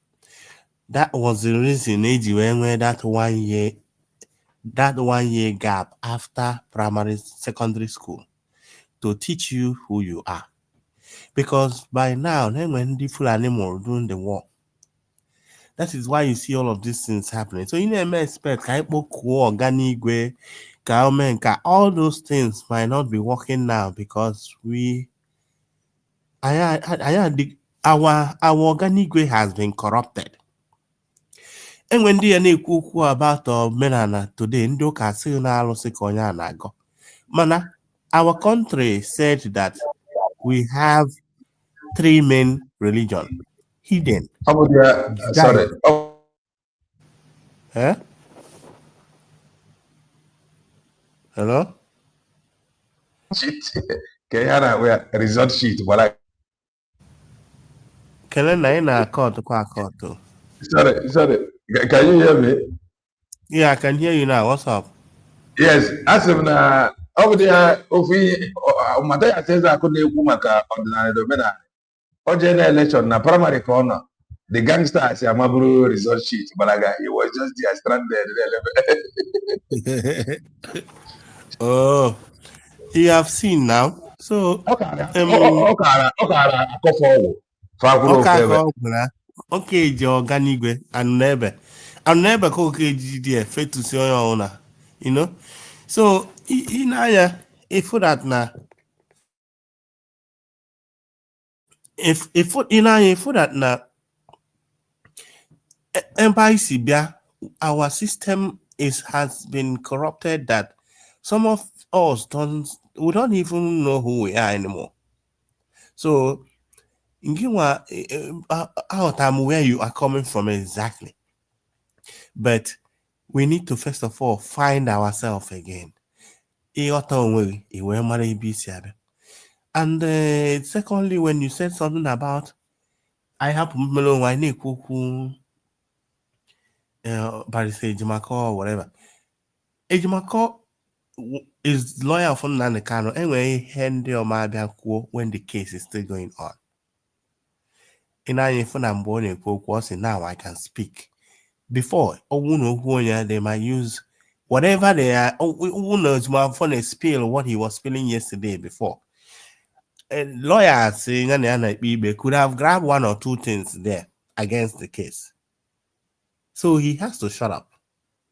So, but this time around, in a case, I will have to go in Zonga, this and that. Then they just have to tell us what is going on.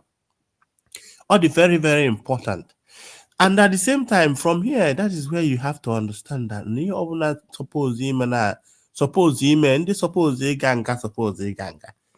They suppose in on you, suppose in on you. Look, have a way, came way, hop, and the one the mother. You go and get that doing at your house, but you know, no. He is where my measure of Fuma. A happy at Jawalo. A bonnet, but I don't know, all that has a horse or chiggy. A man is only of my. Oh, around, everybody will now start showing their character. That is the simple thing. But, Kelena, let me tell you one thing. Do you know the day I know that we've already gotten Biafra? The day I know that Anye Jidego Biafra Naka was the day we started speaking about it. But the first day, with this discussion was the day Biafra came. Because it's all about selling narrative, ideology. Can do government are the people. When 1 or 2 gathered, I form one government. So every other thing that you see that is playing out now is part of like each movie. And with props, and when Pasa Wakabai. All without those Wakabai movie when you see now. So everything you see that is playing back and only not take what you chop your name need fight back. It has to happen. But the moment you decided to sell the idea to Biafran people, Nnamdi Kanu man, we now understood what we want. In our okay, can you give an example? USB government. In our na story na mopta. Can na analyze. Oh, how in the story. Go see that you are the right place. And now, check it out. When I knew that something was wrong, when I knew that something was wrong was when Simon Ekpa picked up from Nnamdi Kanu. And some of them couldn't recognize or they were ignorant about it. And ụfọdụ step or back. Then ụfọdụ move solu Simon. Now, what makes you a good leadership or something is either you wait and observe, not to attack it. Observe engage because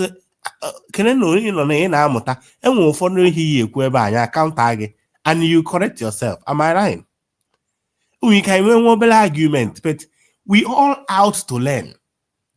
So when Simon Ekpa picked up, I was expecting Uchechi because Ebaka had made mistake. For instance, another example, Ogenkere. Our DPM after the constitution, also know our constitution na Amazon.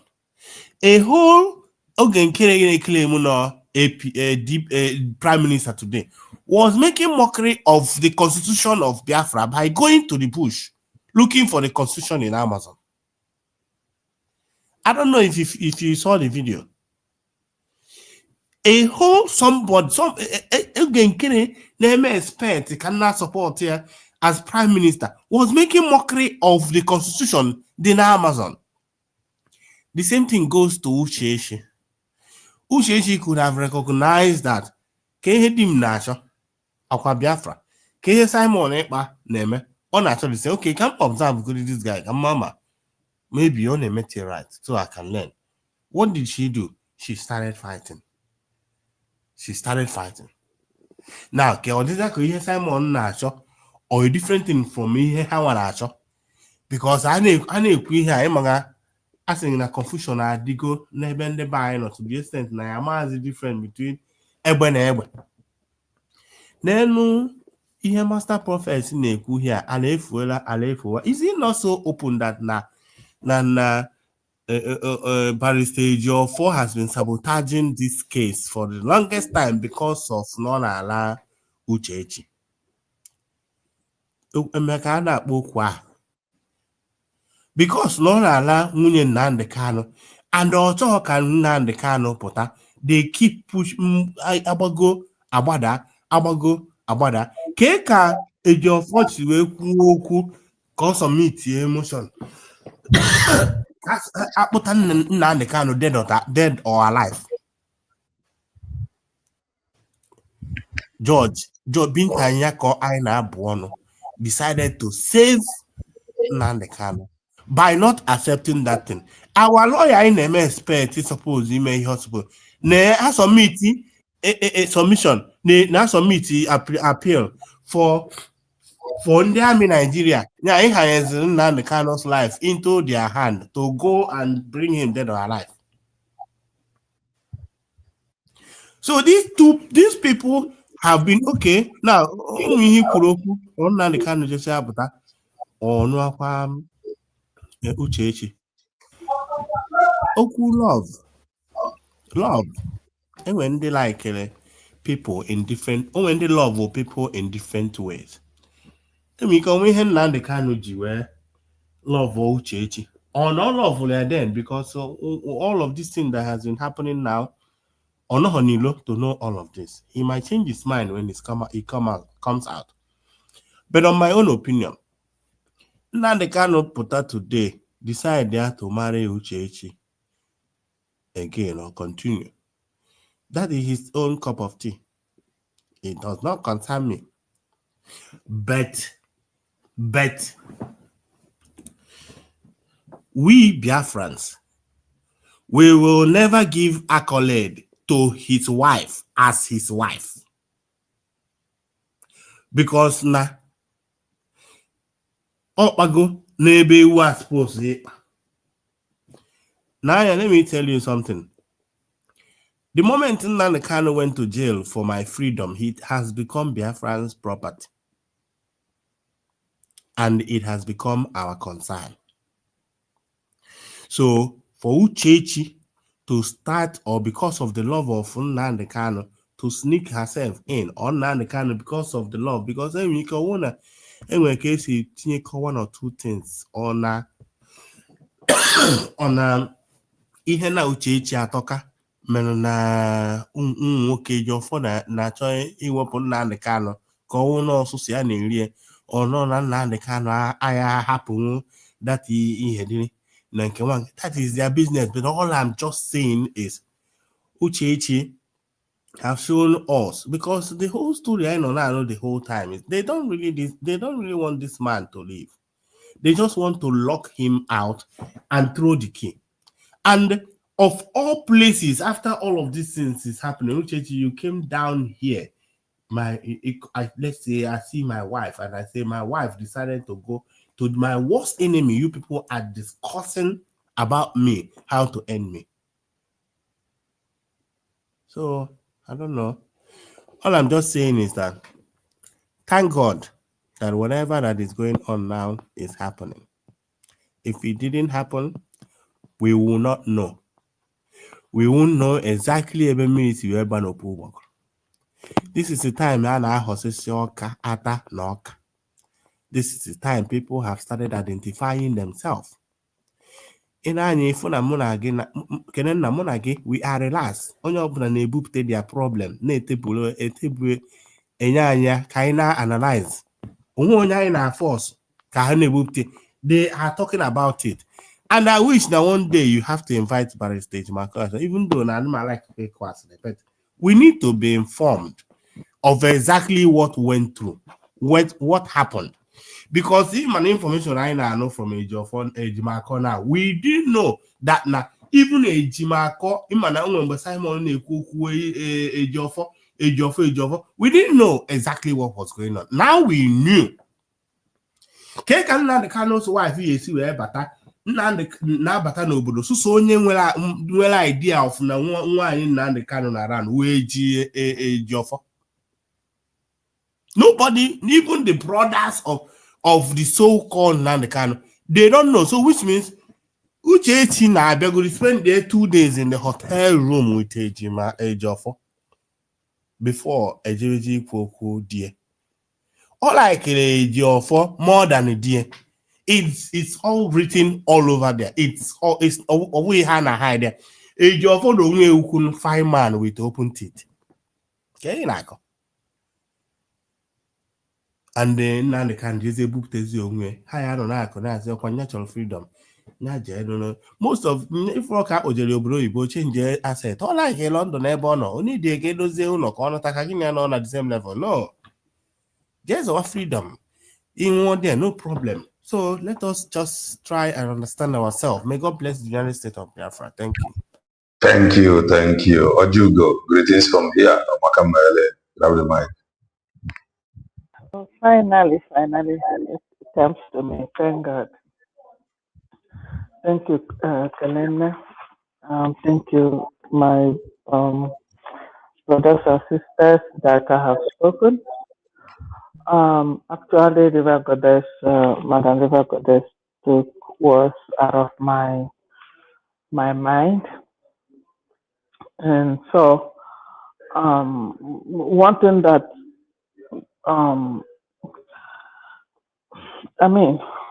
this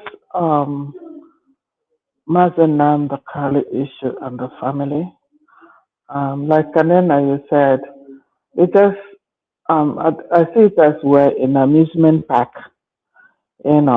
having fun. And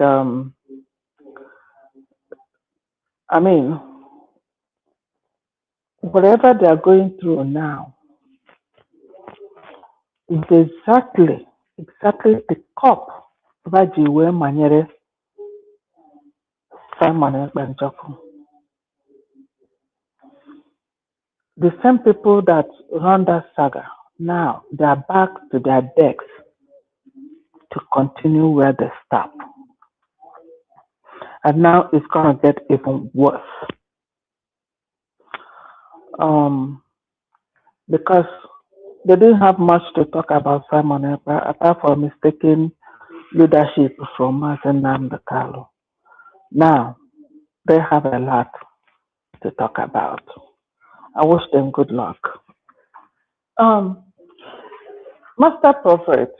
If I come to Master Prophet, I don't know what the prophet that the type. I think this prophet and maybe there are different types and different types. I don't know. But right now, the person I know now, all that he said has come to pass and are still coming is Mazi Nnamdi Kanu. So that's why I don't know where the master prophet is, his own side of prophecy. He knows better than that. But they must, all of them, they must apologize to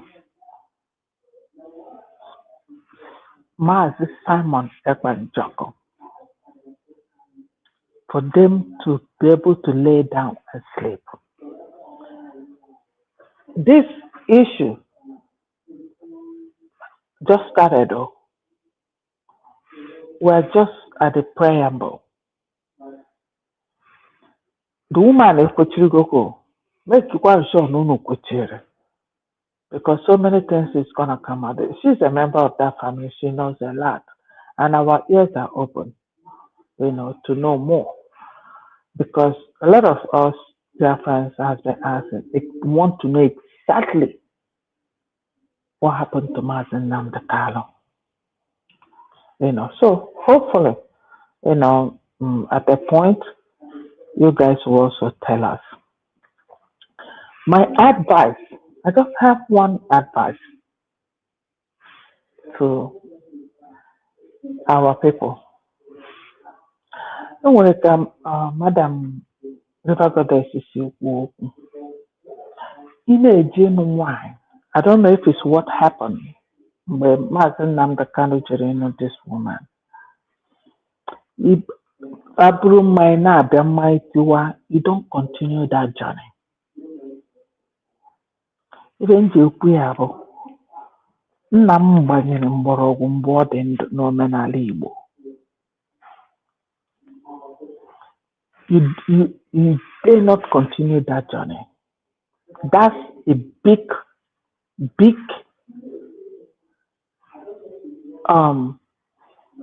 the word I'm going to use now. Big It's a sign. big sign that marriage will not work. Please don't pick Obelegi or whatever, Ijribia, Ijahu. Leave it there and walk away. Don't go back with that. Leave those things there and go back. Don't even continue that journey again. So, uche ihe dị na marriage, because the way esi adaba marriage now, as out of sight, agbaba n'ime ya, ada ajụzi ajụjụ ka esi ajụ ajụjụ, ada ejezi ineta anị ka esi eje neta anị. Asị m Chukwu mere anyị niile ebere, ma mụa ma mmadụ. Mana that thing, ide ịnụ nwanyị mmanya Buddha, please don't continue that journey. When you come to Ejimako and Mazi Simon Ekpa, one of our brothers to Puru, Mazi Simon Ekpa and Ejimako, the good, they were in good terms. Till at the point when, and those things was a lot of pressure on the side of Ejimako. Even this DOS fought Ejimako, saying that he only communicates with Ekperima. We were all here. Nigerian pressure to Ejimako, we saw it. Ejimako could not even read a sentence from the letter given to him. Those were not normal. And Simon Ekpanjoko, when he's using that word, what you don't know is bigger than you, it means a lot. He attached himself to Nelly to grab information. He attached himself to Ifeanyi Ejiofor to extract information. He himself said it. That even the day something happened, that incident in Ejiofor, that he was on the phone with Ejiofor. That was after he got enough evidence that he now came out to tell us Ejiofor is the eye of Nigeria, the Southeast. So if you are a leader, if you're talking about how countries work and get information, these are the way. Sometimes you're going to go out of your way to get what you're looking for. So anybody saying that Mazi Nnamdi Kanu and Munye Mazi Nnamdi Kanu and Ejiofor and whatever they call it, they were all in good terms. No, he's a very smart guy. He needs information, concrete one. He wants to know what happened to Mazi Nnamdi Kanu, and he knows those to go to: the wife, the lawyer, those that are really close, that he thinks that knows what happened. He befriends them in order to extract information from them. So please, master prophet, don't say things that are not true. Mazi Simon Ekpa was not in any type of friends or anything. He attached himself to people to extract information. That's why he said, even your wife that you're sleeping with will tell me what I need to know. So put those things together, then you understand who Simon Ekpa is. So thank you very much. And when these things come out, we enjoy it as the calendar was laughing, myself, I was dying here laughing. So we all had fun, and let them continue while our government are on top of the journey. Thank you so much. Thank you. Oju go. MK, Amaka Mele, grab the mic. Mazi Kalenda here. I'm just short. Good evening, Oga Kalenda. Yes, MK, go ahead. I want to say good evening to our previous speakers before me. Sharp, anyone did now night before customer time. Oga Kalenda, first of all, can be nobody from DOS now every other person in this trouble. What I want Biafrans to know is that sort of mother nabo, sort of mother nabo na of this freedom. And those two people are Mazi Nnamdi Kanu and Simon Ekpa.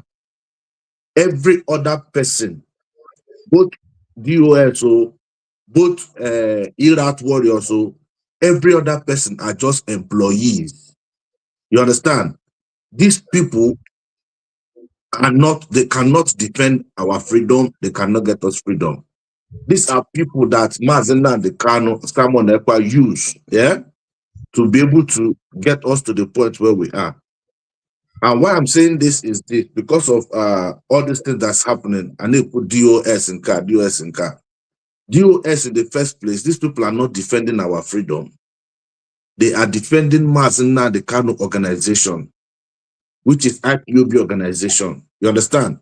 Mazi Nnamdi Kanu is the only person in IPOB organization who is actually defending the freedom of Biafrans.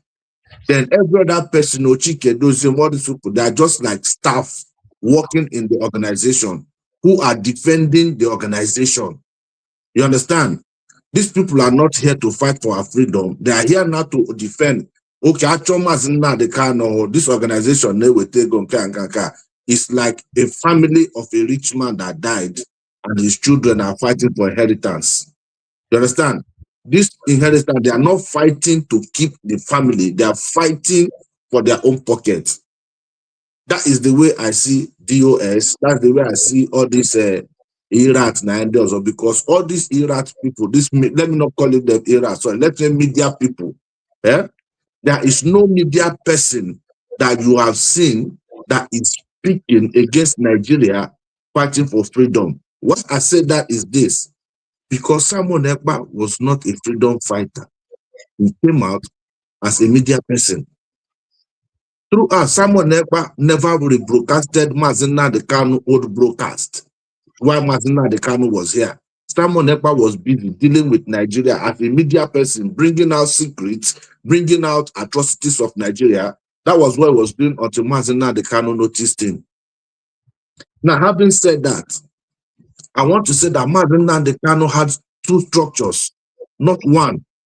He had two structures, and those two structures, one is DOS, the other one is Samuel Ekpa. Samuel Ekpa was Mazi Nnamdi Kanu's structure to fight for freedom. DOS was Mazi Nnamdi Kanu's structure to defend the organization. You understand? Now, I feel for all this thing, Samuel Ekpa, all this in KM Finland, I can bet my life that Mazi Nnamdi Kanu is aware of it. It was a template Mazi Nnamdi Kanu and Simon laid. That is why Mazi Nnamdi Kanu decided to put Simon Ekpa separate from DOS. Because some of these people don't know anything. The only person that can actually continue from where he stopped is Simon. And already Mazi Nnamdi Kanu knows now. Mazi Nnamdi Kanu, from the time he came out, he already gave his life. He could die or go to prison. And I'm sure he told Simon Ekpa, listen, if actual owner form continue like this, and that is why Simon actually, you understand? So until we realize the fact that DOS are not defending our struggle, we will not have peace. Having said that, let me respond to one of our brothers that's talking about ancestors. Brother, we don't need ancestors. No religion can give you freedom. My Christian, our ancestors, they are dead, they are gone. Nothing concerns them with freedom. The only thing that we need to get freedom is common sense and actions. That's all we need. Having said that, let me talk a bit about Uchechi. It's going to look like I'm defending Uchechi, but I think Uchechi is a planted agent against Mazi Nnamdi Kanu. Because all of us know that Uchechi, none of us know Uchechi. Mazi Nnamdi Kanu, they don't introduce Uchechi to us as his wife. The Africans get to know about Uchechi through scandal. Remember, through scandal. And the scandal was, remember when they brought out a video of Mazi Nnamdi Kanu and the woman in the hotel. There was a time Mazi Nnamdi Kanu on the bed. That was Mazi Nnamdi Kanu and Uchechi. So looking at everything that's happening now, putting one and two together, I believe that it might be Uchechi herself that released that video. Just for us to know that she is the wife. Yes, that was one we know about Uchechi now. None of us knew Uchechi. Was that scandal that we got to know that people now start, oh, why are you people saying this? This is his wife. This is his wife. That's how we know that Uchechi was, because she was the one in the video with Mazi Nnamdi Kanu. So I believe that, one, now let me defend Uchechi a bit. I believe that Uchechi is under pressure. There are so many people that might have that same video or different video with other men that are controlling Uchechi. Based on what you said about Master Prophet and Ejimako, that what they're saying is different. It's not different, it's actually the same. Ejimako talking about the security agent in UK putting pressure on Nnamdi. It's true. I live here. Maybe these people know Mazi Nnamdi Kanu is always talking about Britain. But there's no legal ground for them to arrest him here. I believe the best thing they could have done was go through his wife. Have something against his wife or promise the wife something or something, and this woman started giving Mazi Nnamdi Kanu trouble at home. And I believe that trouble was targeted at domestic violence. And not committing domestic violence no Boda too much. But if Mazi Nnamdi Kanu had fell for that domestic violence, maybe beat the wife, BBC would have carried it. Because they are looking for everything to tarnish Mazi Nnamdi Kanu character, in turn, destroying the character of the struggle he's fighting for.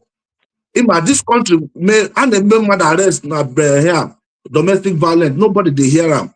But if to say they catch Mazi Nnamdi Kanu for domestic violence, nobody CNN go carry them, BBC go carry them, they go tarnish an image anyhow. Whereby in the way if you come out, come make open mouth, because you know see they talk about Britain all the time. So I believe they use the woman, give the guy hit, now make the guy begin run up and down. You understand? So basically, what these people are saying is similar. You know, and Uchechi, I know say she done under pressure, just like she go Italy now. There is no how. Okay, look at the place where she go, not only men. There is no how where one person where they invest for Mazi Nnamdi Kanu now, maybe small change there in hand. No go try to knock her for ground. Maybe that one go knock her for ground now, get picture or video too. Before you know, that one say you go turn puppet. Or when email and car, most of the things which they do not be correct eye. You understand? And the thing don't start from the time of Ejimako, from the time of that video when I tell you, say, come out. I believe say other videos there, some people hand, where no be she and Mazi Nnamdi Kanu there, where they take control, and because it does not make sense. Person where they arrest your husband for 5 years now, Uchechi never go, we never see a picture near DSS. All the time, Mazi Nnamdi Kanu they go court for Nigeria. We never see Uchechi picture near court. But we don't see Uchechi go Nigeria inside a job for office. You understand? Mazi Nnamdi Kanu sibling them through this country, for this country where she did. Throughout the court proceeding, I noticed that Uchechi was there in the court and she did this country. So you must know something is wrong. You understand? Some people, they use that there's something they have on that woman where they use against them. And they believe that the only way to destroy Mazi Nnamdi Kanu is to destroy him from inside, which being wife. There you get. So if we understand all this, make we know say all these things are completely irrelevant to our struggle. Me, I they look for struggle, I they look for freedom. You they look for freedom. Anybody where they look for freedom, no go concern himself with what the DOS they do, Mazi Nnamdi Kanu wife they do. Everybody will focus on how we want to get this freedom. For example, a USBG done day. You understand? Documents done day. Okay, where we want to carry these documents go? Who are the people where we supposed meet with this document? Say we go give them money or we no go give them money. How want this is that the thing will concern us now. You understand? And until we begin to think like that, like I always say, we're never ready. Before I drop, like one of our brother and sister, we talk about hygiene and people where they took us hand for mouth. I don't talk that one, Tete. That one, no be our ancestor fault. Now our fault. We need to take action. We need to have common sense. Okay, this is where I dropped my mic. Thank you. Thank you. Thank you. Thank you. One time, okay. Grab the mic. To Mazi Calendar TV. I greet everybody. Yeah, I still remember my humble self, Chief Priest. I have only about 5 things I want to pinpoint. Number one is this: based on people that is traveling to our PM case, the advice I have to give my PM: he should not hug or shake any person apart from our deputy prime minister being Dr. Ngozi Orabueze. And two, this number 2 goes for our Dr. Ngozi Orabueze. If she will make up her mind to go there, I'm still pleading, but I know that the spirit of Biafra, our ancestors, will guide her. They will try to make trouble or to try to charm her or one or the other, because I know the moment she bring her anger and curse that person, it will affect that person immediately. The only thing I'm pleading for her is for her to maintain peace and harmony. That's number 2 things.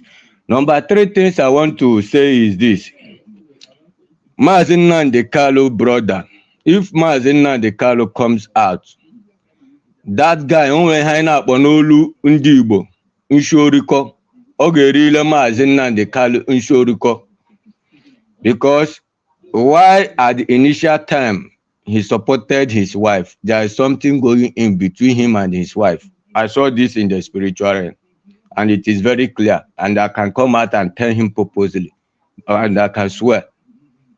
It's not something that is doubting or what. As people in Finland, I've told them, even right from the day one, why all these shenanigans is coming out.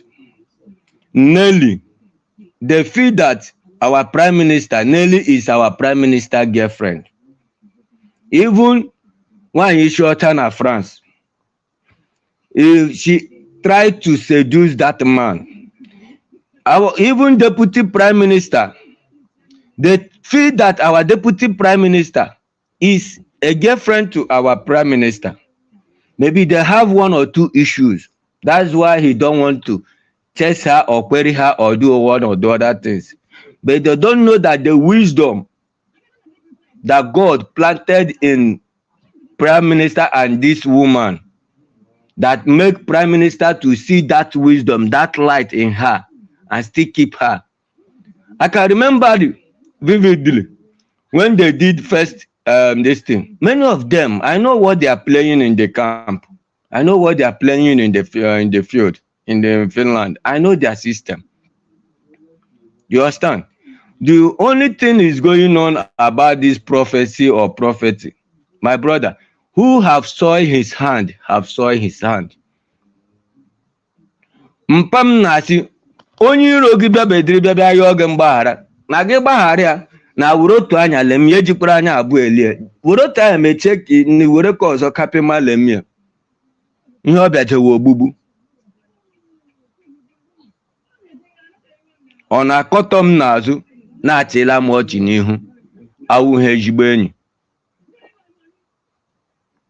All these people now, they are coming back. They have seen that the U-turn, what they thought and what they have said as their plan game, and the money that they have embezzled is choking them on the neck. And they have seen that this is their this last war, war. This is their final war, which Mazi Nnamdi Kanu said it. After all these things now, Biafrans will be fighting against each other. Also, even if it is remain one with faithfulness, Biafra must come. That is why, among all of them, more than 40-something million Igbos following Mazi Nnamdi Kanu then, he did not see up to 100 people.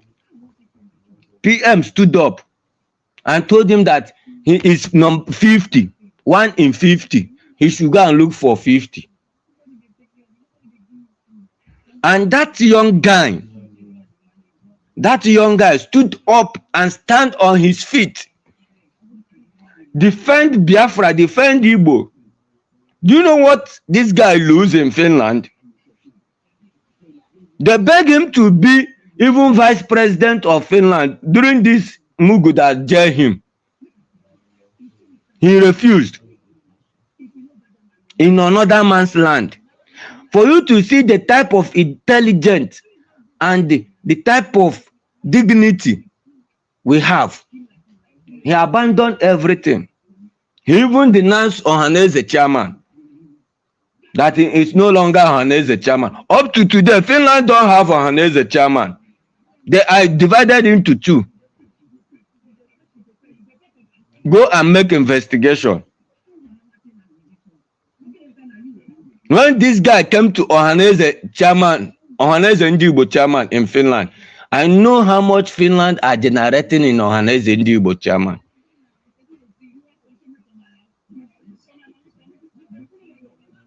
But due to canker worms and caterpillars and the arrow that flies on the night day and the tempest that walk in the day, they want to connive to swallow what they don't know how it is. They have tried that guy in many ways, by poison, by air, by spiritual thunder, by everything. Everything failed woefully. I am a living witness. All of them know me. I will not say many. All of them know me. If I'm talking, my real name is Chinemanam. All of them know me. Even when I come to the meeting in Finland, I still tell them, we are not up to 5 here who is following this young man. out of 40 something or 50 something, some of them will be picking angry. That's one voice note I give to many of them, about 6 of them. And I told them if this thing did not happen, they should burn me alive. Paul, I sent to him. Many of them I sent to him before I left Finland. And all those things manifested. You understand? All these people, what I am trying to tell my people is this. As onye iyi na-eyi ọba, o nwere ihe a na-akpọ ọba, eji ọba kupu mmiri, ọba rie gị. That means you are nothing like, you are not a human being. You are something, you are just a dust.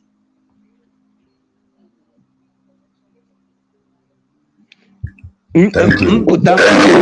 Maintenance on these people. Did they have wisdom?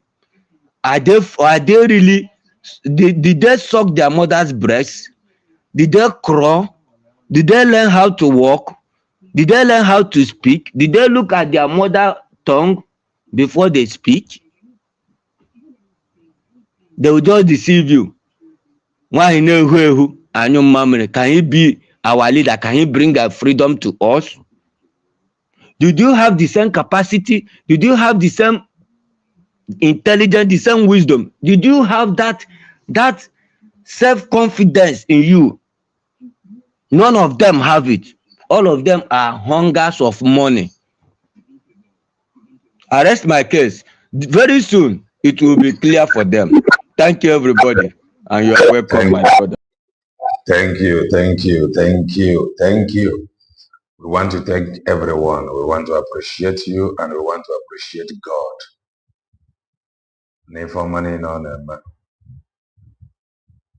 I says that you will gather my agile coach.